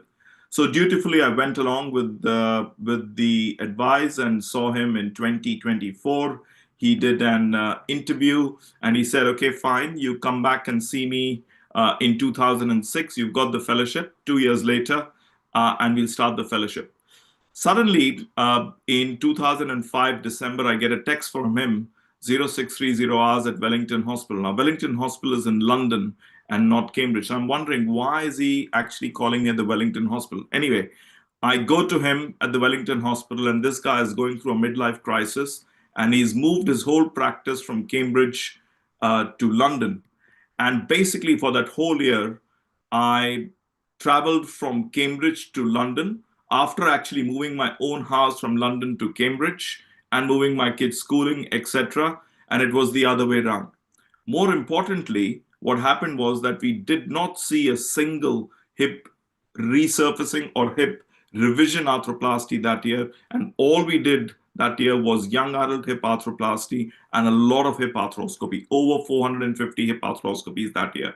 So the first thing or the first lesson that I learned is serendipity. And I'm becoming a firm believer in serendipity. I went to learn hip revision surgery in Cambridge. I landed up learning a lot of hip arthroscopy in London that year, or between London and Cambridge that year. So whatever comes to you, you've got to actually accept it with open arms. And if you think about it in a deeper process, then serendipity process is an extremely important process. You go with any unexpected event with a prepared mind, you recognize the potential, you seize the moment, amplify the effects, and then you evaluate the effects. So that's lesson number one. You maximize serendipity and believe in serendipity. Lesson number two, you need to understand what it means to be a good surgeon. Sometimes a lot of us are actually just focused on surgical skill because that's what it means to be a good surgeon. Yes, that's extremely important. You need to have good surgical skill. You need to have the compassion for your patients, but you also need to be a thinker.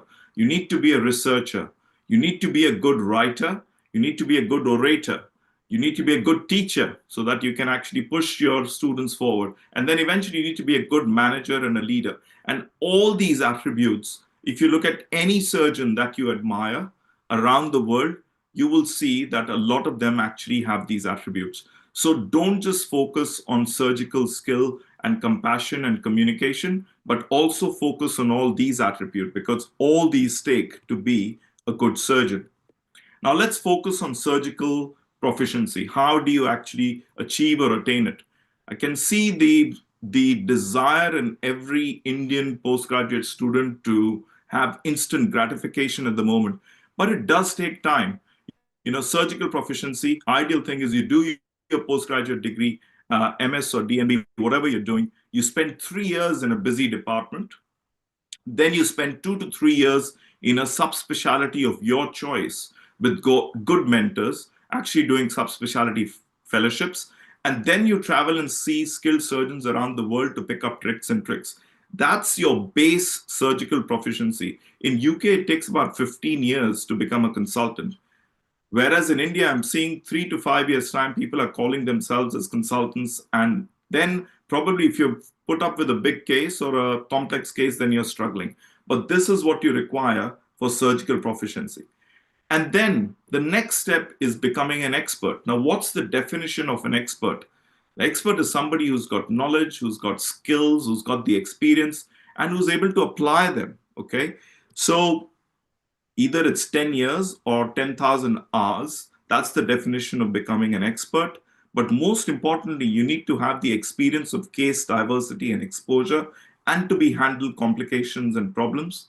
And you really require the 3 Ds of dedication, discipline, and determination to actually achieve that, and commitment to lifelong learning. So workshops, conferences like this, peer interaction is key to develop to becoming an expert. And then is steps to becoming a key opinion leader. Everybody wants to be a key opinion leader. Yeah, that's absolutely fine and good, but you need to have the surgical proficiency. Then the next step is to become an expert. And the next step is becoming a key opinion leader. And what distinguishes you from an expert to a key opinion leader is research. So if you look at all top institutions in the world who have an international standard, be it Harvard, Cambridge, or the lineage, and they have elite personnel, that is what differentiates you from becoming an expert to a key opinion leader. So surgical proficiency alone, unfortunately, will not get you to be a key opinion leader globally. And you really require research. Now in research, there are 2 tenets. You really need to ask the right question. And because all of you have so much of clinical exposure, patients will tell you what the right question is. So please listen to them, because the good questions will, or the impactful questions will come from actually the patient. So ask the right question and then choose the right methodology to actually answer that question. all of you who are still trainees out there and in your MS or your DNB programs, please start this right early. So don't waste your MS thesis. Think of the right question and think of the right methodology to actually answer that question. Invest time in a higher degree, for example, an MD or PhD. Timing is whenever you're inspired. All you need is substance P. That is the passion and the perseverance for research. You need that growth mindset. You need the curiosity and the 3Ds, as I've said earlier. Obviously a commitment, but it teaches you a lot. It teaches you time management and a lot of other skills that will come with a higher degree. Personally, I started my PhD only after I became a consultant with the University of Kent because I knew the mentor that I wanted to work with in engineering, and I knew the topic that I wanted to work with it as well. And I actually finished this PhD 5 to 7 years down my consultant job. It was difficult because I was doing a busy job and I was doing this as well. But from this came a lot of outputs, lots of publications, lots of grants, invited lectures, awards, eponymous lectures as well. And most importantly, we were able to actually set up a clear research program in Cambridge via my PhD. So a lot of outputs. The next thing that I've learned is you really need to create pathways for people to grow. And I've done that in this organization that I work in the hospital, or any other organizations that I'm a part of. You really need to create pathways for people to grow, because if they grow, you will grow automatically. So we've created pathways for lots of MDs and PhDs, for postdocs to actually grow, and actually fellows to come from around the world to do research and clinical skills as well. Now, hopefully this works. And this I got from this Australian comedian. Hopefully this will work. You don't have to have a dream. Americans on talent shows always talk about their dreams. Fine, if you have something you've always wanted to do, dreamed of, like in your heart, go for it. After all, it's something to do with your time, chasing a dream. And if it's a big enough one, it'll take you most of your life to achieve. So by the time you get to it and are staring into the abyss of the meaninglessness of your achievement, you'll be almost dead, so it won't matter. I never really had one of these dreams, and so I advocate passionate dedication to the pursuit of short-term goals. Be micro-ambitious. Put your head down and work with pride on whatever is in front of you. You never know where you might end up. Thus be aware the next worthy pursuit will probably appear in your periphery, which is why you should be careful of long-term dreams. If you focus too far in front of you, you won't see the shiny thing out the corner of your eye. 2, I'm not an inspiration. So be micro-ambitious. You know, it's good to have dreams, but you really need to seek perfection in short-term goals. So when I was training in shoulder surgery for 6 months, because we had rotations of 6 months of shoulder surgery, 6 months of foot and ankle surgery, then in those 6 months, I wanted to be a shoulder surgeon. In the foot and ankle posting, I wanted to be a foot and ankle surgeon, because then you're actually putting all the effort in and seeking perfection in that goal. And you have a 6-month plan. Go for a course, learn a new skill, do one part of an exam, do an audit, do a presentation, do a paper. So your CV is actually looking good in all the attributes every 6 months. And that's how it is in the UK, and that's how we work. So be micro-ambitious. The next step is find a true mentor or a guru who really believes or she believes in your success and growth. Bounce ideas, discuss difficult cases, discuss your life and your aspirations with them, so that you actually are able to grow based on good mentoring. The other thing I've learned is, this may or may not be true for some people, but definitely true for me, that you are actually the average of 5 individuals you associate yourself with the most. The 4 top physicists around the world, extremely good friends. And when they got together, they really created magic. And all of them big guys in their own right. So you really need to look at whom you're associating with, who are your close pals, because you are going to be the sum of those 5 individuals you associate yourself with. We are growing and evolving at a fairly constant speed and a rapid rate. And you really need to be focusing on technology. You need to understand our art is the art of surgical research and also of performing surgery. How do we learn surgery? We learn surgery through the Fitz and Foster model of motor learning. which is cognitive, associative, and autonomous. I don't have enough time to go through this, but essentially, you need to invest time in technology because that motor model will only be will be spearheaded and will be rapid if you actually invest in technology. So get hold of the simulators for arthroscopy. Even low fidelity simulators would be good, and do invest time in technology, in learning technology and the appropriate use of it, AI as well, because that will help you going forward. That's tip number 7.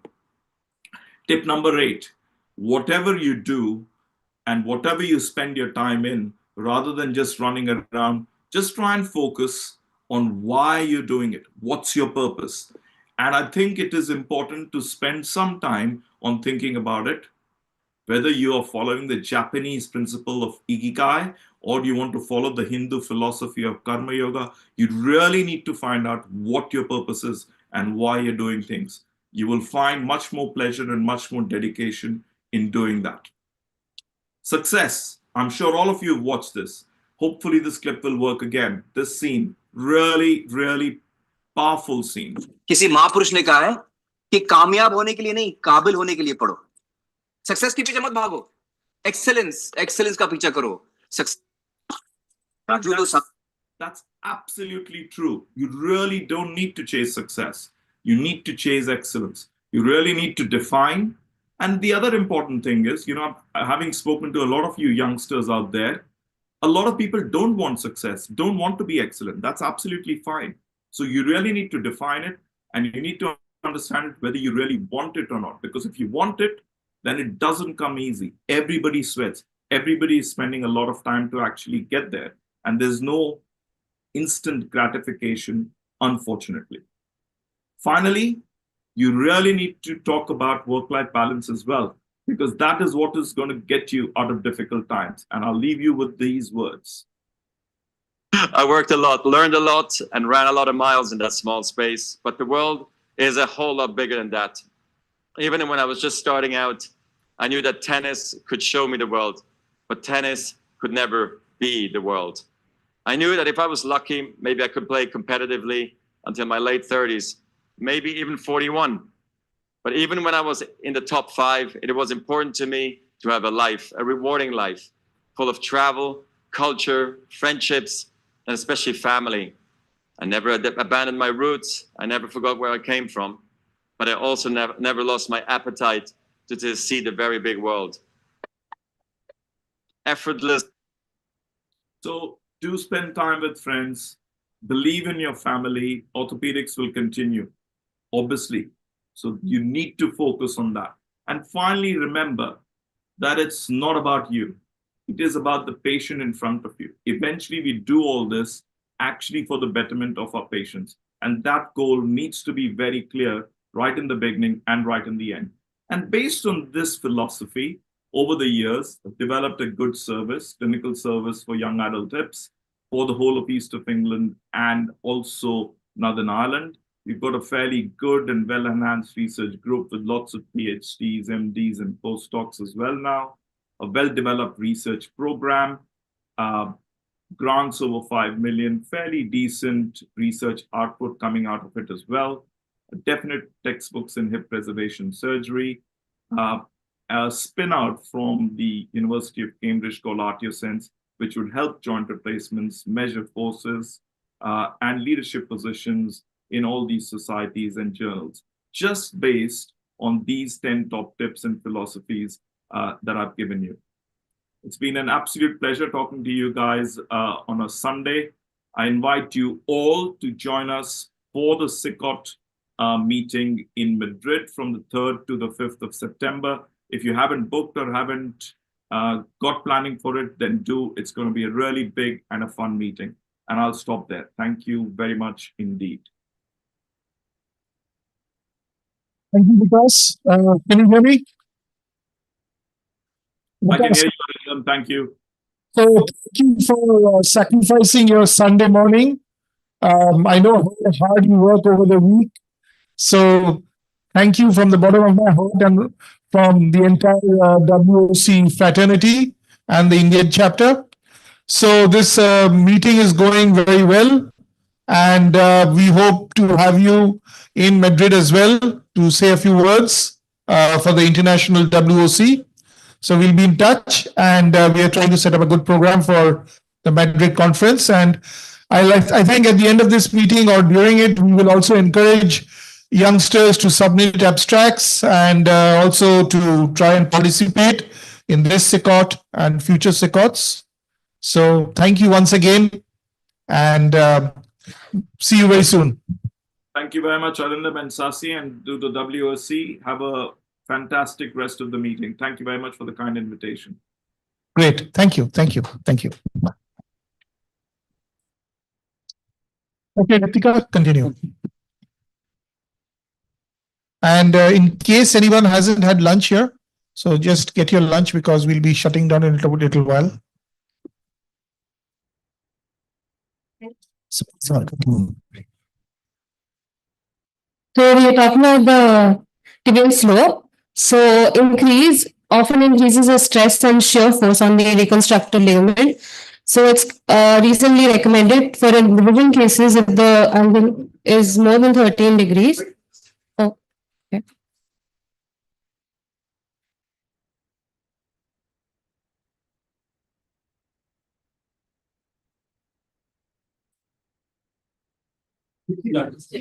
Again,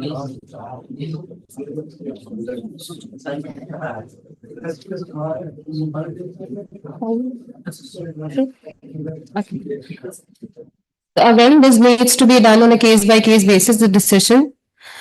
The next anatomical thing we look at is the medial tibial condyle, because a shallow condyle will decrease the congruity of the joint and thus lead to increased strain on the ligament. A dome-shaped notch, again, the wider the notch, it will require a bigger footprint, and maybe you have to consider a double bundle for such cases. A pyramidal notch is the blue line, the pyramidal notch is good for most cases.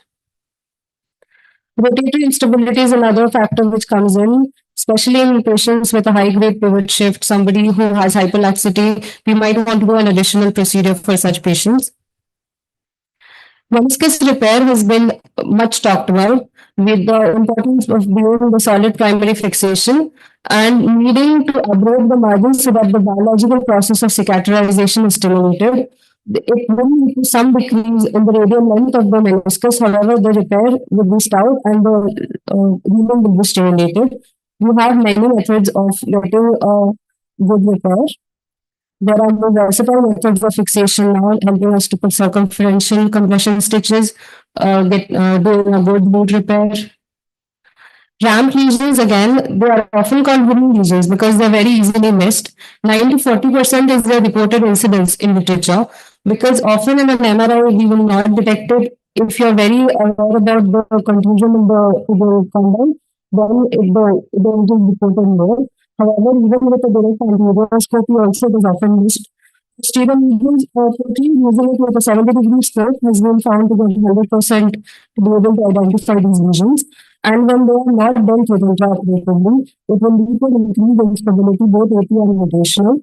It increases the strain on the reconstructed ACL, and even the meniscal tears have been reported to progress further and faster. When it comes to meniscus, the aim is to repair, replace, or regenerate so that we can delay the onset and progression of osteoarthritis. You might have to augment the repair with a fibrin clot in certain cases. If at all it is not salvageable and we have to try to substitute it, one option is an allograft. Allograft can be done for both. The bone plugs are often used for fixation. As long as both the roots are fixed and stable, there will be decrease in the contact pressure, which is the aim of the procedure. But of course, allografts are difficult to obtain and they are expensive, and sometimes the matching with the donor and it is also a difficult issue.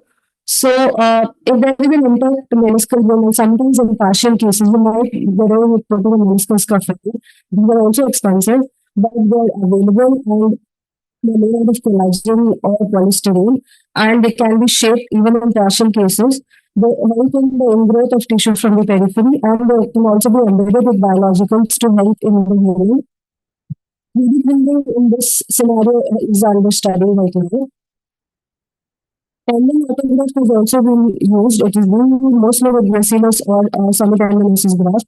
And it has also been, some studies do suggest that there is a good, it also substitutes the meniscus to a good extent.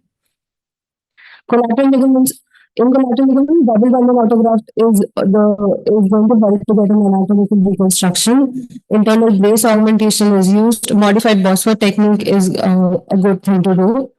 In LCL also, there is certain studies with suture augmentation, improved fixation techniques are under study. Multiple ligament deficient means it needs to be a case-based decision on what to do, a single stage or double stage. Again, it depends on the initial presentation and the status of the patient at that time. For cartilage repairs, microfractures are often done. You can also do an osteochondral autograft transfer for a small, 1 to 4 centimeter square region. However, in bigger cases, an autologous chondrocyte implantation is often required. The third generation ones, the matric induced ones, there are 2 steps. The first step, the cartilage biopsy is taken from a non-weight-bearing area. It is cultured in a scaffold. It is integrated into the matrix, along with we can use biologics like DMP and other growth stimulants, and use a fibrin glue in the second surgery to put it back into place. There are many advances when it comes to the patellofemoral joint, many more techniques which are going to decrease the risk of patella tunnel injuries, etc. Allograft has been a very good advancement in the recent days. It avoids the donor site morbidity. It gives a versatility to the surgeon when planning for the surgery, specifically in multi-ligament injuries and revision surgeries. Technological innovations have helped in the procedure. There are many flexible instrumentations available with better visualization.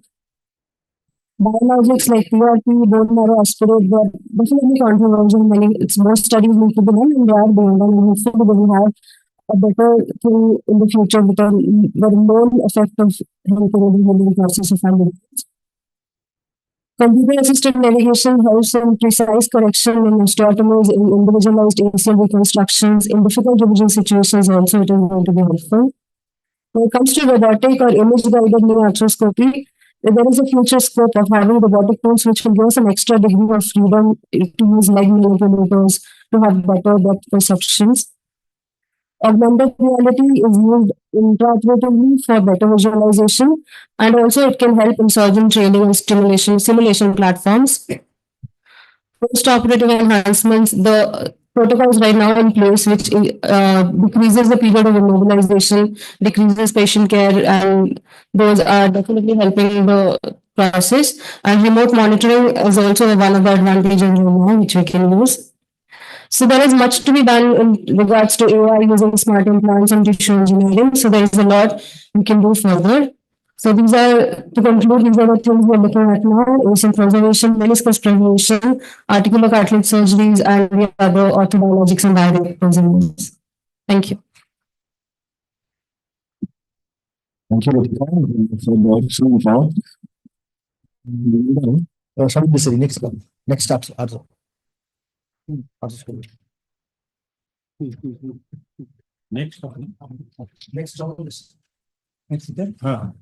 So the next talk is by Dr. Samindeshwari Sasinder.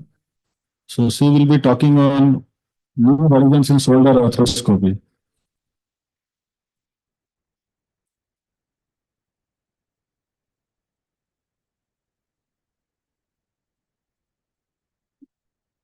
Folder is empty.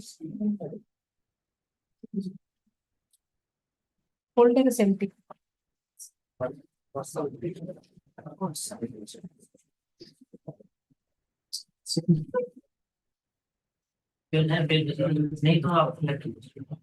Laptop, Sasi, get your laptop.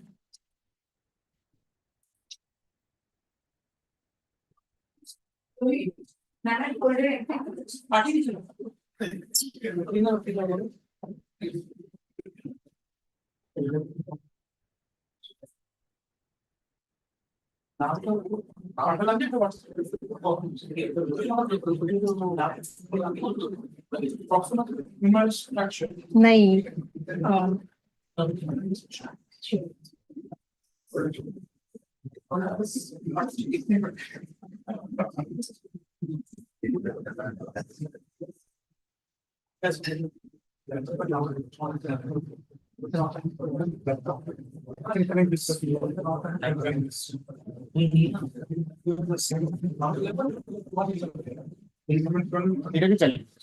Just a minute.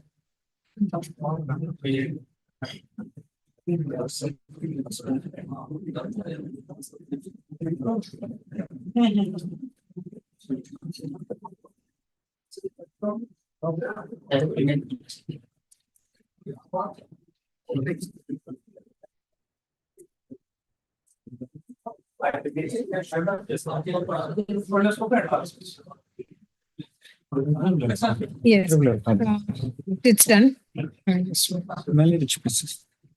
They have sent already. Still, it's not in the folder. Maybe you can connect on the laptop.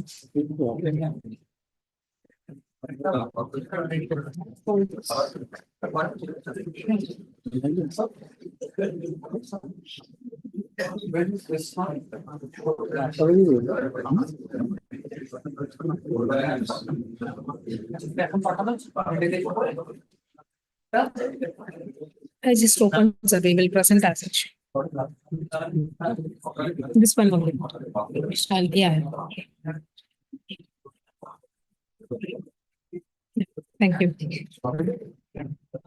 Very good afternoon to everyone. It's a post-lunch session, so I hope I will keep you all awake. I thank WOC and Dr. Arindam sir and the scientific committee for providing me an opportunity to speak about new horizons in shoulder arthroscopy. Myself, Dr. Samundeshwari Sasinder, Assistant Professor of Orthopedics from Puducherry, India. The arthroscopy itself is evolving rapidly, and it is no longer about just fixing what is injured, but it is all about restoring the function with precision. That is what we are going ahead in this subspecialty, and it is very important for us to stay updated along with the recent trends which is happening in this specialty. I would like to go through these advances in the following subheadings: the expanding indications for surgery, the technological advancements which we have today, the imaging and navigation advancement, what are the biological augmentations which are at present in the treatment modality for us, the evolving techniques, and what are the future directions. The expanding indications for instability and rotator cuff, we have newer implants and the newer anchor sutures being developed, and we are also focusing on subscapularis repair, suprascapular nerve release, scapulothoracic bursitis. We are getting into more endoscopic arthroscopy, which involves scapulothoracic bursitis. Glenoid bone loss management. Now all arthroscopic lethargy has been proposed, and there are more expanding indications for doing a reverse shoulder arthroplasty as well. This is a case example of endoscopic proximal humerus plate removal. Other case example of scapulothoracic endoscopy where scapuloplasty and resection of the Lascars tubercle is being done. This is an example of recent advancements in shoulder replacement where we are heading towards stemless hemiarthroplasty, the Arthrex Eclipse shoulder replacement system. Let's see about the technological advancements. With regards to the anchors, we all now have the all sutured anchors and knotless anchors. The all sutures anchors which has less bone loss, and hence it is easier for revision. We do a lot of revision cases as well now. And knotless anchors, it is more helpful for doing faster procedures. With the instrumentation, recently we have come across the Synergy Pan scope. Hence, no need to switch the scopes of different degrees like 70, 30, and Arthrex has now come up with this system which has ultra wide view also. So you can see whenever you want, you can just switch the mode in your hand itself. And the nano needle, which can be used in the outpatient department for diagnostic as well as therapeutic procedures. Next comes the single portal arthroscopy, which is also coming into the market, where in the single portal we can use shaver and then scope view as well. What is happening with imaging and navigation? 3D printing, preoperative planning, and intraop navigation are coming up, especially for reverse shoulder arthroplasty. Arthrex has come up with a VIP system, which will help us for more improved diagnostic accuracy, as well as shoulder arthroscopy for diagnostic anchor placement. In biological augmentations, we have PRP, BMAC, and scaffolds coming up for cuff repairs, and patch augmentation, which we are all doing recently. Especially, it's useful for larger tears and for revision cuff tears. This is an example of the patch augmentation and PRP and BMAC done for a case. Evolving techniques. For irreparable cuffs, we are advancing towards doing superior capsular reconstruction and balloon spacer as a interpositional arthroplasty, dermal allograft, and the outcomes and current, we don't have the long-term outcome studies, but we are currently doing this for irreparable cuffs. Arthroscopic Latage has been proposed and it's being in practice now, and it's technically demanding, but now reproducible with more guides and promising early results with especially in patients with glenoid bone loss. Biceps tenodesis, we have developed multiple techniques, intraarticular, subpectoral, and suprapectoral approaches. And all arthroscopic tenodesis has also been developed. The learning curve is huge, but it has less morbidity and faster recovery. We do have cartilage procedures for OATS and MASI for shoulder, especially in a younger arthritic patients. The future directions, robotics and shoulder arthroscopy is under evolving and exploration. Smart implants are being designed especially for RSAs, like the sensors to detect the deltoid strength and sensors to predict the healing and monitoring.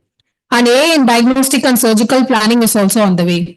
To conclude, shoulder arthroscopy is rapidly evolving, hence mastery of new tools and techniques and understanding them will help us to apply in our patients to have better outcomes. The need for continuous learning and early adoption is the key. Thank you, one and all.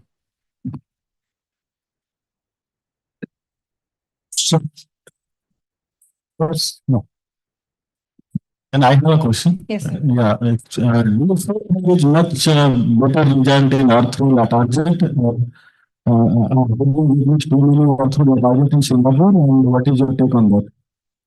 Technically, it is demanding, so the learning curve. We did around like 20 cases of arthrolytage. I had opportunity to see our 6 months outcome. I cannot predict the healing rates, but once we learn, I feel like we can avoid the open incision, especially for patients who have like bigger muscle mass, where the approach is difficult. This will be better. So have you seen any neurological injury while dissecting your nerves, axillary nerve, and so the nerve No, you sir. have to dissect out? No, sir. No. Thank you. Thank you for the excellent talk. So, thank you, the chairperson. So, first, second, the chairperson, sir. Yeah. Next part will be what we have some program. The next part, for the sake of time, start by Dr.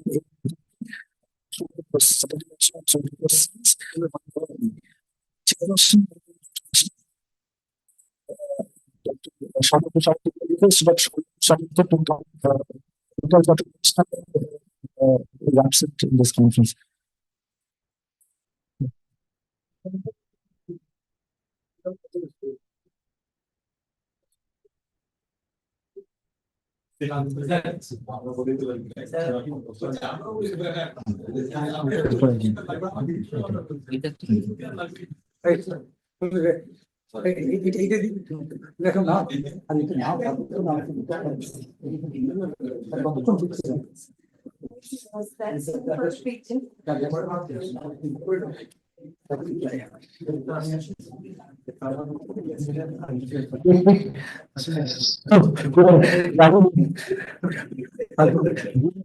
So, Dr.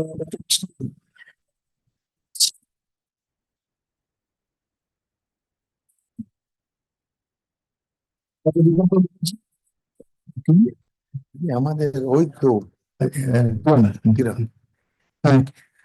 please take can you come and take the chair? Vishnu is not there. Where is শুরু করি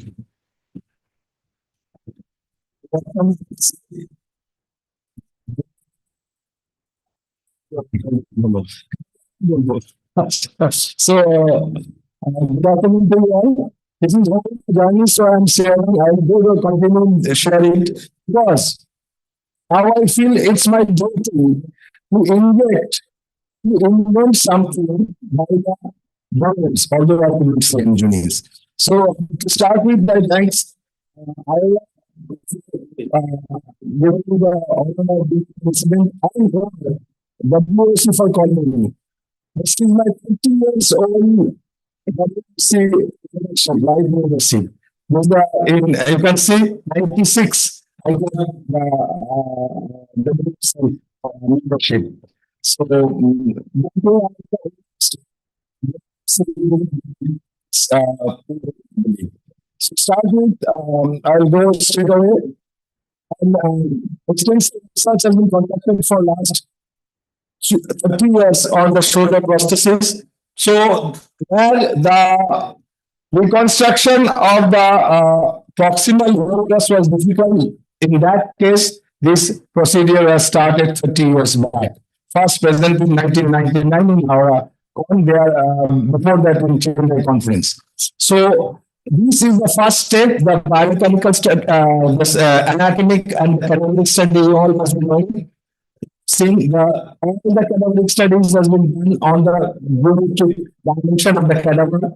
And this is the retroversion. I'm surprised to see that Indian bone has a retroversion from 25 degree to 40 degree. I have given the book on that side. So on this basis of this cadaveric study, we did an radiological study to find out the parameters if everything is going right. So these are the findings of the cadaveric study. Humanoid 53 to 51, except is 42 or 35, individuals 155. The proximal 82. Version was 2 to 45, is far away from the completion. This is on the individual side. So this was the first generation of the prosthesis made by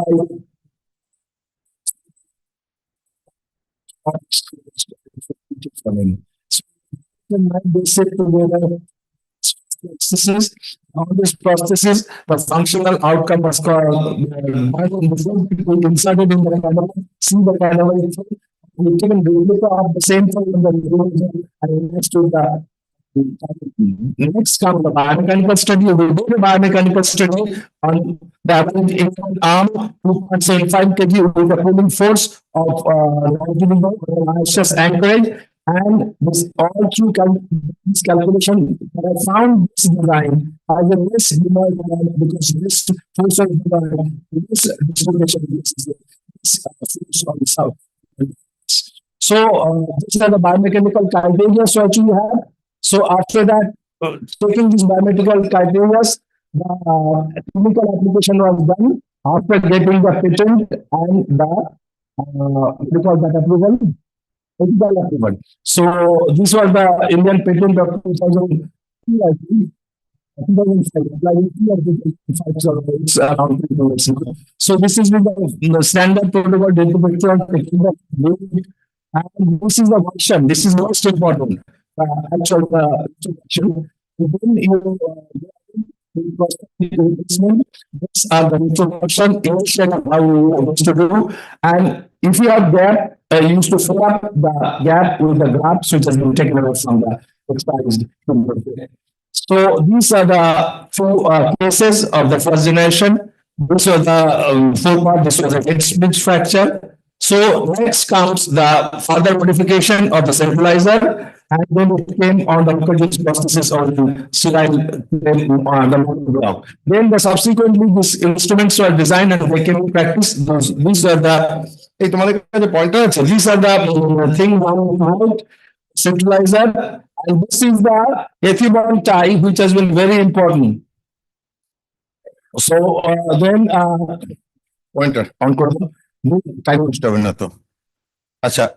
then it comes like you can put this ethibond tie like this and they do the myoscus anchoring. Subsequently, this is the case where you can see video this is just a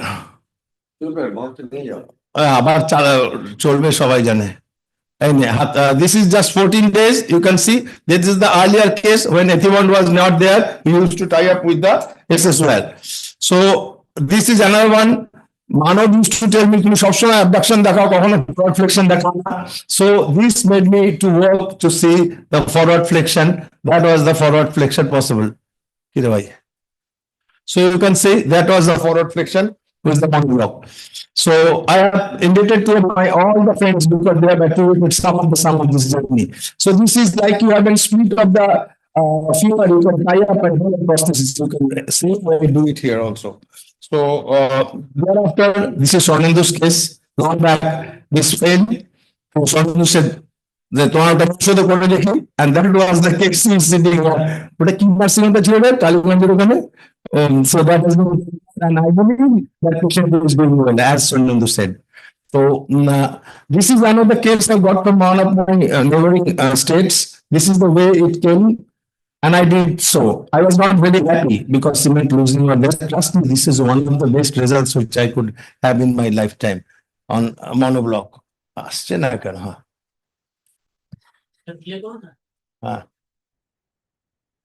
So that was the range of motion.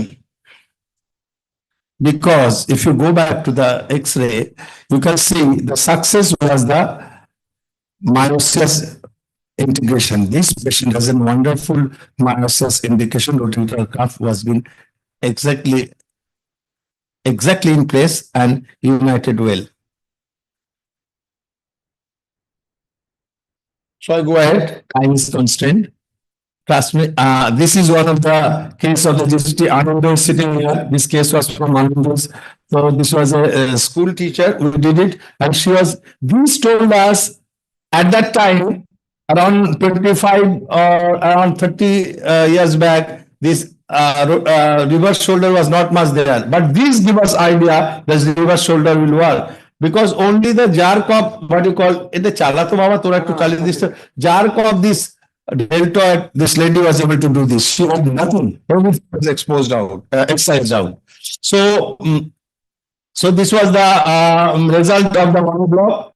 5.5 years. So 79.5% were happy, and the mean shoulder abduction was 15.5. But that was the time which made us feel that we must feeling some problems while doing monoblock. So this was the design of the modulus stem, and this is the instrumentation what I planned for the modulus stem, and this was the one of the case 55 years gone for the modular stem.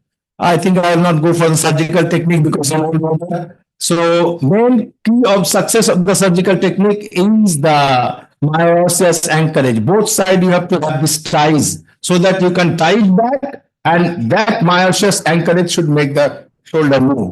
And this is how the reduction and trial and reduction. And this is how postoperatively it looks. Even this is not fully done. This should be a little bit down. The upper part of the dome of this humeral should lie 2 to 4 millimeters below. So this is one of the case. One case, Swarnendu was there, John was there, bilateral. One was fixed and another was revised. You can see both more or less same after 4 weeks. So the rehab, a small rehab, it starts after the second week, and aggressive rehab starts after 4 weeks. I do because I wait for the conscious integration. If I say rate of complication I'm lying, this is the complications which we have. This is instability. This is extrusion. First case, I'm missing Chandan. My first case was referred by Chandan. Second was Professor G. Shendra. So Chandan's case, I had a exclusion, Chandan Pathak, but she was happy throughout. She never complained. I would say they will revise, but she was happy. And this is one migration of GT. This is one we had a fracture. This is one we have infection. This is on the late infection. It was initially done in PG and I revised it, but he's so happy with this, he don't want to come for the second stage.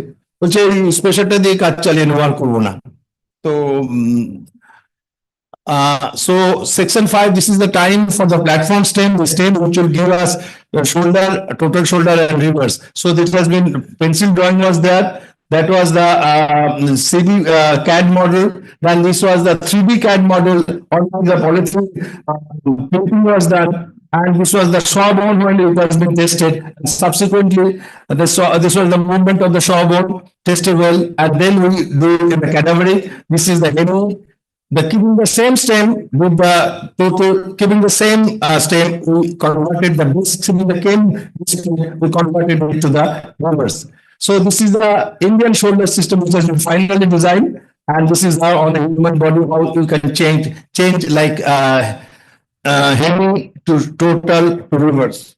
Thereafter, this is the saying, this is the hemi, this is the reverse, and this is how it can be changed from hemi to reverse as it looks like. So this is one of the case, two cases I would say. There is the one which has been put on the reverse. This is one which has been taken the reverse. So about the scoring system. So this has said this is doing well. I'll go pretty fast. This is the dynamic, and this is CT scan showing the same. The scoring system, this is good, and this has been clarified with all international standard and shown this is a good standard. Then we had a scoring system of our own. That scoring system said that this is also good. Thereafter, we do, as I said, we need, this is a time for glenoid 3D reconstruction. So we do the glenoid 3D reconstruction system with our OrthoTech company. And this is the HoloLens. As Sonendu has also started HoloLens, we also started one HoloLens with this. And this is how HoloLens look like. So you have something which will be in the outside, you can make and you can match from the outside, taking that, how it will look like. So thereafter, this is the jig of the HoloLens. This is the only single case done with the HoloLens. This is how the simulation study works. And this was the cycle, how we started. And this is the Indian shoulder replacement system. So this cycle says how I have started. The monoblock, then reverse, then what I did till date. And with this, I said the journey is not complete. I had more things to work. Thank you very much.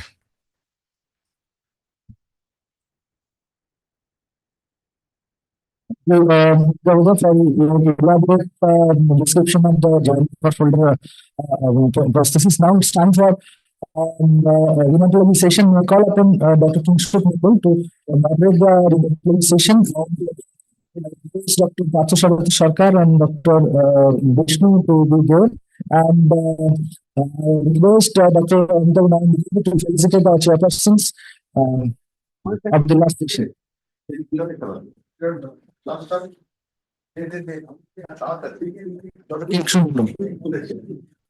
Thank you, Chinmay.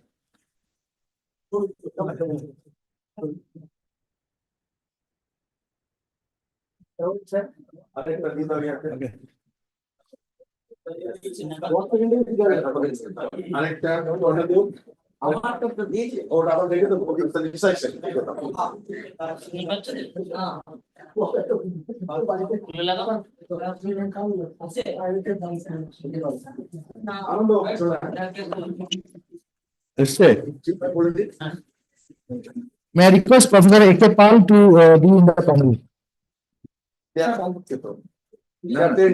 I start off. A bit while ago, I came across 10 golden rules an orthopedic surgeon could benefit his life with, and one was be happy with what you have. So this was what was given to me. I'm happy with it because I hardly see one of the patients. Very much thankful to Vishnu for helping me out, sending me cases. So the first case is the commonest case which we all see is this. A 4-year-old female working from 9 to 5, desk job, neck pain, sleep disturbance. So what is the diagnosis which comes to you first? Vishnu? So it can be generally a muscular strain in the pain because desk job 9 to 5. Yeah. So it can be a normal physical, mechanical pain. Yeah. And after giving analgesics, if it doesn't go down? Then we have to further investigate. Okay. Was there anyone, sir? Yes, definitely. I'm agreed with Satish. So this is will be related with the workstation the difficulties in walking in different workstation. Yeah, mainly the IT sector. They come with sleep disturbance. Yes, sleep disturbance is yeah, that it is a medical and then there's a possibility of associated with some neurological component. Okay, fine. So this is what we saw in exam. Tenderness over both the trapezius, the neck movements was full and painless. X-rays were normal, blood reports normal. Now, is what? 90% of the patients, most of the females don't mind. They come to us with these vague problems, and they all have this. No matter what you give them, they will never be happy. So, diagnosis is fibromyalgia. So, do you know what is Sperling's test? Sperling test is patient will complain of pain on the points. So, you elicit that. You tell the patient, okay, where is the tenderness? So you see that point, you press it, and she will give a jerk, feeling the pain, that thing, same sensation. That can be anywhere. So that is Sperling test, and that is diagnostic of fibromyalgia. Okay, so what is the treatment and what advices do you give, sir? Yes, so in this case, just to rule out the first is the workstation. This one. Second is exercises. So to that, she will start with the static exercise basically. There is there are some several physiotherapy measures. Then there is a special procedure. You can allow to talk about some international steroid injection. So Sperling test is something different. Yeah. It is checked for the movement of the nerve, which from cervical spine. Yes. We'll have to bend the nerve sideways, then test him. There is a movement, and that is the Sperling test. And for fibromyalgia, we see the trigger point. The trigger point where it is, and then we will. So what is the right? How do you say that this patient has got? Is there any criteria? Or any that makes you to think that this is a case of fibromyalgia? Yes, I'm going to answer this. Basically, the fibromyalgia is a diagnosis of exclusion. So initially, it was considered as a soft tissue rheumatism. It is soft tissue rheumatism because it is sometimes it is maximum lining of symptoms. There are several symptoms, or sometimes it is absolutely symptomless. And this is a neurological problem. Cervical spondylosis is there is a cervical symmetrical restriction of all the groups of the cervical spine. It was associated with regular pain. So it was associated with neurological symptoms with spinal sense definitely. But there is symptoms associated with some body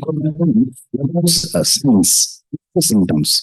And that is because of the weakness of these vertebras. So there is some booting of the upper limb and this weight that causes the dragging of these lower roots of the brachial plexus, and that causes this radicular pain. But there is no signs. There's no sign. There is no sign. If you forget to says there are 4 places where you can have fibromyalgia. I think that. This is yes. You can see these are all the trigger points. Yeah, 10 points. Yes. So these are the points which you can see again to test whether the patient is having tenderness over, and the patient can give a family history of such problems. That you can go ask the patient for job modification. You can even prescribe antipsychotics, and the patient may need psychotherapy in the long run.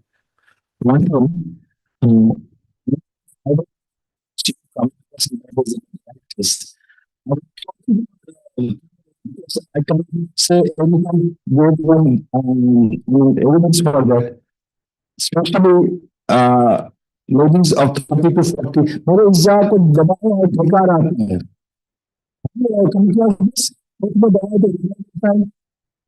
Yes, psychological, but have a component of fibromyalgia also involved.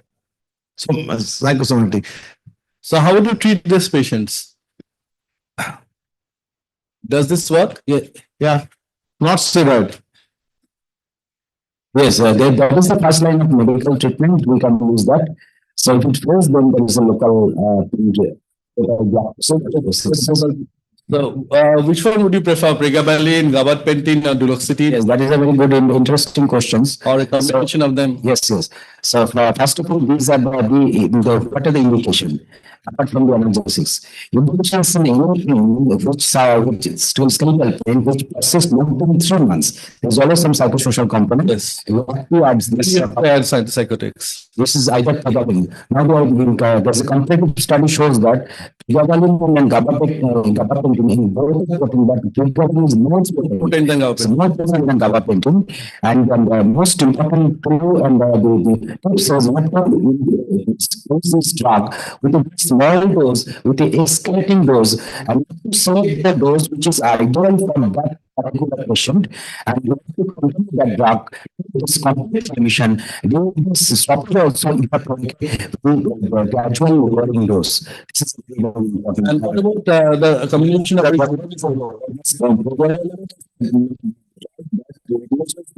perception? Yes. So there is a psychological component. So I think this would be a combined approach. So pregabalin with duloxetine, you can combine them. No, basically, you can use the single drug after a certain period it becomes adapted. So always combination. So you have probably not this ideal combination. Books probably goes on that alters the sleep cycle. So it will goes on the night, but the possibility of the sleep cycle disturbance also. So you can add the duloxetine. There is a second line of Separately. Secondly, and should be in the yes. Morning, yes. So fine. So this next case is a 56-year-old lady with multiple joint aches and pains and stiffness, and the left elbow was swollen with stiffness when she came to us. So this is the case which was given to my Vishnu. This is the left elbow swollen and restricted movement, and the approach, blood reports, X-rays, and treatment. This was the X-ray. So this is rheumatoid. So how would you go for the patient? Only analgesics, physiotherapy. The rheumatoid R factor was 55.1, anti-CCP more than 500. The biopsy for Cox was negative. This was a USG. So in my practice, I will start with the first line of drug, that is the methotrexate. And also the folic acid, that is one. And along with this sort of CCP is more than 500. So in that case, that is another positive. Yeah. Strongly positive. So we have to add another. There is a do you combine all the drugs together, or you just go for selective? Methotrexate plus sulfur. This is my first choice. If your line is there's unlimited methotrexate. Hydroxychloroquine, this is the first line of treatment. This is the first line of treatment. The appliance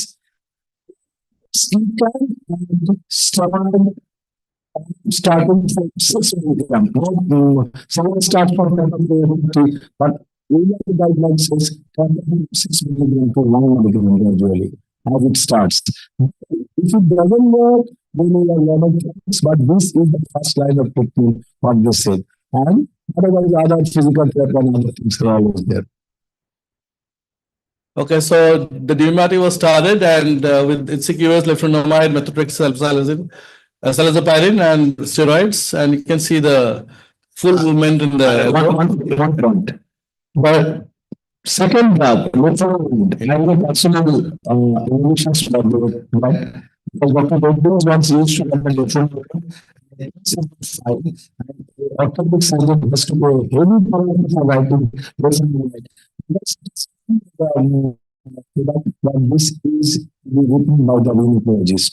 Now I think so that is gone. That is very bad. Yes, yes. So I have a very scared feeling about metformin. All the drugs are being combined. They escalate this drug at horticulture. Prescribed along with the tofacitinib. That is unfortunately,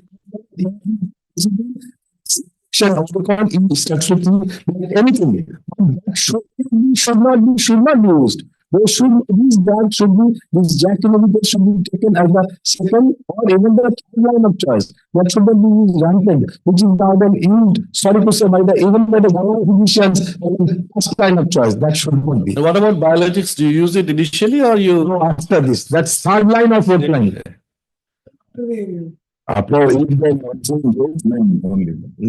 Please, Okay. first. So this is another case, 42-year-old male, habitual drinker, obese, history of gout, under treatment off and on, and they presented with acute flare-up of gouty arthritis.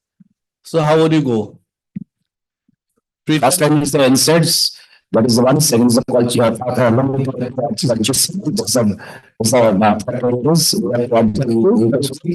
Yes, but so that remission occurs within 17 days, you can add some little bit steroid, but the short period. Very short. And how long should you continue with this treatment? Allopurinol, Feustat.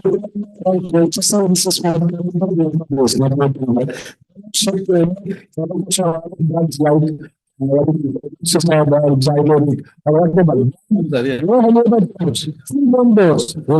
it is it should be ideally it should be lifelong. Lifelong. So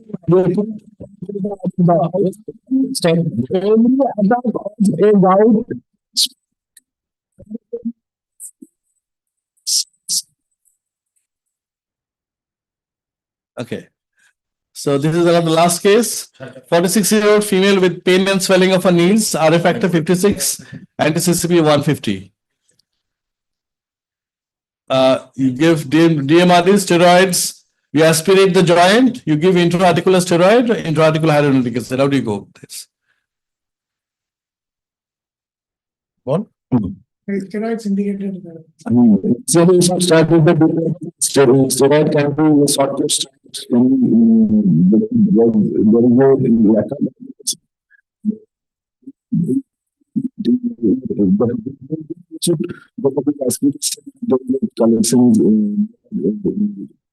Comes to you with this sort of knee. Will you aspirate or will you wait? Mistakes causes pain. Then aspirate. Otherwise, you should not aspirate in the first instance. Send to the house. How many of you aspirate this knee first? Traumatic is the first case. One, two. Aspirate and then inject. I'll aspirate. First aspirate everything and then inject. Inject steroid or hyaluronic acid both? Steroid. Yeah. Now there's a study which shows there are three rates of infusion, mild, moderate, severe. So this is mild infusion. So we have to investigate. We can give some local compression bandage and everything. It will settle within 7 to 10 days. Then it's okay. It's moderate and moderate that will judge. But severe we have to aspirate, and sometimes we can give intra-articular steroid. Okay. Yeah. Thank you all. Yes, please. These kind of patients have generally these kinds of patients have diabetes. So then what is your say or what is your take? Do you really want to inject a steroid and such a flared up knee? So how much do you recommend injecting? One sort of steroid in diabetes, whatever maybe adds is accepted. What do you think? Yes. Yes, it is a mention. So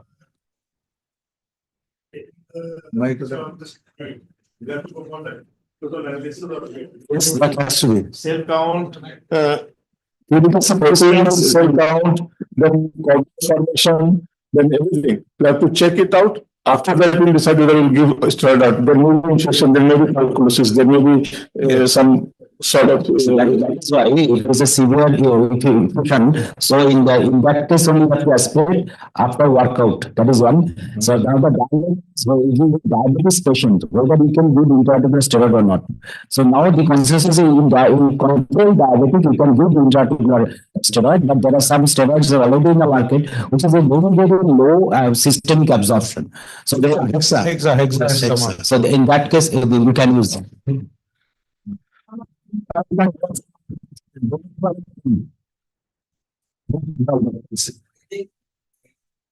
Otherwise. Until and otherwise, we are extremely sure. I have not injected in my lifetime steroid in one shot. That is out of the question. Right, out of the. So I think this process should go loud and clear. So you have to have the diagnostic part. Dr. Dinesh told, don't invest full workout. And if it is a controlled diabetic, then you can give one shot of steroid because you know steroid is going to kill the cartilage. Yes. It is just for the pain relief. My question to what Sharnendu said, that you can give steroid, but with full workup. You can give. And Kiran is there. Kiran. So if you can show the picture, show the picture. If you look at the picture, there is less diffusion and much more synovial formation because the suprapatellar pouch is full, but the parapatellar fossa is normal. So it's not common in huge diffusion. So in that case, there is a much more synovial information, synovial thickening than the synovial diffusion, I think. Yes. Thank you very much. Once more, thanks you all to join. Kiran is there, Anu is there, Ayada Spine, Shamaran, first and second. Please come and join and make us a strong index. Thank you. So, thank you very much for the panelists and Dr. Mandal. আরেকটা কথা বলে যাই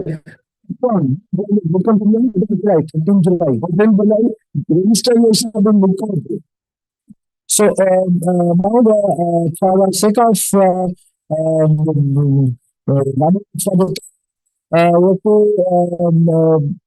prepone the panel discussions one by one. First, next is a panel discussion for case-based discussion for the arthroscopy session by Dr. Shashinder, and the panelists will be Dr. Gigi Kaur, Dr.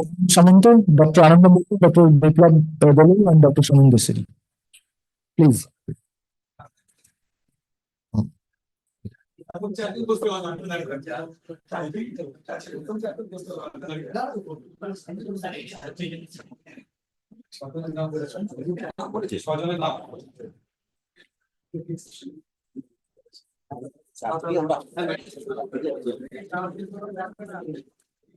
Good evening, sirs. I'm a very small boy in front of your experience, so only I am allowed to ask you questions. You please don't ask me questions, okay? Okay, sir. So the first one is shoulder pain in adult.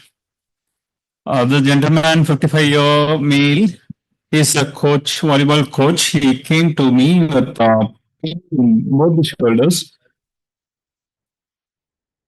The left side more than the right. But his range of motion is completely all right, but he always has nagging pain in his shoulder and a lot of cutness.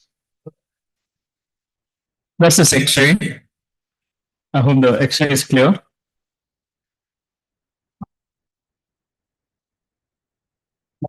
MRI as well.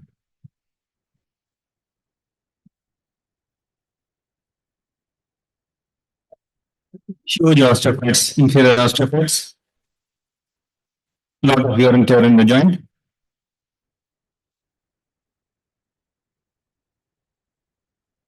And bit of posterior subluxation as well. So, what would be your plan of treatment for this patient? Will it be conservative management or will it be surgical management?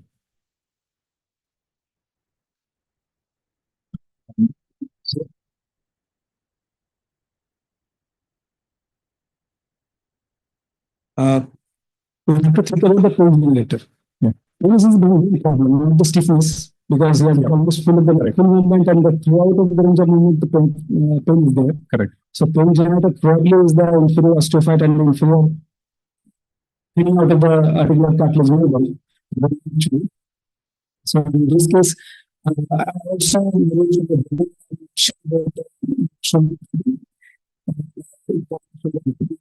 discussion that has to be taken care of first.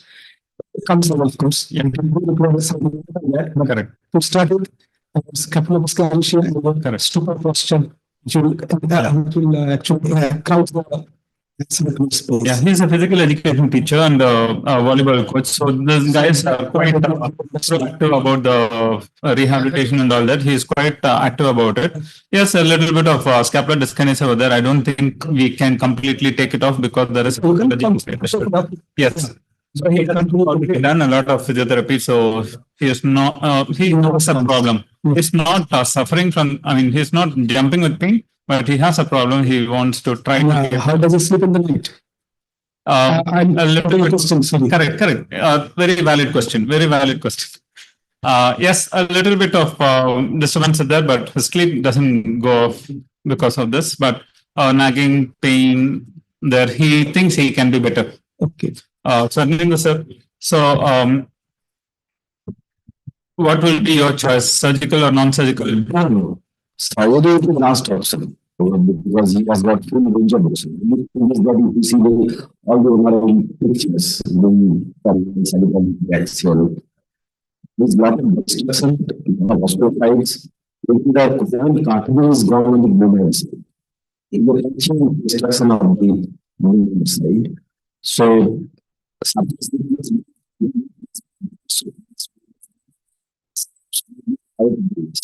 first. Second, also out of the base as because you have already lost the cartilage. So, sorry, sir, why replacement is out of the picture? I'm just coming. Because Cyprus,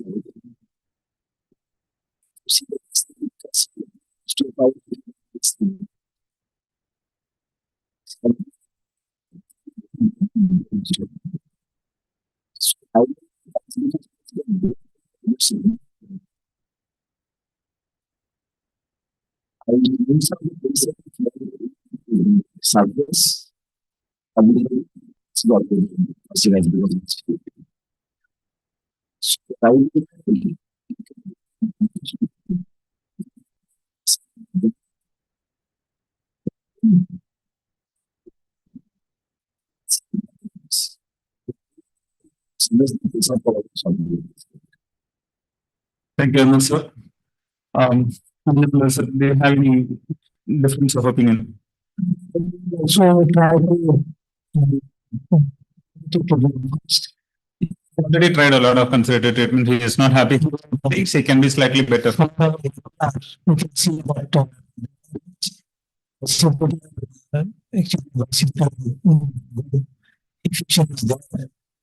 So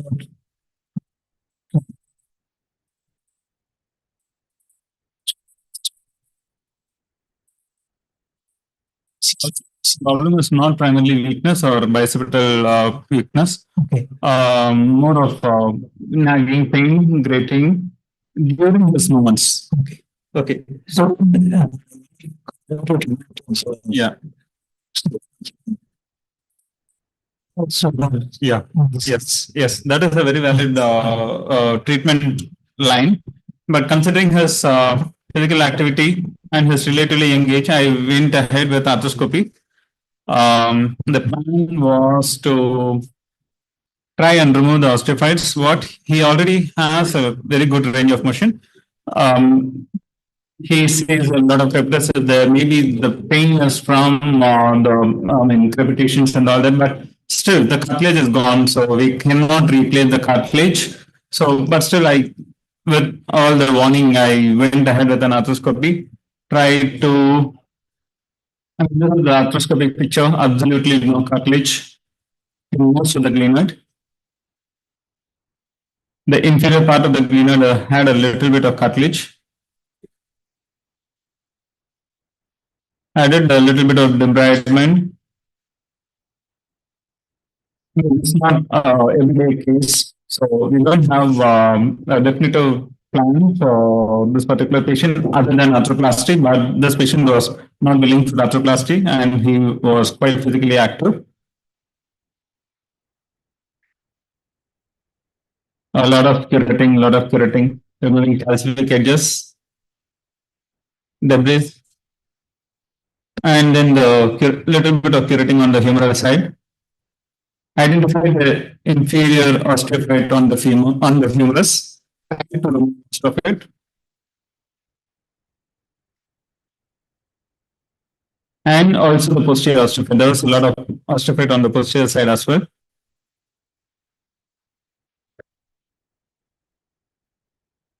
Did microdrilling in the bone, microdrilling, a lot of microdrilling. I'm not a person who is favorite of microfracture but I didn't have an option here. I did microdrilling and then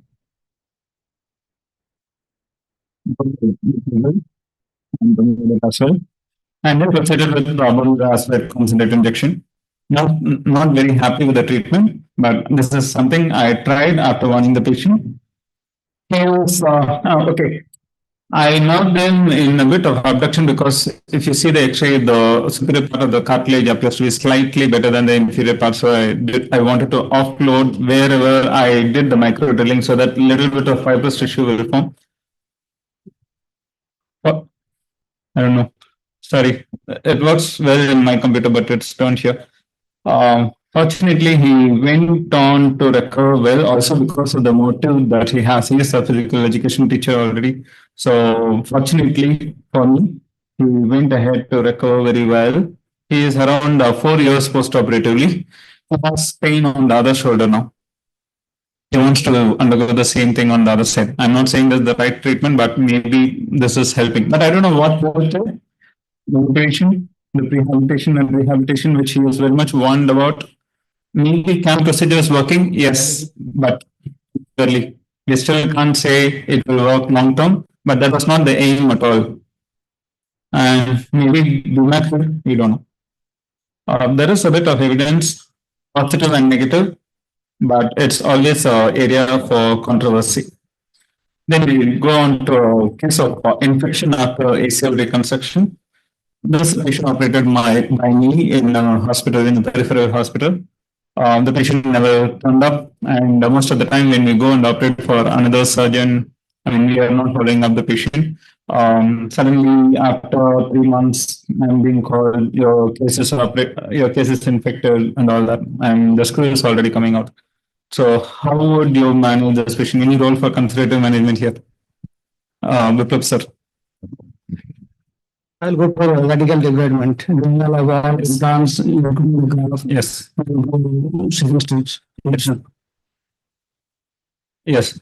So there's no role for conservative management here, absolutely surgical management, and there is no role for preservation surgery here. We need to be very radical.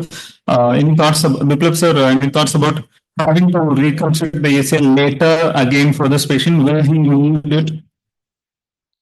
Yeah, if he's symptomatic, then I'll go for revision later on. Yeah, after how many months? Maybe 3 months. 3 months. Yeah. 3 months is good. Gigi Kar, sir, I think 3 months is sufficient after adequate antibiotic management. After I'm using the level of improved consistency, it's like a level. There in the tibia. After 3 months, yes, of course, the cuts are also positive. The patient's clinical symptoms are also taken into account. And then, of course, the counseling that for few months, the patient basically the patient, this type of patients don't have for a range of activities, for sporting activities going on.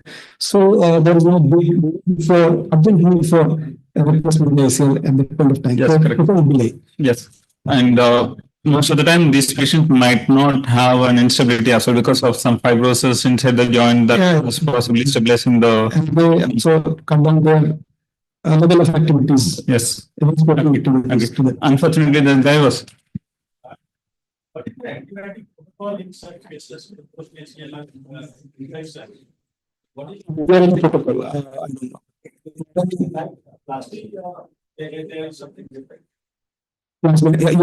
You are kind of thing.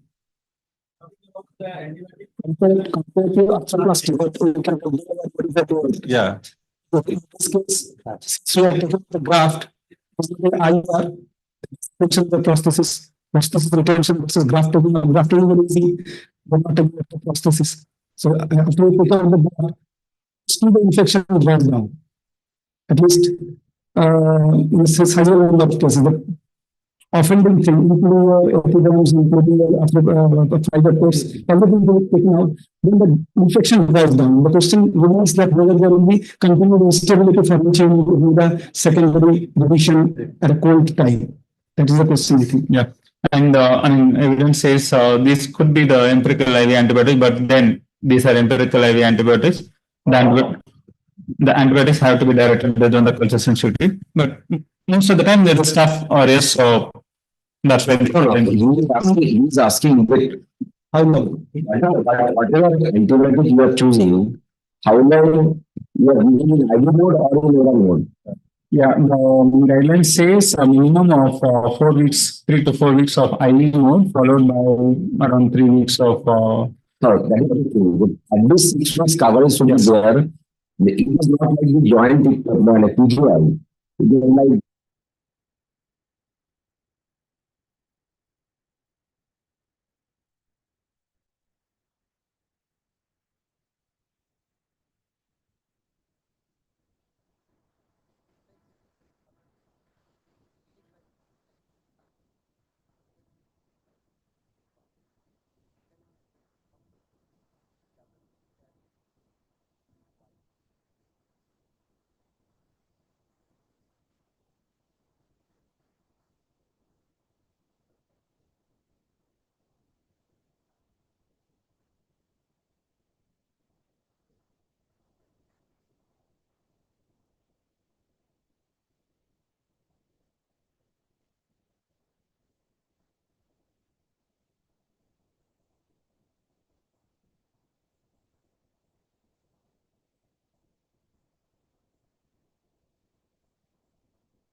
শেষের দিকে সময় প্রায় 10 minute. ঠিক আছে, 10 মিনিটে শেষ করো।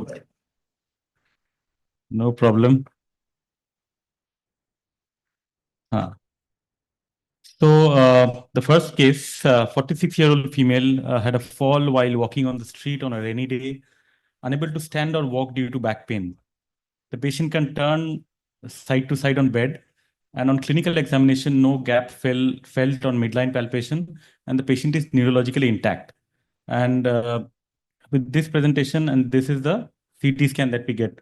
Can we have your comments, please, on the CT scans? So it's a compression fracture, a bus fracture. I want to have an MRI to see the status of the PLC, posterior ligament complex. Right. So if it's intact, then okay. This is your MRI, sir. PLC, I think it's okay. Yeah.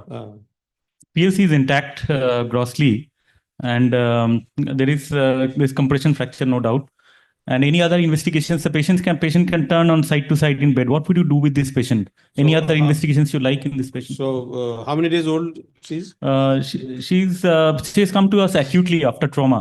She had a fall, had severe back pain, came to the emergency and got admitted. Immediately? Immediately, yes. So in such cases, we look for another parameters, whether I have to, the question is whether we have to operate or not. Whether we can mobilize a patient with a belt, without a belt, or whether we need surgery, or whether we need to give the patient any word of caution that you can do this, that. What are we going to do? That is the question. So first thing, we have to see whether it is stable or not. So that's the most important thing. So this height of the vertebral body seems to be almost 50% lost, number one. And another thing, in such cases, so we need a weight-bearing and non-weight-bearing lateral X-ray of this fracture. So yeah, this is very like I'd like to perform a weight-bearing X-ray, and so this is the one on the left is your supine X-ray, and the one on the right is your standing X-ray. Yeah. So, but the patient, this patient, we were able to mobilize with a corset, able to stand, walk with pain. So clinically grossly stable. I mean, it's a borderline case between stable and unstable. This is potentially unstable. Potentially unstable. This is an unstable case, and there is no rule of mobilizing with a corset. If you even a corset is I mean, you can if it is an unstable. No rule of corset. The patient is if the patient is stable, the fracture is stable, and if the pain is relieved, then you can mobilize it. But in this case, it looks like the fracture is not stable. It is borderline unstable. So to be on the safer side, and discussion with the patient that you may get late onset neurodeficit or late onset kyphosis. So if the patient opts for a surgery, then I'll do a minimal invasive fixation. Right. So this is like potentially unstable because you say because the standing X-ray you see more significant collapse of the vertebral body. But yes, I mean, Dinesh sir, what would you do with this patient? I'll give a chance to the patient. This is potentially unstable, but we can do other things. So this is 46, female. Yeah. So near about menopause, whether DEXA is normal or not. Yeah, DEXA was normal in this patient. Yeah. So then we can, I think we can give a brace and wait for a few days, and the patient feels discomfort. So what would be, if you treat conservatively this patient, how frequently will you follow up this patient, and would you do another weight-bearing external follow-up or? Yeah. So I'll have to look for the whether stability it is going to more unstable or not. That is a X-ray without brace in standing posture laterally. That is important. Subsequent every 3 weeks, like so. If there is no improvement in the stability or there is no union and there is progressive kyphosis, then we'll have to go for the So with this, you can you will see another time if there is further progression of kyphosis, then you will offer surgery. Yeah, fair enough. I mean, I both the things. So what I did was like had a discussion with the patient and had both these discussions, like whether like the patient I can go for upfront surgery and you'll be mobile the next day. And second option is yes, you will be mobile, but we need to have a close follow up. And if you worsen clinically or radiologically or neurologically, then we need to intervene immediately. So that is the discussion that I had with the patient. And so I did a minimally invasive fixation, and we could mobilize the patient the next day. And this is only a fixation, so I've taken out the implants after one year, so that we preserve the mobility of the spine. Basically, this was splinting the spine for the bone to heal. Any comments? Would you have gone on shorter fixation or longer fixation? Do you think it is adequate or overkill, or do you have axial view of the fractured bone? Whether medical initial? Yeah. No, I don't have the initial X-ray, unfortunately. No. Okay, So we can hold a screw, half screw, in the fractured. So index screw, you mean? Yeah, index screw. Yeah, index screw is also an option. Fractured vertebra pedicle is in a APP. It looks like intact. So you can have an index screw in the body. Can have an index screw over there, or otherwise, if you open it and can reconstruct the anterior column, then you can get away with 4 screws. Otherwise, whatever you did was a minimal invasive fixation. So this is the right thing you did. Yeah. So my philosophy of not putting in an index screw in this case is I just wanted the bone to splint. An index screw is a screw in the fractured bone, and it will interfere in bony healing. So that is why I did not put in index screw. I'm very reserved about putting index screws. Yeah. It creates a lot of problems. Certainly. Yes, sir. Okay. As already you have told that in the BMD you have done, there is no osteoporosis. Okay. So short segment is in a dorsolumbar junction. Yes, stresses are very, very high. And short segment I've done, but a couple of my cases have failed with fatty ladies, with mobilization, with high BMI. I'm very skeptical of doing short segment fixation in the dorsolumbar junction. And in this case, I have removed the implants after 1 year. So this is only, I did not fuse. It's only a splintage for the bone to heal. That's it. And what about the vertebral body reconstruction? So that could have helped it not. Yes, basically the canal was not compromised. The patient was neurologically intact. So, and the height restoration on positioning was more than 50%. So I accepted it. Any other comments? Yeah. Move on to the next case. Yes, you should. How would you fix this? This is post-operatively, immediate post-operative. So the second case, 70-year-old male patient with trivial trauma at home, very common scenario, unable to stand and walk due to pain. So 70-year-old goes to toilet, has a fall, no neuro deficit, but severe back pain, unable to stand and walk, and comes to us with this X-ray, and the DEXA scan is -3.2. So it is a osteoporotic fracture of the dorsolumbar junction and with severe pain.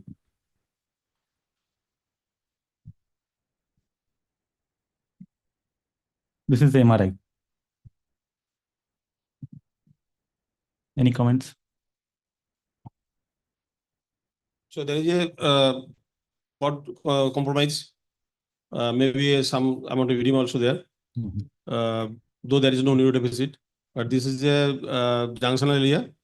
And L1. So I will go for fixation. So for fixation, would you do a open, minimal invasive, fusion, non-fusion, any DEXA scan -3.2? What implants will you use?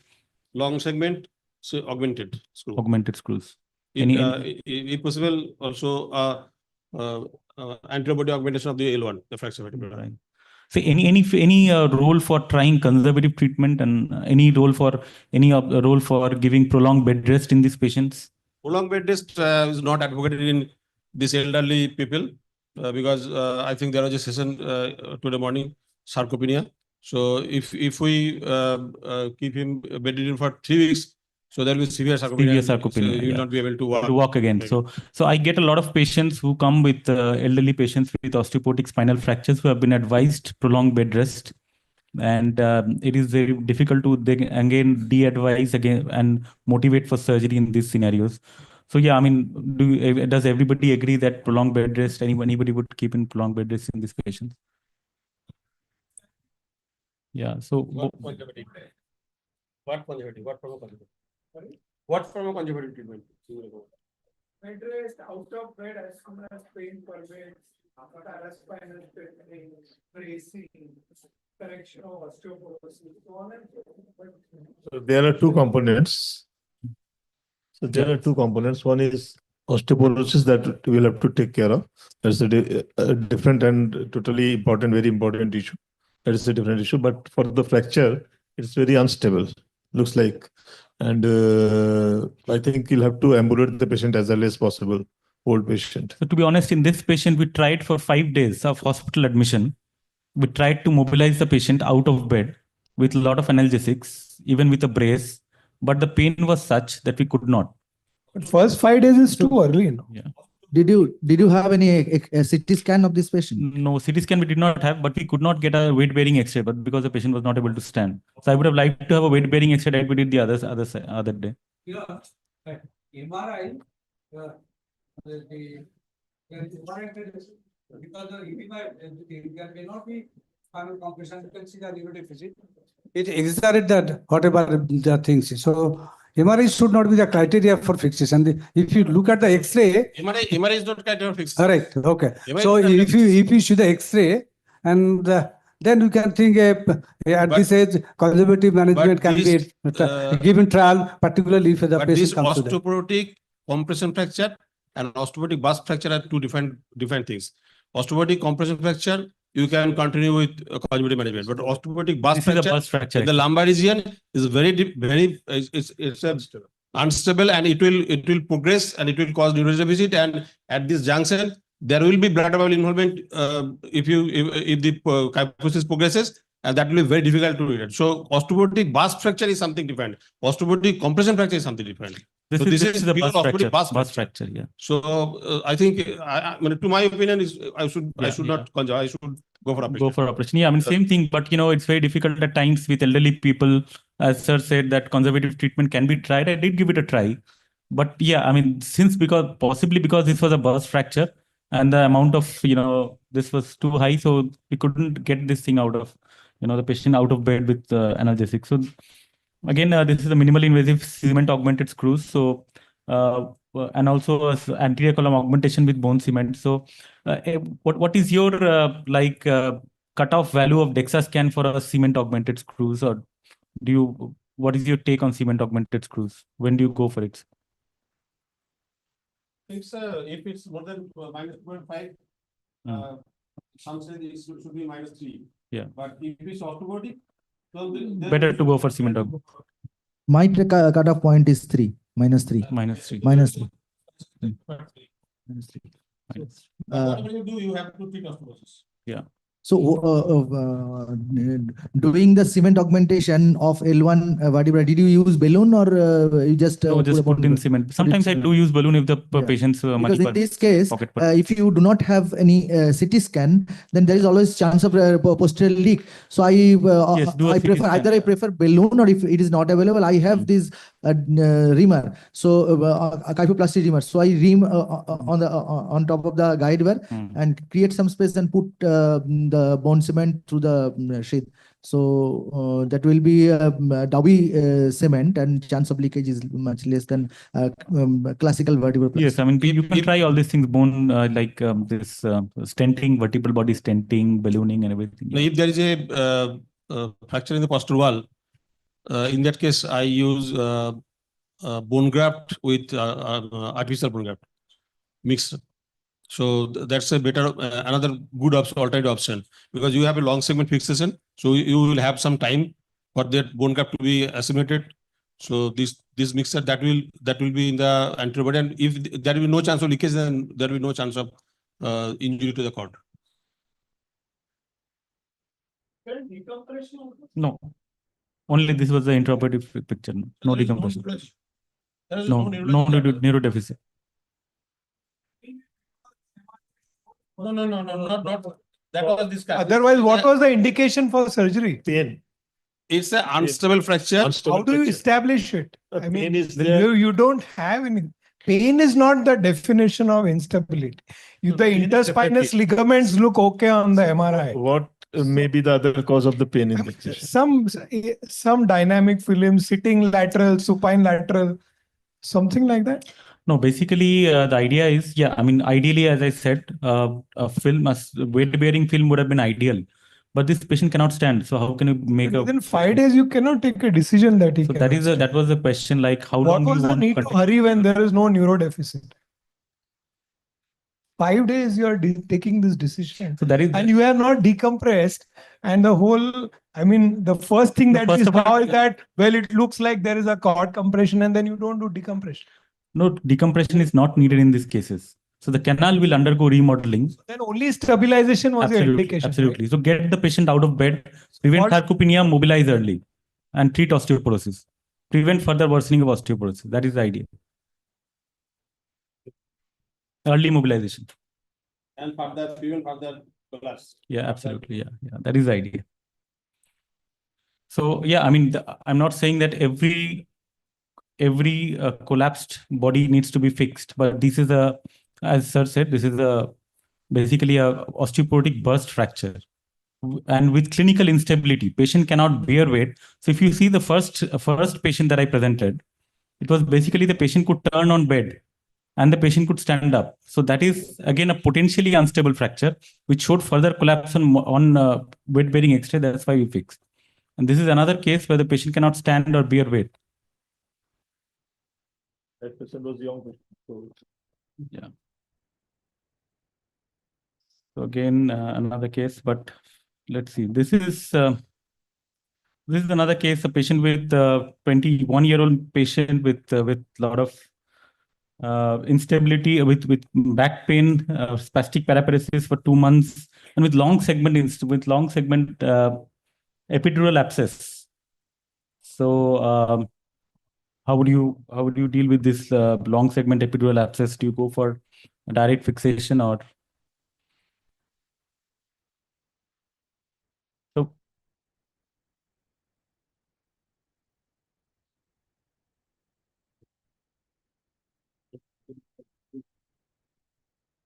possibly we'll move ahead with this case, like too complex for discussion. So you have to, this is.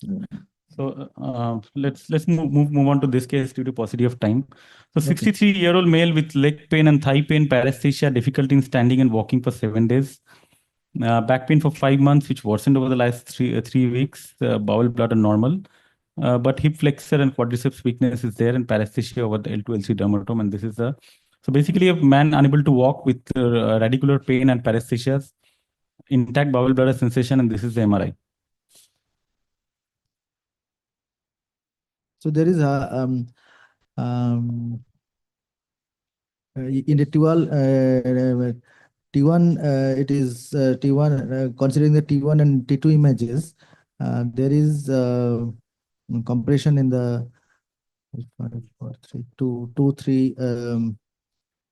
behind the variable body, 2 and up to the 3, and there is edema. This is radiologically a hemangioma of the spine. Looks like a it may be a hemangioma. Hi. Yeah. This may be a case of hemangioma, but it is a rare variety causing the neurodeficit. So it is symptomatic with neurodeficit. So you have to go in and. So like hemangioma, as we know, is vascular. So in any role of any preoperative biopsy, would anyone biopsy? Because somebody was asking, sir, should we do a biopsy or not? So should we do a preoperative biopsy? It's very dangerous to do a hemangioma like this, extradural hemangioma to do biopsy. So only if there is suspicion of EPC, where there will be fluid level, that's separate issue. Otherwise, no need of for hemangioma to biopsy. Any role of angio?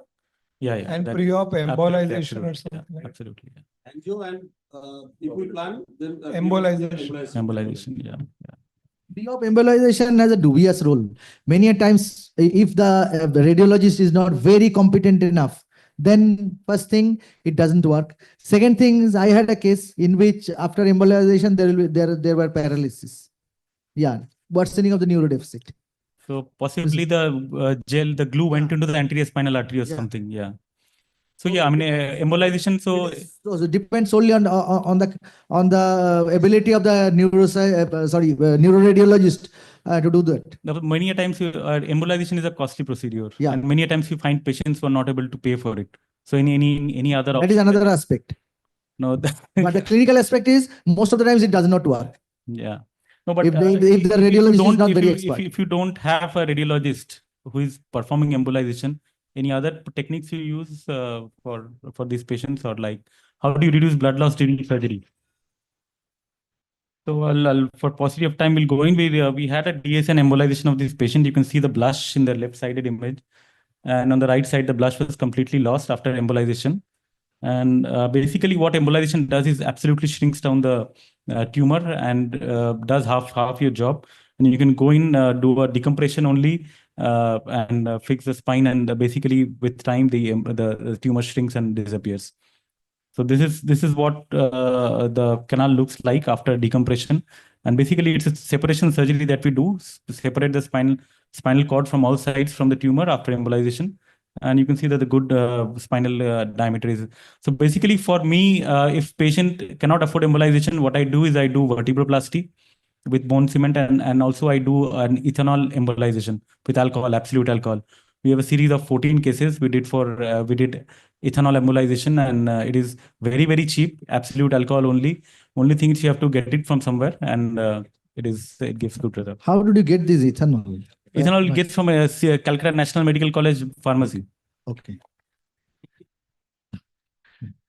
So this was the histopathology, and this thank is you to the end of the presentation. Yeah. Thank you very much, Anindo. So now, may I request Dr. Kiran Mukhopadhyay to hand over this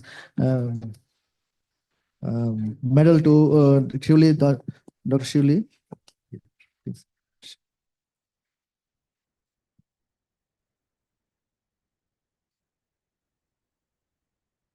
And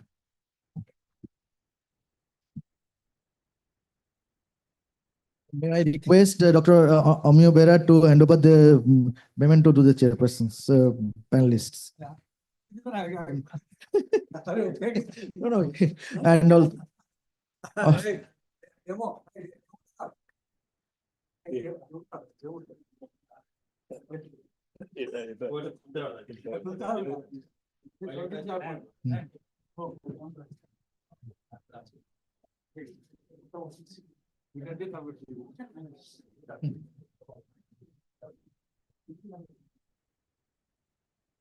Thank you.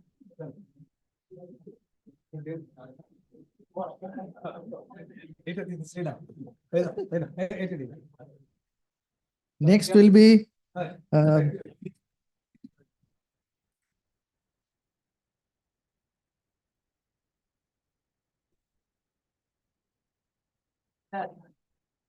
Thank you. next will be the case-based discussion on trauma by Dr.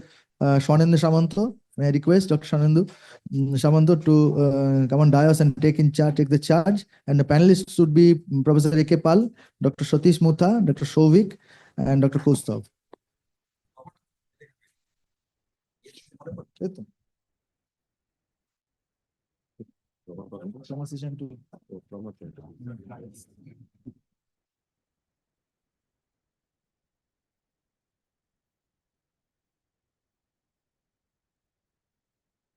ধরুন একটা দেখো, আমার একটা আছে, দেখো doctor সামন্ত বলে 545 এ আছে, WOC থেকে দিলাম না, দেখো ডক্টর সামন্ত বলে একদম শেষেরটা প্যানেল ডিসকাশন।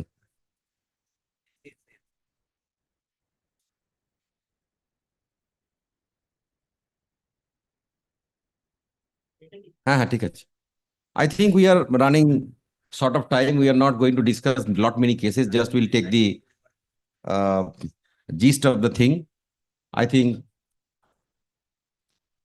এইখানে একটা স্লাইড শটার ভিউ করা যাবে নাকি ডাইরেক্টলি করতে থাকবো? ঠিক আছে, যেটা করো কিছু একটা দাও। I think we are skipping through because we are very little time. So as because it was not been printed what to be discussed, I just took on some arbit cases. So the horrendous part of the trauma surgery is the infection. So better to suppose this case, Professor Pal is a child, and with this much of infection, how you are going to manage this? So what is the clinical scenario a little bit? No, you see this much of bone loss, the post-traumatic, this was a compound injury, and you see the nothing was left on this thing. Too much of. So you have to do thorough debridement. There's a maintaining the length, the alignment, and also with the help of local antibiotic and with or without negative wound pressure therapy. And it should be a stage surgery. So obviously, you have to counsel. The response, we'll go the next step.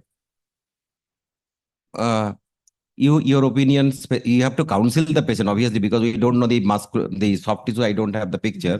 Going to Obviously, a long process. Long process. The Sequestrectomy, maybe fixator, and subsequently managing the defect. Yes. Also, we have to include the plastic surgeons. Yeah, we have to see the skin condition also. Skin condition, soft tissue, muscle, and everything. Yes. Yes. Yeah. So I think the most dreaded part of the traumas, any orthopedic surgery, we are frightened of any infections because we discussed in length in the arthroscopy session too. You see another one patient like this. Okay. So this was referred to, and you see it was doubly plated, probably first surgery failed. Then this patient came to me in the year 21. In the year 21. You see now the condition. It was discharging. The elbow motion was hardly range from, it is 90 to 70, 70 to 90, 2-3 sinuses. Now how you are going to manage? So I think, sir, we have to do a thorough laboratory checkup, see the you do all the parameters because it is a chronic infection. Yes, okay. And the first thing has to be the hardware have to come out. We have to remove the implants and we have to do a thorough debridement. Maybe keep a cement spacer in between, allow for the infection to settle down, and may do a stage reconstruction later on.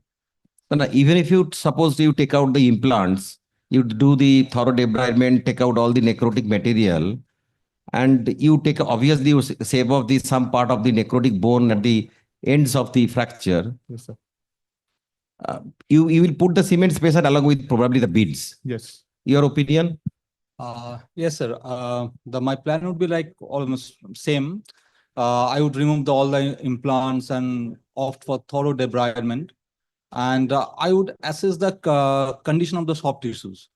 And my plan would be to put towards muscular technique. I would put a spacer and I would do some kind of stabilization. Yes. Maybe how? Because unless you stabilize, your nothing is going to work. Exactly, sir. Yeah, right. How you are going to stabilize, Professor Paul? Muscule, cement bead, whatever you do, debridement, it is there. Yes. If it is the infected, potentially infected. No, it is gross. I told you, now 3 sinuses are there.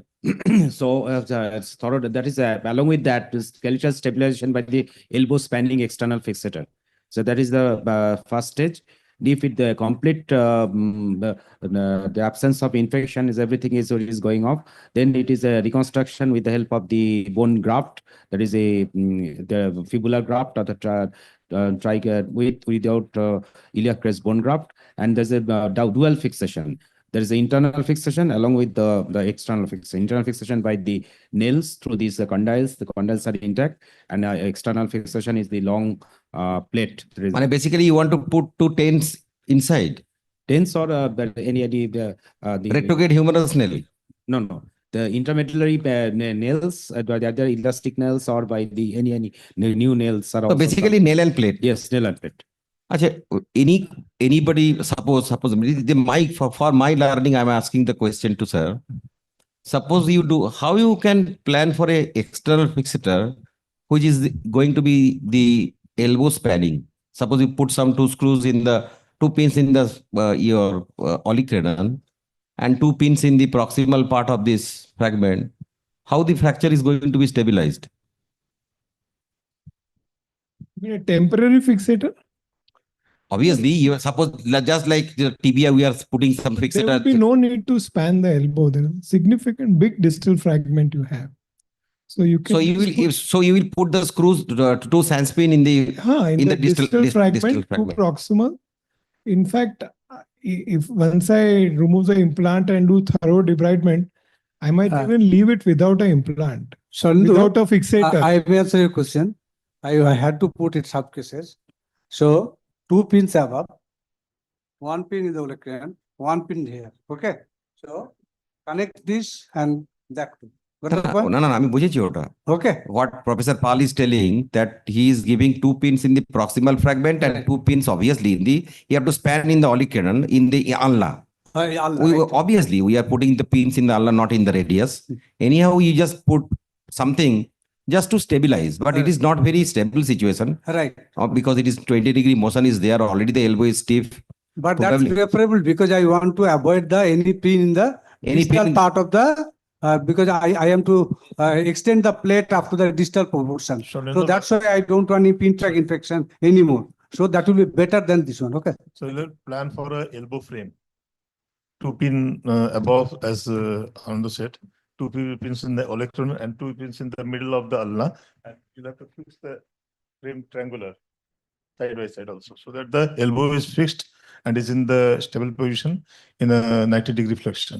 No, obviously, whenever you do the elbow spanning fixator, you have to make it modular so that the elbow doesn't move. The problem is that once you take out the plate and once you take out some part of the necrotic bone, the fracture segment it become unstable. That is the problem. There will be a lot of motion even with your.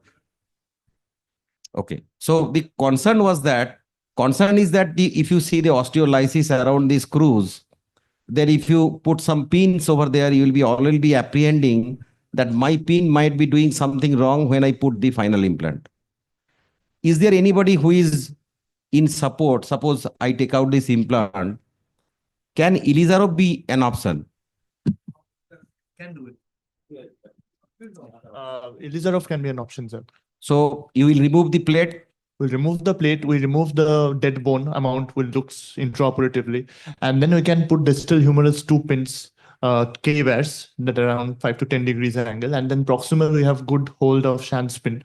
We can do the that I'm not asking about the construct. We can do it. Construct, we know that how to do the Elizarov in the humerus, because you have to give at least 3 pins in the condylar region. It's not 2, it's 3. Then you can construct according to your pin, and this is the hybrid one. Okay. Yeah. So I think Elizarov is an option.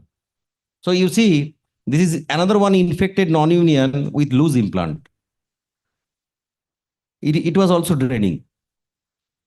So I think what Arindam told in the morning, that for last 20 years of his journey, because I passed in 1993, so it is more or less more than 30, it is nearly 32 years. So that time also we never thought what to do, because that time it was a stage surgery, take out the implant, put the X-fix. Even the antibiotic bone cement, it was not been in the concept. Only some streptomycin powder we used to put. I think everybody, I think Arindam, তুমিও তো নিশ্চিত যে streptomycin powder দিয়েছো। কোনদিন খাতায় লেখা হতো না, ওটা গান্ধী খাতা বলে। Otherwise কারে শুনতে না পেলে মুশকিল। সুতরাং কতটা, there was no dosage of the streptomycin. You put whatever you feel like. সেটা মুশকিল। So this is also now in this, suppose in 2025, you get this picture with the patient with the 2 draining sinus, it is a loose implant. What is your first choice of how we will manage this? Sir, first of all, I would always assess the soft tissue condition. And my approach would be, I would always, it is basically, it involves multifaceted approach and multidisciplinary team. So I would always seek opinion of the plastic surgery team. So in this case, like the previous one also, I would do the thorough debridement and implant removal and excise the sequestrum and everything, and put cement spacer, antibiotic spacer, followed by fixation. So now, depending on the soft tissue condition, maybe I and the plastic surgery opinion, I can go for a locking plate. I mean, fix internal fixator with the along with the muscular technique. Oh, that means in the primary setting, once you remove this plate, with the plastic surgery, you are debridement day one. Yeah. Then in day one, your fixation inside is the day on the day of debridement. You are putting the locking plate at internal fixator. Then you are putting your cement as the muscular technique, or it's not the classic one in between. If it is in between the fragments, obviously it is a sort of muscular. Then at what point of time you are going to revise it, or you graft it, or what is the ultimate fixation mode? Because somehow we have to unite the bone. You take out the cement after 6 weeks. Yeah, exactly, sir. So after 6 weeks, after the recommended, the concept is like after 6 weeks, once the membrane forms, then we can proceed for the bone grafting after satisfactory infection control. Is anybody in the hall, like I think Arindam, Jaronic Senior, Omyoda? I object to this thing that in the same sitting putting, in this case, at least internal fixator, because with this kind of segment of involvement, infected segment, how can I exclude that I can be sure that there is no infection? So I think this is a very, very valid point, because you see there's too much of infected tissue, which in the naked eye, we can keep probably you find that I have made a surgical wound, but it is not possible. It's not possible. It is not possible. It is impossible microscopically. All right. So I think put some, cement beads or spacer, and follow it for a while, and then CRP. I don't know if it's going to be helpful, because post-operative CRP is very unreliable, so you won't get anything. But at least you need to get the clinical features to settle down, and then revisit it after a few weeks. You can't wait very long also, because it's upper limb. So here again, will you put a fixator or no? No, Internal fixator, not in No, stage not one. internal, external fixator. So I think somehow we have to stabilize the bone. Yeah, so you have space below. So by not putting pins in the distal fragment, you are not going to stabilize anyway. Yes. Your elbow is stiff. The same job will be done by a humerus slab or a U slab or anything. Why do you need a fixator in that? Yeah, so that's Just that's, let the that's what I tissues was. So what I wanted to say, the stabilization. There are two ways you can do it. One is put the X-fix as you know above and below, or there are these orthosis which you can apply, which are pretty good and which can be applied. And So that means because you are going to revisit it in a few weeks. The upper limb you cannot leave, like it's not femur, so it's not that you're revisiting after 3 months. You will have to go in there in. No, even for the femur. Sir, what to my mind, you have established very well.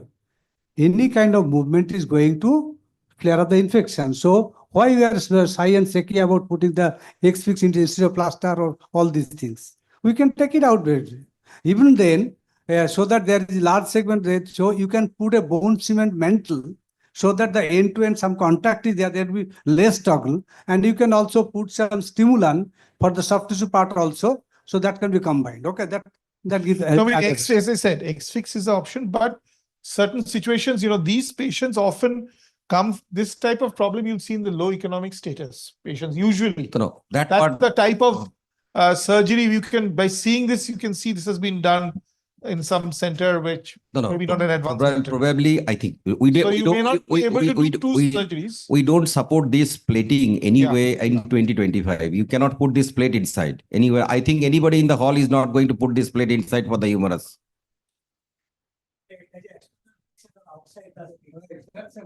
That is another one technique. That is another one technique that is mainly described for the tibia. That is the locking plate used as the external fixator. But there is no harm in putting the classic external fixator, because why to spend so much of money and why to spend this much of big holes, so many holes in the humerus already been loose. To me, yes. One more point is, okay, it is infected, but do you accept the day one failure, because it doesn't follow the principles of? No, that we have already discussed. Yeah. It is a day one surgical error. Okay. Infection is added to it. Exactly. I think infection is the second part. Yeah. So Even with this screw and plate, this humerus is not going to unite. So because the this is a big breached here. That's why I told Arindam joined in this, because this is never the principle of fixing the humerus. The principle of the fixation of the was wrong. Mm-hmm. And I think the proper sterilization was not been maintained during the surgery. That might have caused that. But this place is a big no. This is not the fixation technique for the humerus at And all. regarding the pins, there's no place distally. If you can put the pins X-fix, we were discussing. So could be difficult again, because if you want to put X-fix again, there might be chances of infection, because distally it's not a big segment where you can put The an same X-fix. thing. Suppose you forget this is the humerus. You consider this is plating done for the tibia. What you have done? You are definitely not putting the pin in the tibia where you have already been taken out some soft tissue. The pin, the screw tract already been loose and lax. It has been infected. You have scraped out with your curate, but you don't know how much the intermedullary extension. Even you can do the intermedullary reaming with the flexi reamer, whatever you do. But in the tibia, the thing is that you have the advantage of putting one antibiotic rod in the middle. But the humerus, it is difficult to put something intramedullary. That is the difficulty. Agreed? So I think I'm not going to discuss too many things, just to have them some idea that the humerus infected non-union is a big challenge. It's not like the femur, not like the tibia. Because here you can nowadays we are having the antibiotic loaded sterilized nail, which is available also in Kolkata, that we can use in the tibia, in the femur, in the first go. So it is not very costly even. It is hardly 28,000. So if you can make yourself, or else you can do the antibiotic with a locking thing, then after 6 weeks, 8 weeks, you re-ream and put a big nail and graft and plate, whatever augmentation plate, whatever is the fracture will dictate you whether you put the augmentation plate. Okay. All agreed on that? I think in this hall, probably many surgeons have not been very fancy about the Ilizarov. Nobody is mentioning for the Ilizarov. I think I've been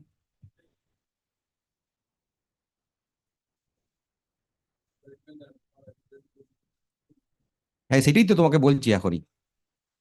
না তুমি তো দাঁড়িয়ে তো বলতে হবে তা না, তুমি না দাঁড়ালে বুঝবো কি করে? মনের ভেতর তো ঢুকতে পারছি না। I cannot enter into your heart so that you want to speak something. I am forcing you to that somebody. না ইলিজারভ তো আমি জিজ্ঞেস করলাম, ওই যে তো হিন্ট দিলাম, is anybody in favor of Ilizarov at all? Everybody. I think Ilizarov is the ideal case of Ilizarov.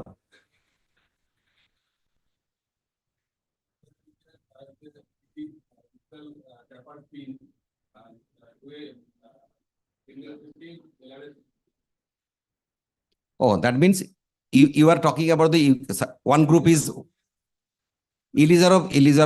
You can also use the LRS system for the compression of the fracture. You take out the necrotic bone, necrotic tissue, put some antibiotic, and day one you put the LRS as your final fixation. Okay. But for LRS is problem is there is already pin tract, there are screw holes are there, right? Okay.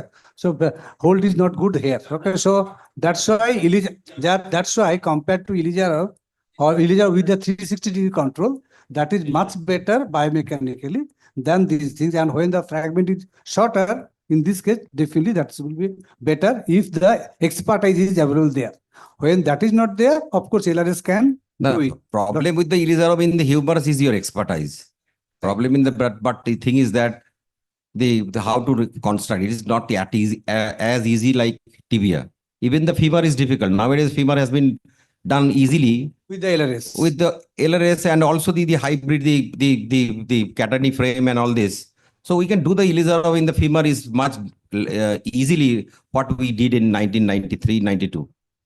So I think Elizarov is an option. LRS might be an option probably, but problem is that if you put the pins in the infected area, always your fingers are crossed that probably the LRS pins might be loose.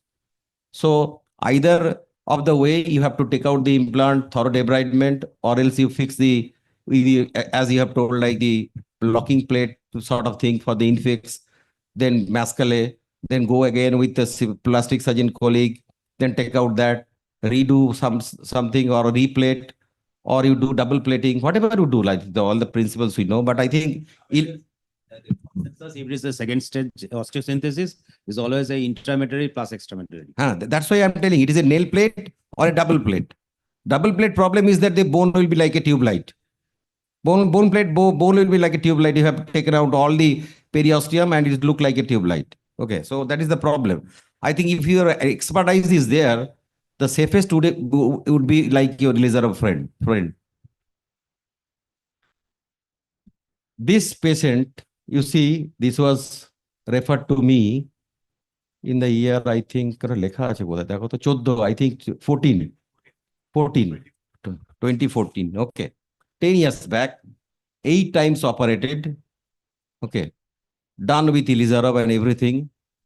And he is now, I think he is at now, he is 14 years. না কত একটা কিছু লেখা আছে 14 ওটা 6 বছর আগের একটা এক্সরে তারপরে ও এসছিল 14ই আগস্টে ওটা করেছে এক্সরেটা যখন আমার কাছে এসেছে তখন ওর বয়স হচ্ছে অ্যারাউন্ড ওই 6 এর এক্সরে এটা 6 ইয়ার্স এর মতো 6 he was 6 you see that year just before that year mark on the left picture that year is mentioned. So how we manage this? It is not infected. All femur scar down, this much of shortening, and now he has Elizarov also done for this child. LRS done. I think some grafting from the one grafting from the mother was done. Then everything, whatever was possible in the textbook is been done. Now it has referred from the place. It has been done in many centers throughout the country. 7 operations in 7 centers. Anything? Any defect in the distal part of the shaft? Looks some lytic lesions. No, this is because of the footprints of the previous surgeries. That may be. These are not there is no metabolic problem. These are the footprints of the surgery, believe me. So, Is atrophy? This is we have to go in. We have to cut the area, the avascular part. We have to make the bone grafts, the fibular graft. There's a slotted fibular graft anterior, at least 2 or 3 sides. Intramedullary 2 tens, and outside there is a plate. Through the long plate from bridging the. It is a problem because the problem is that even if you see the what he was mentioning too, that is there is some problem in the distal part why this is looking so lytic and everything. Then I think even if you cut this femur, you see this much of non-union, 6 years, too much of shortening. It was like 4 inches shortening sort of thing at 6 years. Okay, he was using like this much of heel just to maintain the balance. আমি এইটাই test করে দিচ্ছি দেখে নেবো একটুই চলে যাচ্ছি. So it was osteosynthesis. Then you have to ওই বাচ্চাটাকে ম্যানেজ করেছিলাম এইভাবে এটাকে তো ডেব্রাইড করে দিলাম এটাকে করে দিলাম Elizarov. Ultimately it healed because I'm lucky that I had the chance to learn the Elizarov from one of the masters in the country. This was done and ultimately it united. God's grace. I was the 8th person, but still really united with the locking plate and whatever the compression I could do, because already the mother has already been donated the graft, so it was done. No so graft was used, sir? No, it was just I just prayed God after we just chopped off everything end to end and just did the plating. So the least possible intervention, because the 8th time I was going, there was I think if I go too much, I will be there was no anatomical plane. So I was really scared and I was told them probably this is also again not going to unite, but we are just taking the chance. This ultimately the boy united. This is the picture of না না শর্টনিং তো settled হয়নি এখন তো এখন তো 14 ধরো এখন তো লিম লেন্থেনিং পরে যদি করে সেটা তো পরের ব্যাপার, সেটা টিবিয়া দিয়েও করা যাবে, বাট অ্যাটলিস্ট না না এখন তো আমরা এখন হিল রেজ দিয়ে যা ওটা দিয়ে আমরা now we have put the heel raise the shoe raise, heel raise না shoe raise, so that he can, and with the God's grace he is not infected, and believe me he has got full range of knee function as because he is child. Otherwise 8th time surgery in adult with this much of, if this is the quality, probably he will be have a stiff rod sort of knee. Thank you very much. Sir, for your one question. Sir, I mean, this is wonderful, really. I mean, also lucky to that it united. But once you plan for operation, like the X-ray picture was like atrophic kind of non-union. So didn't you think of putting some kind of biological material in the? No, biological material, always the base thing is the graft. Yeah, so base some, thing, some kind of graft. Base thing is the bone graft. Yeah. As because his mother is already donated the iliac crest ones and also the fibula ones. Yeah. So that is the problem. So I could not approach for any graft because at that time I cannot put any graft. Yes. Sir. And I am completely against your synthetic graft. Yes. I don't use that because it will. I have very bad experience with the when it came into the market. So that day I crossed my fingers. I am not using the synthetic graft anymore. The later part, the later grafts, the whatever the beta TCP and all this, these are good. This you can use, but not the earlier ones. If allograft is available, can you think of putting like? Do you I think plan- for a you are not. The question is very good. The thing is that allograft you are for like your spacing. Yeah. Here you need the compression. Allograft you don't have the osteoconduction. Osteoinduction. Sorry, Sir, osteoinduction. So. I've recently seen some cancellous allograft material is available outside. So I don't know whether it is in India. No. Yeah. No. It is not. No. There is no osteoinduction. Yeah. Consistency. It does not provide osteoinduction. Yeah. You see, BMP. Yeah. Yes. BMP. Yeah. Yes. Yeah, that's why I told you the last one, the BMP, beta TCP, and whatever. And this is the clinical picture of that boy. And I prayed God hard. It is because my surgery probably helped 10%, and God helped him 90%. Thank you very much for your kind and patient hearing. Thank you very much. And now it's time for 2 lectures because the speakers has to leave for their flight. Dr. Siddhant Goel will talk on multiligamentous injuries of the knee, and after that, Dr. Satish Mutha will deliver his lecture. And may I request Dr. Ananda Mondal and Dr. Sani Kumar Mollik? Dr. Ananda Mondal and Dr. Sani Kumar Mollik to chair the session. May we have a quick photograph before that? Before this lecture? Just take a quick picture of the executive committee once for our newsletter.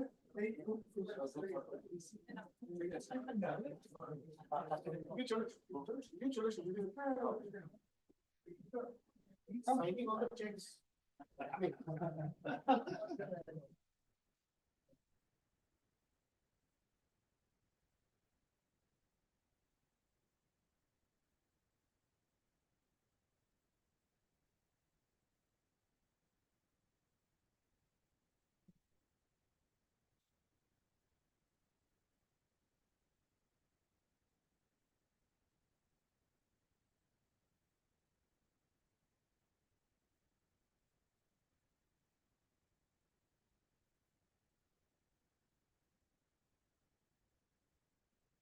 Dr. Ananda and Dr. Sani Kumar Mollik.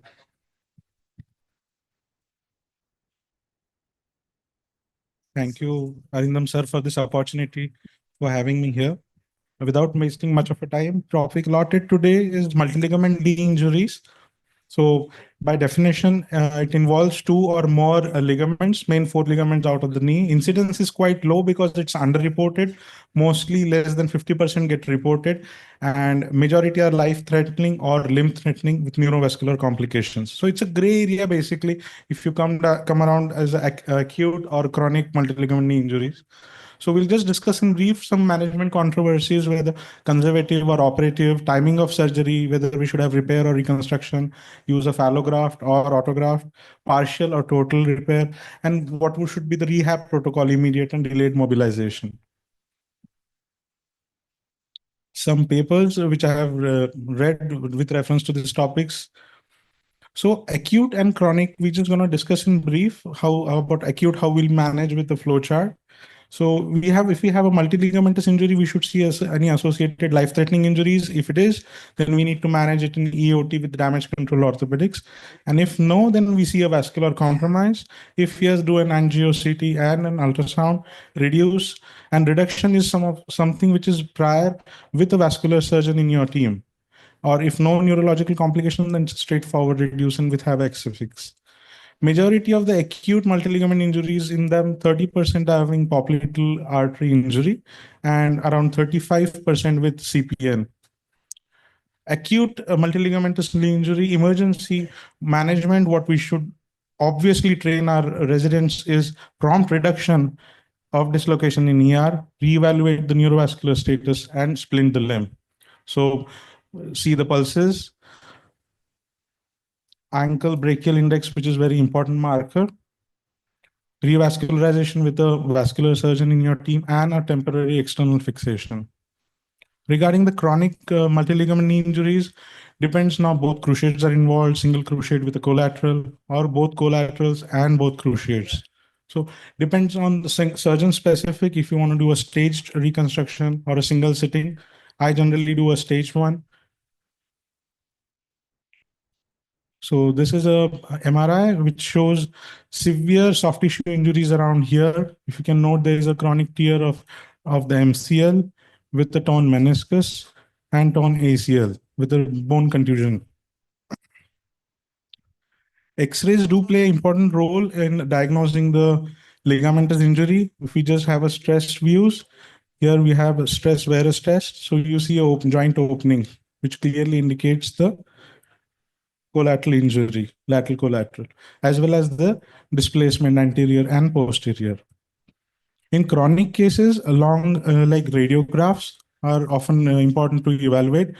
So patients with chronic PCL injuries or varus malalignment should be having treated with an osteotomy to correct the alignment first prior to doing an PLC repair or reconstruction. Surgical versus non-surgical, literature supports surgical post-operative functional rehab and multiligamental injuries. Rare occasions, a conservative is advised in advanced stage or immobility or another comorbid conditions. Repair versus reconstruction, patients with repair of cruciates have tendency of having a flexion deficit of more than 6 degrees with higher rates of posterior instability. I'm talking about patients with repair. Higher reoperation rates is seen in patients with posterolateral injuries treated with repair. Hence, anatomic reconstruction with the biologically validated techniques have improved or better outcomes. So in multiligamentous injuries, otherwise, torn ligaments, reconstruction is better advised. So timing of surgery.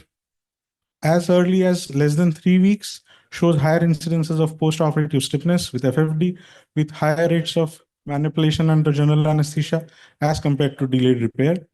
Delayed repair, there are chances of scarring of the soft tissues with more difficulty in identification and navigation of the soft tissues for repair. Hence, it's very tricky and non-conclusive to identify the timing of surgery. Depends on what is your expertise and how well the patient has come to you and amount of injury and the trauma. Acute injuries generally favored within 3 weeks. Some textbooks literature say within 6 weeks are advised, and chronic is not recommended unless there was forced injury or vascular repair done. Regarding the autografts and allografts, these are some of the autografts and allografts that's advised. So we use the modified laparate technique for medial MCL and the PLC complex. Regarding surgical techniques, what things one must avoid is the surgical tunnel congruence confluence as well as the tensioning sequence. We just had a discussion before how would we tension the MCL and PLC sequence. How would avoid the tunnel confluence is tunnel confluence increases the risk of graft failure widening of the tunnel, potential damage to reconstruction of the grafts and fixation devices, not having sufficient bone stock in between the grafts for fixation and graft incorporation. This is the sequencing method. Major pitfalls in doing a multiligamentous patient positioning, graft preparation, oversizing to prevent oversizing and ensuring availability of the graft as in wherever we need, tunnel conference, then meniscal root tears generally should be avoided because we do multiple drills, malpositioning of PCL or ACL, neurovascular complications and fixations. So some rehab protocol that we have follow is 1 week with partial weight bearing, then can be started with continuous passive movement, then bracing with full weight bearing, and then after 5 weeks, we have a non-restricted full weight bearing. So in summary, it's a complex problem where assessment of vascular and neurovascular injury is paramount importance. Data is lacking of definitive and management tools. Any intervention that needs to be individualized by the presence of any life or limb-threatening condition or complication. And early operative treatment yields better improved functional and clinical outcomes as compared to non-clinical or non-operative or a delayed surgery. Thank you.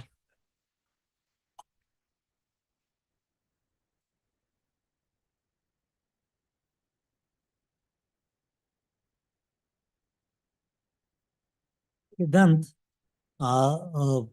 what is your opinion if a patient comes with a dislocated knee? Yes. Will you reduce the knee before X-ray, or you will do the X-ray first, then we'll try to reduce? I think learning from the residency, any dislocated fractures should invariably reduced if reducible, and then get us X-ray done.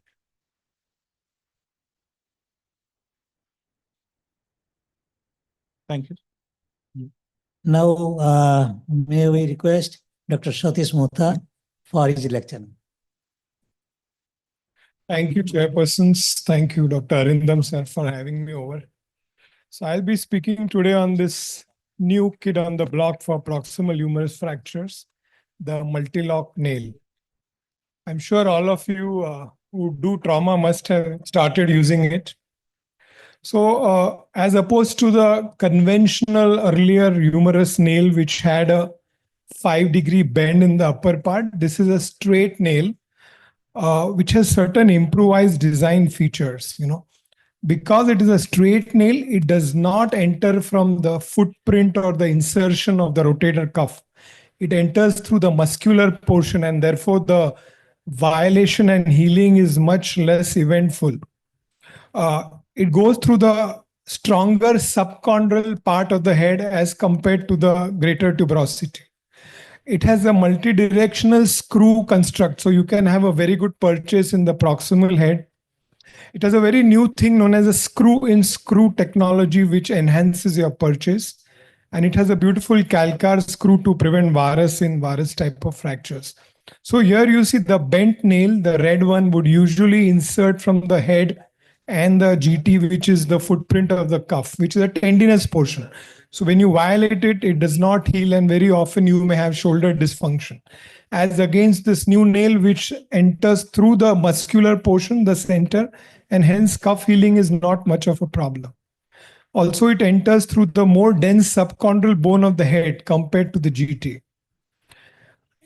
Very often, even in two-part fractures, you may have a GT fracture, even an undisplaced fracture, and the initial nails would end up passing through the fracture site.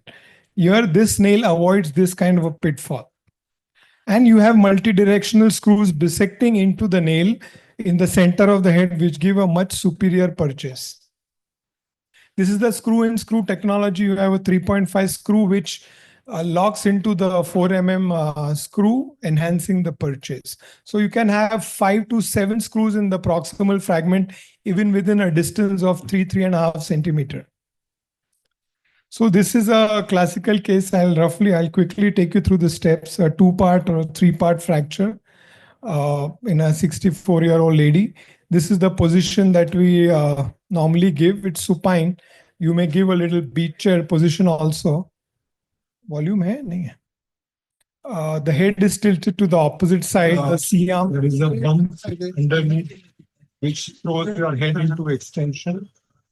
The patient's head to be tilted to the opposite side as much as possible, and the entire arm to be draped free for manipulation as and when required. The C-arm will come from the opposite side. No armrest is used on the same side. So the approach is usually a anterolateral approach, which is between the anterior deltoid and the middle deltoid, where a classical raphe is there. So it's quite a avascular plane. You don't need this much of an incision, but you mark the 5 centimeter critical point of the axillary nerve. So a small incision split the deltoid and usually come on this reddish white structure, which is usually the bursa. And we remember the cardinal rule that anything that moves with the head is the cuff, which does not move is the bursa. You separate the bursa and then you land onto the cuff. Before you start making an incision in the cuff and getting into the head, correct the deformity of the head with the help of a wire. The head is usually retroverted, so with the pin you correct its retroversion, make it look like a true AP, and then start entering the nail. So you make a small 13 millimeter rent in the muscular portion of the cuff, which is at the highest point of the head. You can put 2 stay sutures or Vicryl on either side to control it, although it is not really necessary. Having done that, you put in a wire and you confirm your position in both AP and lateral by moving the guide pin itself. You need not move the hand. After you've confirmed it, you pass a sleeve over that which rests on the bone. And this is the most crucial part of the surgery. You have to have an assistant who will hold this sleeve onto the bone throughout your reaming, etc., till you put in the nail so that there is no further cuff damage. So then this is the guide pin going in, the sleeve, the initial reamer, and then you put in the nail. The nail has calibrations to sink it 5 or 10 or 15 millimeters subchondrally. So you have markers outside. You usually choose 5 millimeters, although you have end caps up to 15 millimeters available on table. Once you do that, you confirm, and the first screw that you usually put is a calcar screw. So you maintain your length in such a way that you are able to get the calcar screw in the inferior portion of the head. Having done that, then you start putting the screws in the head. And once you put the screw in the head, there is an arrow on the screwdriver which lets you decide where your screw will be. So it can either be posterior, anterior, whichever you want. So that's a parent screw with a screw going behind. Similarly, you put 2 other, and it has got 3 multi-directional locking holes distally, which can be done through the jig. So you can have really good purchase in the distal porotic fragment. This is for the smaller nails. And this is at the end how the incision looks like. This is the rent in the cuff at the end of it, which can be repaired nicely. And once you repair it, the whole thing gets nicely covered. Whole thing moves one piece, and it's really a very small violation in the cuff. So it's a very good tool that can be definitely used for 2-part fractures, even 3-part and 4-part fractures, because those locking bolts have holes in them. So you can take sutures through the GT and LT through this incision and put them into the bolt.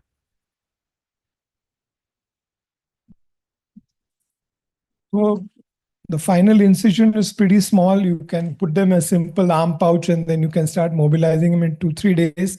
Passive abduction at the end of 1 week and active abduction at the end of 3 weeks. Yeah. Thank you, sir. So I once again congratulate Dr. Arindam, sir, for taking this small step towards a giant goal, as said by some famous Chinese thing. The journey of 1,000 miles begins with a single step. Thanks. We are damaging the article country. Damaging the article country, and what is its effect? Yes. So that is probably the biggest controversy which always gets spoken of, is that you are damaging the articular cartilage. Now, 2-3 things, they have done enough cadaveric studies. If you see the new AO injury journal also, that there is a fibrocartilage which gets reformed very well in that void. So that's really not any function. We have been putting intra-articular implants in distal femur, in elbow, everywhere. And we know that they do get covered with fibrocartilage and they always don't lead it to a functional deficit. It is not like a hip joint also. The articular part of the cartilage is not come into the glenoid cartilage. Only in extreme abduction, yeah, it can come. Yeah. For that reason, it does not affect much. So thank you very much, Dr. Satish Mutha, and have a safe journey. Now I request Dr. Himanshu Patro to take the chair of the for the next session, that is a free paper session. Along with that, you stay there with Ananda Mondal and Dr. Ananda Mondal and Dr. Sani Kumar Mullik. So there will be two free paper. First is Dr. Anubhav Goswami. He will speak on functional outcome of paceplasty for habitual dislocation of patella in a tertiary care center of Eastern India. Just a comment, this is not being competitive. This session is not going to be competitive, decided, but we will have a special session for virtual competitive session for the PGTs, etc. We'll organize a special date for that. So this is just going to be a good paper presentation, and then you can ask questions as well in the two papers which we have. Good evening, everyone. Good evening, judges and respected seniors. Myself, Dr. Anubhav Goswami. I did my MS from Medical College, Kolkata, and I'm currently an SR first year. Topic is a functional outcome of paceplasty for habitual dislocation of patella in a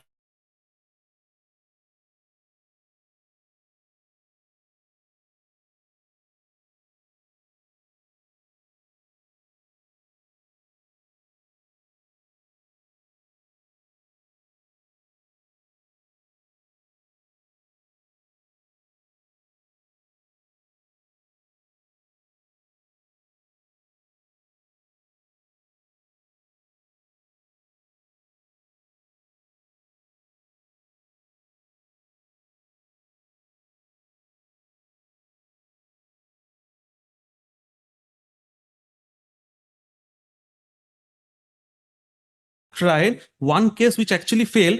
That patient had a glide test positive also. So the MPFL was insufficient and we didn't do the MPFL reconstruction. We only did paceplasty. So that patient had recurrent also. Thank you. The next free paper will be delivered by Dr. Shivli Dasgupta, and that is a case of postoperative infection in a multimorbid patient managed with collaborative care and gallstone resection. Good evening. It's my pleasure to present this case to you today. In a day full of lots of anatomy and complicated orthopedic discussions, unfortunately, I'm going to bring a little bit of medicine in here with one of my cases that recently made our department completely lose their minds for a good 3 months. So this is a complex recovery, a case of post-operative infection in a multimorbid patient managed with collaborative care and girdle stone resection.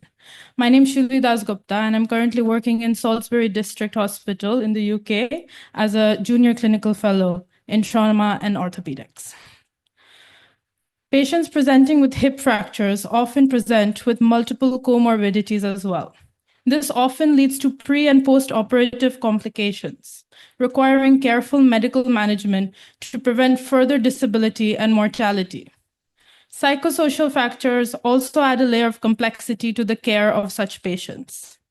The purpose of this case report is to highlight the importance of joint medical and surgical input in the management of medically complex patients and the potential impact psychosocial factors have in the decision-making process. In this report, it follows a 66-year-old female who notably had COPD on long-term prednisolone, type 2 diabetes, heart failure, and a long-term catheter, all of which could contribute to high risk of immune compromise and post-operative sources of infection. She mobilized with a mobility scooter outdoors, which is shown in this video. This is not how they usually use it, but this is what they use a lot in the UK, especially when they're not able to mobilize well. She fell on the 10th of February, and on the 12th, she had her left hip hemiarthroplasty. A week later, we started to see her infection markers have been rising. Within a week, she started to severely deteriorate. Her bloods reflected an AKI of 3, post-op delirium, fluid overload, and she grew E. faecalis in her urine culture. This severe deterioration also followed with a sudden onset purulent discharge from her surgical site on the 24th of February. On the 25th, we did our first washout. We did 2 further washouts with a DARE procedure and VAC application on the 28th and 5th of March. And this showed that she significantly improved with the medical management of the orthogeriatric team and the surgical management with multiple washouts. On the 9th of March, we could finally close her wound and we changed her VAC dressing as well. And it showed significant clinical improvement in the patient. Over the next few weeks, there were multiple discussions with the hip team, the anesthetic team, the geriatric team, the patient, and all the pros and cons of the revision arthroplasty versus girdle stone operation were laid out. The patient chose to have the girdle stone procedure, which was performed on the 1st of April. Orthogeriatric care has emerged as a key clinical research focus in recent decades. Geriatric medicine supports older adults across all care levels, emphasizing function, autonomy, and quality of life over life extension. The introduction of orthogeriatric services and treatment guidelines for fragility fractures has helped reduce mortality in elderly surgical patients. In this case, we have used the orthogeriatric co-management model of care, which is highlighted on the diagram. The patient faced a life-threatening situation due to post-operative infection. Her severe infection, AKI, and fluid overload were managed through combined efforts of the orthogeriatric and surgical teams. Recent research shows that the adaptation of the combined orthogeriatric model appears to be widely used in Europe and less so in Asia, despite greater geriatric population in the latter. This is likely due to lower financial resources, lower awareness, and limited geriatric services. In addition, the implementation of orthogeriatric care is a rather recent evolution, with some countries just starting research in this field. The head and neck resection of the femur was popularized by Gathorne Robert Girdlestone in 1928 for the treatment of tuberculosis of the hip. In most cases, they allow a certain degree of functional autonomy compatible with acceptable daily life. Previously, it was just the removal of the native hip, which was riddled with infection, but now we use it concomitantly, even with prosthetic joint infections. So we use the same term for either. Due to severe COPD and limited mobility, the patient opted for a girdle stone procedure to avoid further surgeries, prioritizing her quality of life. This procedure remains an important, underrated, and even compassionate option, with absolute and relative indications presented as above. Highlighted in red are the indications followed in this case, where the patient rejected further surgery and she was highly immunocompromised. This operation should be considered not a marker of failure, but as a definitive procedure that gives predictability to patients and the surgeon in challenging situations. Successful recovery from a girdle stone operation is influenced not only by physical healing, but also by a range of psychosocial factors. In this case, the patient was lucky to have a number of things in her favor for successful recovery from this operation. She had excellent family support to adjust to difficult recovery. She had support from the NHS for physiotherapy needs and medical follow-up. She also had additional support from the government to help install equipment necessary to improve her independence and quality of life at home. Thus, despite her reduction in mobility and independence, her strong psychosocial support and access to physical therapy allowed her to be well prepared for optimal recovery. This case demonstrates the growing need for similar systems in place in the face of ever-increasing aging population at the risk of fragility fractures. It also highlights the importance of the multidisciplinary approach to patient care. The patient recovered well post-operatively and was finally discharged to a rehabilitation facility on the 28th of April. These are my references. Thank you. Good presentation, Shuli. would you, if the patient had opted for surgery, would you have considered revision? Yes, so we had offered the patient revision arthroplasty after a lot of discussion with the anesthetic team, the hip team who would have to do the operation. But and we laid out the risks and benefits for her, of course. And she said that she had had enough. She'd had enough surgery. She'd had 5 operations in 2 months, and she said she does not want us to touch her ever again. So we hope that maybe in the future there are cases where we do more like arthroplasty in the future once they're healed and much better. But we don't know if she'll accept that in the future. But we did accept it. She's completely infection free. She's completely infection So you free. can consider it at a later stage after checking the CRP. Absolutely. So thank you very much, Shivli. And then 2 lectures left. Now, may I call upon Professor Kiran Mukhopadhyay to deliver his lecture on recent trends in management of the TB spine.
Good evening. This may be useful, though there are very few audiences there. So my topic is recent trends in management of tuberculosis of spine. So as you all know that the tuberculosis is one of the oldest demonstrable disease of mankind. In 4,000 years ago, in Rig Veda, it has been designated as Jokha. Many of us also today, still today in our villages, so it is termed as Jokha. Tuberculosis of the spine has been documented in ancient mummies from Egypt and Peru. And Sir Percival Pott in 1779, he described the classic description of the tuberculosis spine. Tuberculosis spine causes serious morbidity, including permanent neurologic deficits and severe deformity. Medical treatment or combined medical and surgical strategies can control the disease in most of the patients.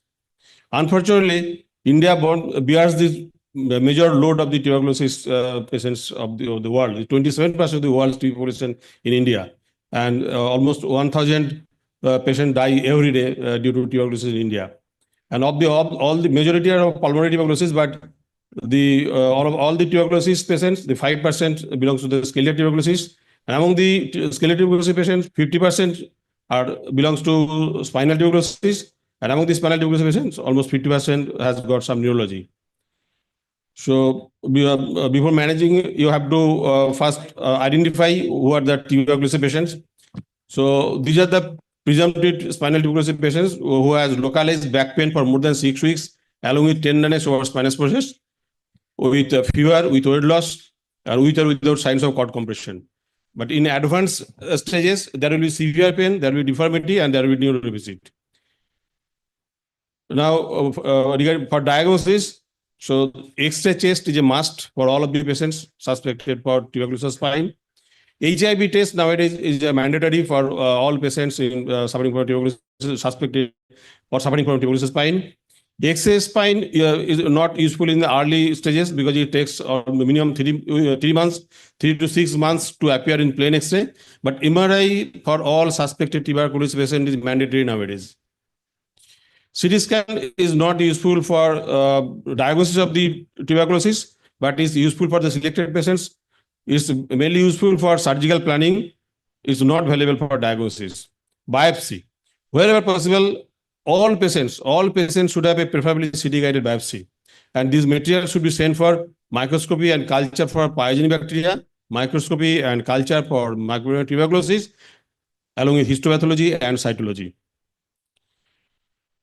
All of we know that the treatment is basically the medical treatment, the chemotherapy. So what is the recommendation of National Tuberculosis Elimination Program? There should be no doubt about it. So it's for skeletal tuberculosis, it's 2 months of intensive therapy followed by at least 10 months of continuation therapy. It may be extended up to 18 months on case-to-case basis. So at least 12 months of ATT must be continued. And how to follow up these patients? So if the patients don't have any neurodeficit, they are advised to return to clinic immediately if symptoms appear, or should be assessed weekly by the tertiary, by the primary caregiver. And with neurodeficit, initially staging and grading should be done, and with neurodeficit, it should be assessed weekly to know the progress. Repeat X-ray should be done every 3 months following initiation of antitubercular treatment. MRI, if possible, it's preferably to be repeated on 6th month, 9th month, 12th month, and 18 months following initiation of ATT. But at least one MRI should be done at the completion of the ATT. After completion of ATT, the patient should be followed up to 2 years every 6 months clinically regarding the recurrence or any reverse of symptoms. Now the indications for surgery. The surgery for tuberculosis spine are done for mainly 2 purposes. One is to establish the diagnosis, and another is to treat spinal deformity, instability, and neurological deficit. So indications for surgery in tuberculosis spine with neurological deficit. If there is a neurological complication which is developing or getting worse or remaining stationary during course of non-operative treatment up to 4 weeks, 3 to 4 weeks. If there is a paraplegia of rapid onset, or if there is a spinal tumor syndrome, or the disease is a neural arch disease, or a severe paraplegia, or a paraplegia with severe pain, a minor degree of paralysis with a severe pain. Now, the indications for surgery in spinal tuberculosis without neurological deficits. So these are mechanical instability, spinal deformity, when diagnosis is uncertain and open biopsy is indicated, and if there is suspected drug resistance. So what do you know about mean about the deformity or mechanical instability? So if there is bony destruction leading to a kyphotic more than 40 degrees, so that is that deformity to be corrected surgically. If there is a spinal instability, that is if there is a more than 50% collapse, or there is a anteroposterior or lateral translation. If it is a pan-vertebral disease where bony involvement of both the vertebral body and posterior complex is seen on imaging, or disease affects the facet joint bilaterally. So these are all signs of the mechanical instability. So what are the indications for instrumental stabilization? So these are the pan-vertebral disease, long segment disease, where a more than 4 to 5 centimeter long graft is required to bridge the gap after surgical decompression. For correction of deformity, there is the kyphosis. If these are relative, that is, if there is lesion in the junction area, or if the lesion is in the lumbar or cervical region. So regarding approach, the approach may be on the case-to-case basis. In the cervical spine, it's usually anterior approach. In cervicothoracic approach, junction is also anterior preferred, the mandibular splitting approach. In thoracolumbar tuberculosis, anterior approach or posterior approach according to your preference, and other factors also. Sometimes you may need a combined approach, both the anterior and posterior approach. And in an established deformity, post-tubercular spinal deformity, so in this case, you need a pedicle subtraction osteotomy, that is a corrective osteotomy. And there are some cases where you cannot classify, so you have to modulate your approaches. So like these cases, you have your own approach to correct the deformity. This is another case where you can't define the deformity, so you have your own approach. You have to the case to case, you have to modify your case approaches. And nowadays, in selected cases, the minimally invasive surgery is done for tuberculosis spine, but it is in selected cases, the result is very good. The resources and experience are the key factors for decision making for a surgical approach. The most appropriate method of reconstruction depends on the level of the vertebral spine involved and the extent of bony destruction, the lesion site, extent of vertebral destruction, and the presence of cord compression or spinal deformity determine the specific operative approach. This is the recommendation accepted by the Government of India, and it is published that all the spinal tuberculosis patients should be referred and managed in a referral clinic only, referral center only, and being a tuberculosis endemic area, biopsy or bacteria negative cases can be treated with ATD based on strong clinical and residual evidence. Thank you for your kind attention.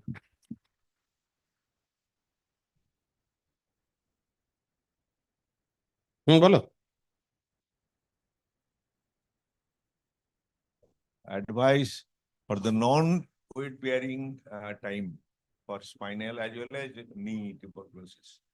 Non-weight bearing. How long you advise to be not to bear weight? Number one. Number two, what is the incidence in your case of MDRP resistance cases? MDRP resistant cases. Thirdly, associated with it, what do you feel, what to be done to reduce the incidence of MDRP resistance cases? So first the MDR. MDR is a different thing. So that needs a lot of discussion. So if it's if the is diagnosed as MDR, so the entire the regime is you faced. What is the incidence of MDRP resistance cases in your series? In your series. In your series of concerned patients. No. So you have seen, but not so much. You have not seen. We have seen. We have MDR cases. A percentage. It's very few. Very few. Less than 5%. Nearly 5%. And for your first question, so the term is either ambulatory management or non-ambulatory management. So if it's a ambulatory, if we prefer ambulatory, so there is no question of bed rest. So this is the patient can be ambulated from day one. Yes, depending on the substance of the pain, when he or she can tolerate. Tolerability of the pain, depending on. Yes, either if we choose ambulatory treatment, then there is no question of bed rest. Choose on what basis you choose? So I have that all I have discussed. What is the indication of surgery? So what are the indication of surgery is clear. Indication of surgery is clear. Yeah, surgery indication is not there. But to get better result, non-weight bearing, what you feel is not important. To have a good result out of ATD drug. Just like knee tuberculosis, very important. So if you allow weight bearing, the chance of resistance or response to the ATD is very clear. So that's why these my last slide was on MIS approach. So and I'm doing MIS in NS for last 3 years. So it's almost 30 cases I have done. So the philosophy behind this MIS fixation is what you are telling. That is that is like a internal fixator. So you are fixing the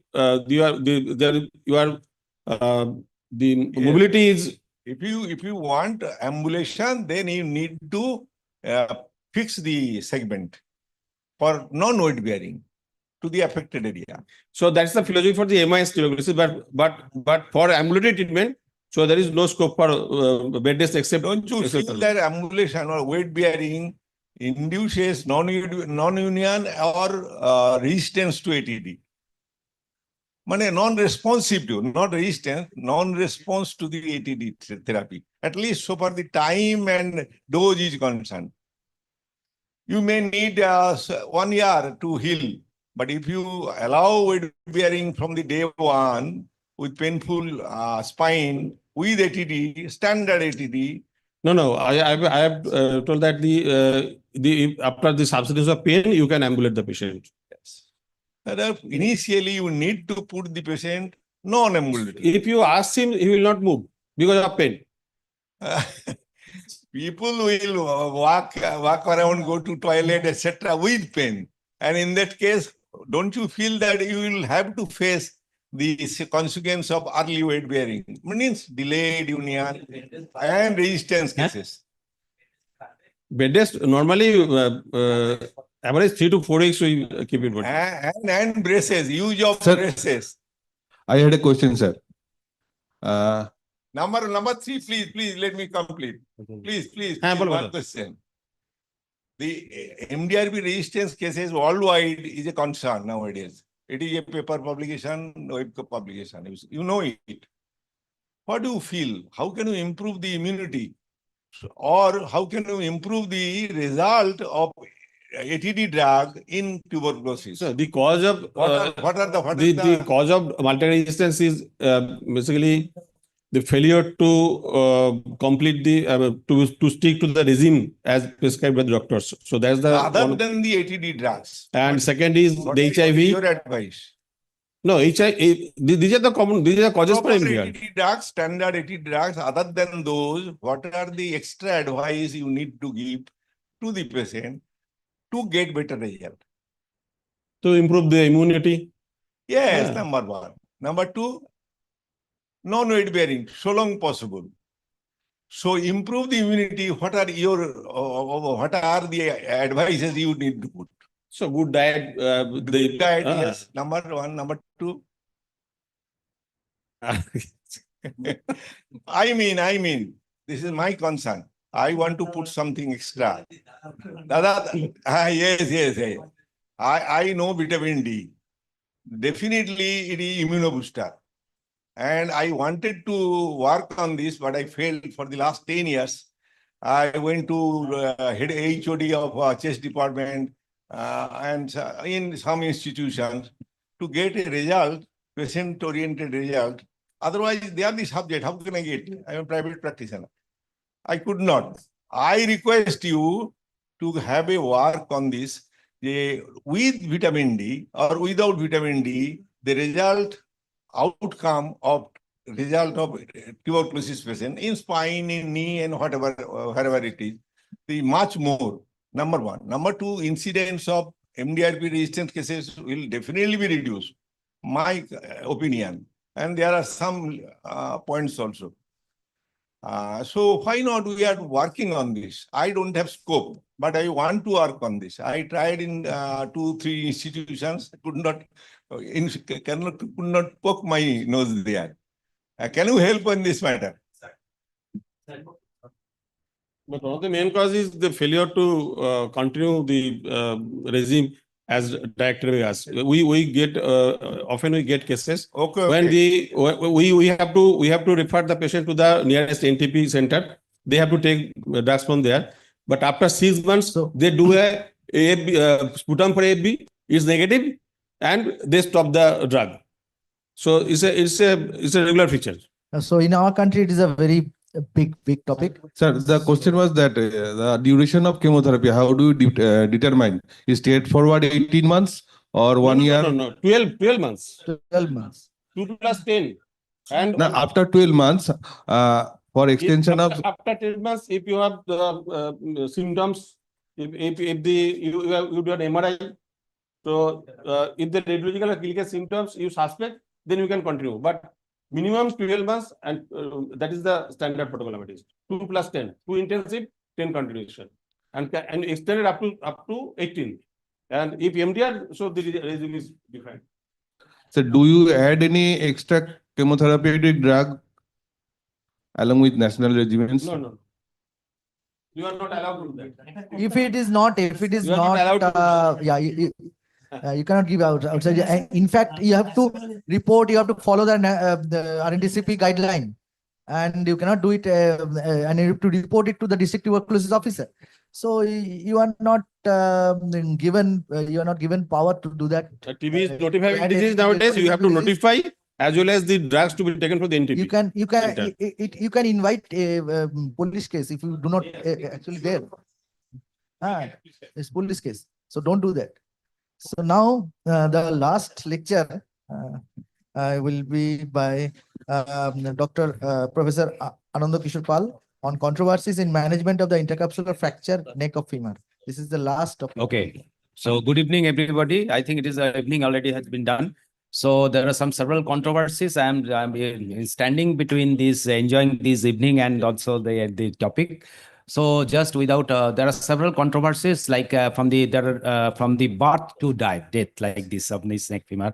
So this is a classification, treatment, everything. So the several list cannot be coped up with one slides. So there's a classification, all of you know the Powell's, that is a no predictive value of non-union. Initially it was given considered. Now Garden is as high inter-observer variation. AOTA, it is not very practicable. The most important, it is whether it is a undisplaced or displaced fracture. So this is because it is directly related with the vascularity.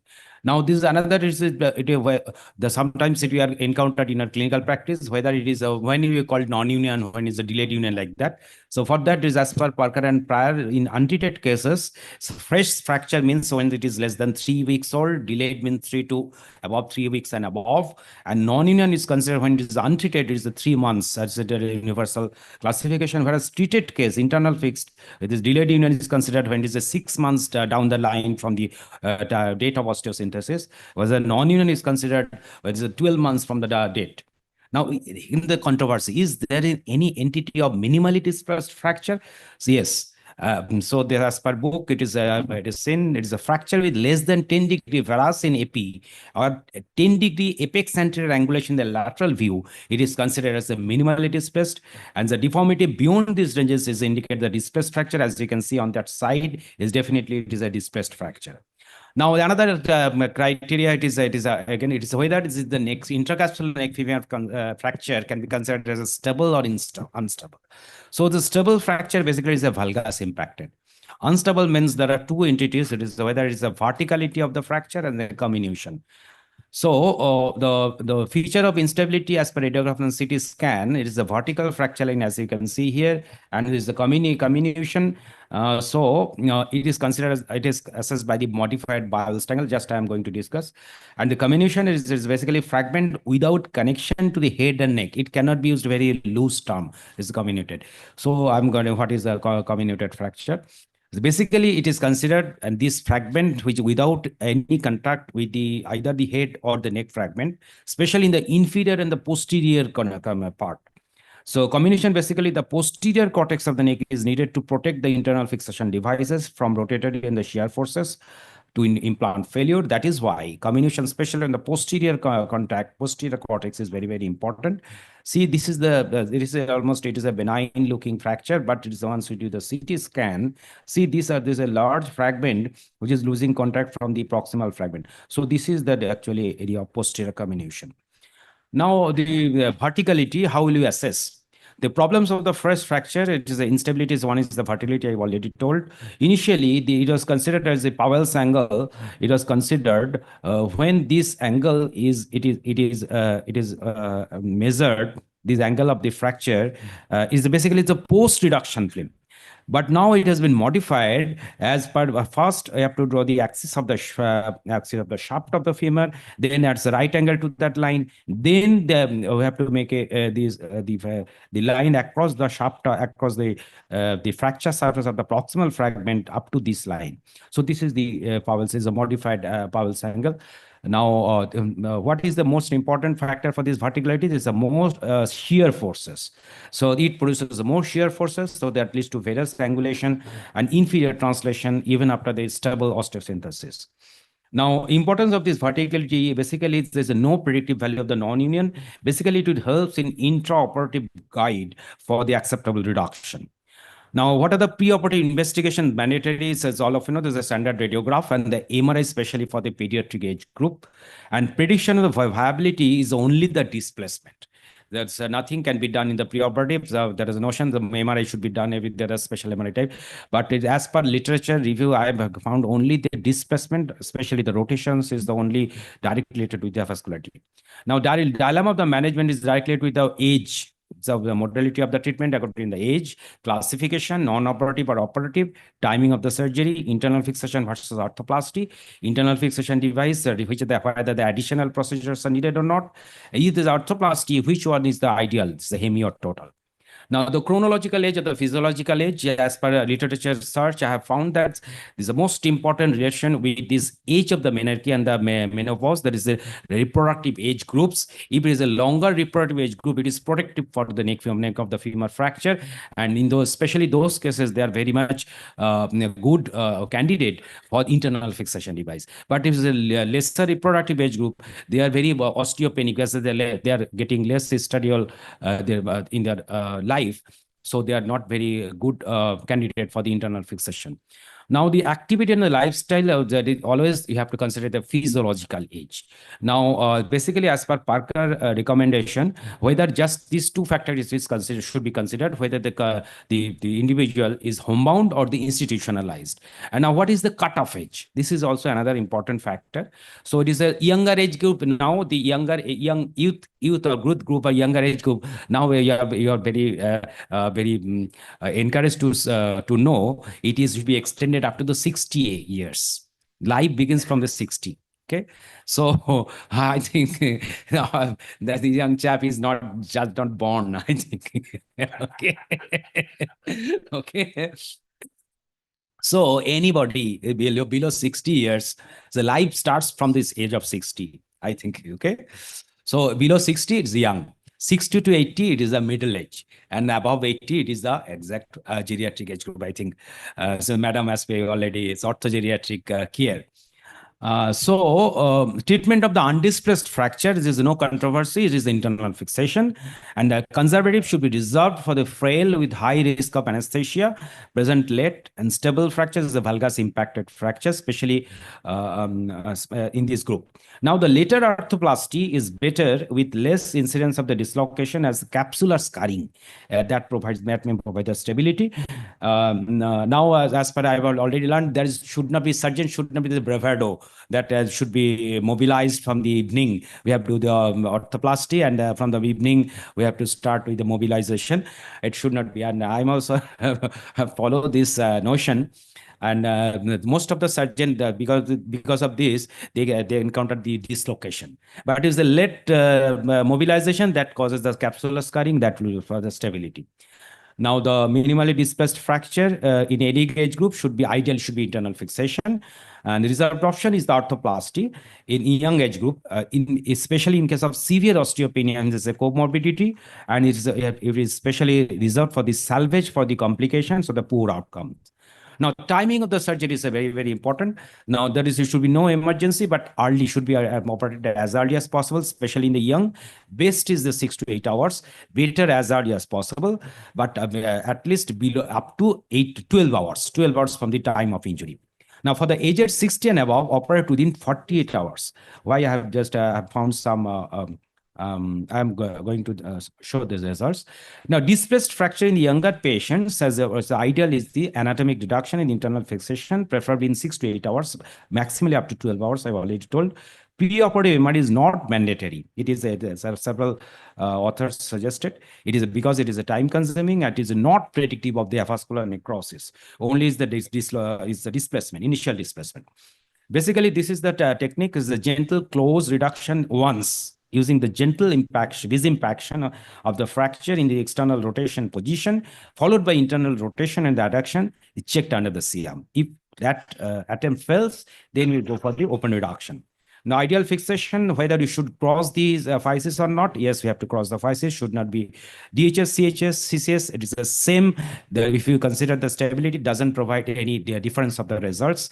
Criteria anatomic reduction, not going into detail. So I think it's the Gardner alignment index, and another important factor, which is most important, see, it needs, this after significant internal rotation adduction, this has been given. This just needs some little bit elevation of the foot. Now, another important factor, the post-operative radiograph is the tilt. Is the posterior or the anterior tilt? That is, it should be corrected. They are paraoperatively. Now, whether anterior rotation should be given before DHS or after DHS, it should be given after the rimming and before actual insertion of the DHS. That is the consensus. Now, this type 2 fracture, as if you see this anti-parallel screw should be ideally as parallel as possible for the exact compression. Decompressive capsulotomy, it is still controversial. Somebody calls it very beneficial, somebody not. Fix if the only internal fixation is sufficient or the additional procedures is there are several procedures are there, but there's no consensus at all. But in delayed union, non-union and the internal fixation device is insufficient, then you can add to provide the stability, the additional procedures like the intertrochanteric valgus osteotomy or the muscle pedicle bone grafting. Now, multiple screw, I'm not going to detail. Key of success, all of you know, I don't, important to have to show. This is one case. It is displaced. It initially treated by the DHS, is failed. Then PHLP, the splint is again failed. Then again, it is this osteotomy. This is the ideal case of the osteotomy. So displaced fracture in the middle age, highest dilemma is the higher complication rate after internal fixation. So consider that several factors, the demographic factors, expeditious treatment, attitude towards rehabilitation, and surgeon factor is the most important. There are several demographic factors on which we have to depend. We have to just, the one thing I have to already highlighted. Just I want to highlight, this is the proximal femoral anatomy. As it's interesting fact, like the reproductive age period. So this is the neck trochanteric ratio and this intertrochanteric width and the hip axis length. So these are the very, very important factor to providing the decision, whether it's internal fixation or orthoplasty.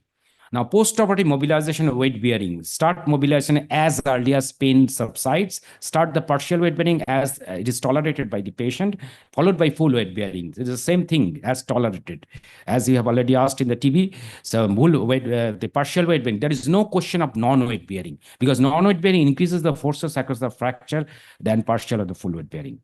Now, displaced fracture, there is no consensus, is arthroplasty. Weight bearing is allowed once the pain subsides. Okay. A delay for the surgery in this age group that increases the mortality and the complication rate. So we have to do, as we have already seen, this orthogeriatric case, you should not delay. We should be operated within 48 hours. Okay. Partial or total replacements, it's always, if it is possible, it's a total replacement. So there's no doubt. But if there is some comorbidity, we have to make a shorter, quick in, quick out. Then we can go for the modular bipolar prosthesis because that causes the reoperation rate is high. So it is difficult to conclude. There are several controversies and the miles to go before the slip. Thank you.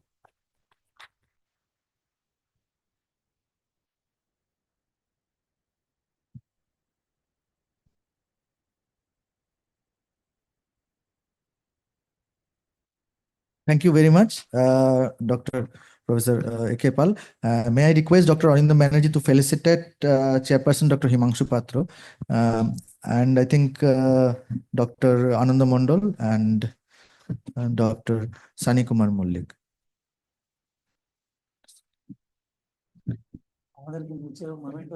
দিয়ে দিয়েছে আচ্ছা and photograph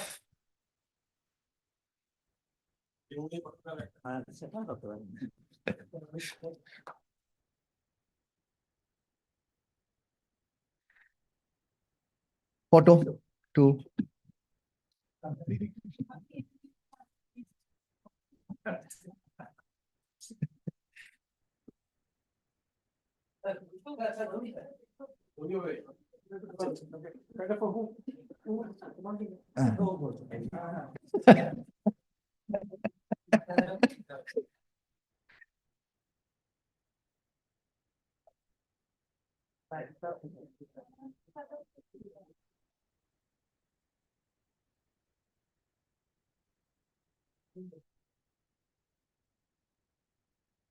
So at the end, there's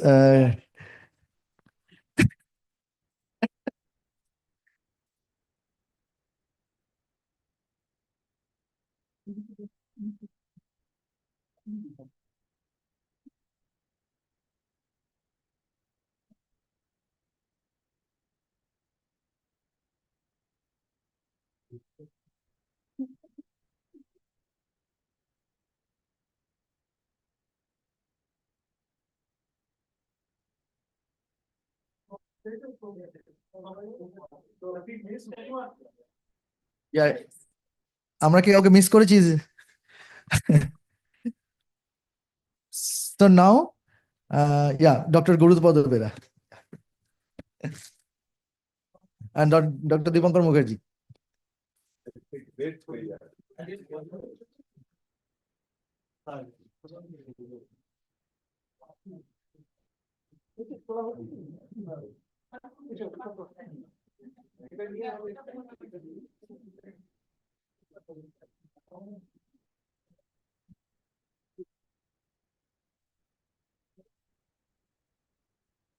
So at the end of the tedious day, this first inaugural annual conference of World Orthopaedic Concern India chapter comes to an end. I think we have discussed orthopedics in a different angle, but in thoroughly from arthroplasty, trauma, pediatric orthopedic, spine, and whatnot. So it is time to thank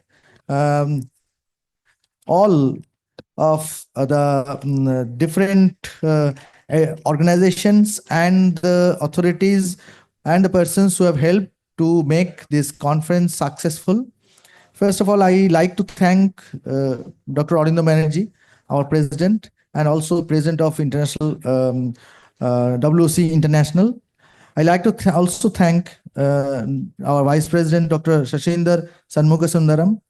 I like to thank the treasurer of Dr. Siddhant Goel, and also all the members of EC who were here. Dr. Shovik is here, and Dr. Kostov is also here, but rest outstation faculties and outstation EC members have to leave for their flight. I like to thank West Bengal Orthopedic Association to be a big support for this conference, all the executive committee members and all the general members. The North Calcutta Orthopedic Club, they also supported us, and Soiles Memorial Educational Trust to be our side, especially in our crisis. And I also thank Professor D.K. Taneja for sponsoring a lecture, an oration in his name. Unfortunately, he could not make it to be present physically at this conference, but this oration has started, and it will be continued in the next second conference also. I like to thank WOC International. I like to thank the Park Hotel Group for providing us the venue, and our event manager, Roshni Enterprise, and else is the chief person, Mr. Rohit, and his team. I like to thank all the pharma and implant companies who have supported us to make this conference successful. Are Strassenberg, Albert David, who has also sponsored a session and workshop, Intas, Torrent, Meyer Organics Private Limited, Depusynthesis, IPCA Laboratories, and MSARG, who has sponsored the arthroscopy workshop. I also thank all the delegates without whose presence this conference would not be successful. I thank the audiovisual persons and all other staffs, the food and beverages staffs, to be our side and to make this conference memorable and successful. We hope that we will be able to organize this more successful conference in future, and especially in the second edition in 2026 at Chennai. And we will announce the date of the conference in a short while. And I request all of us who are present in this hall to come forward in the dais for a photo session at the end of this conference. Thank you. Thank you very much.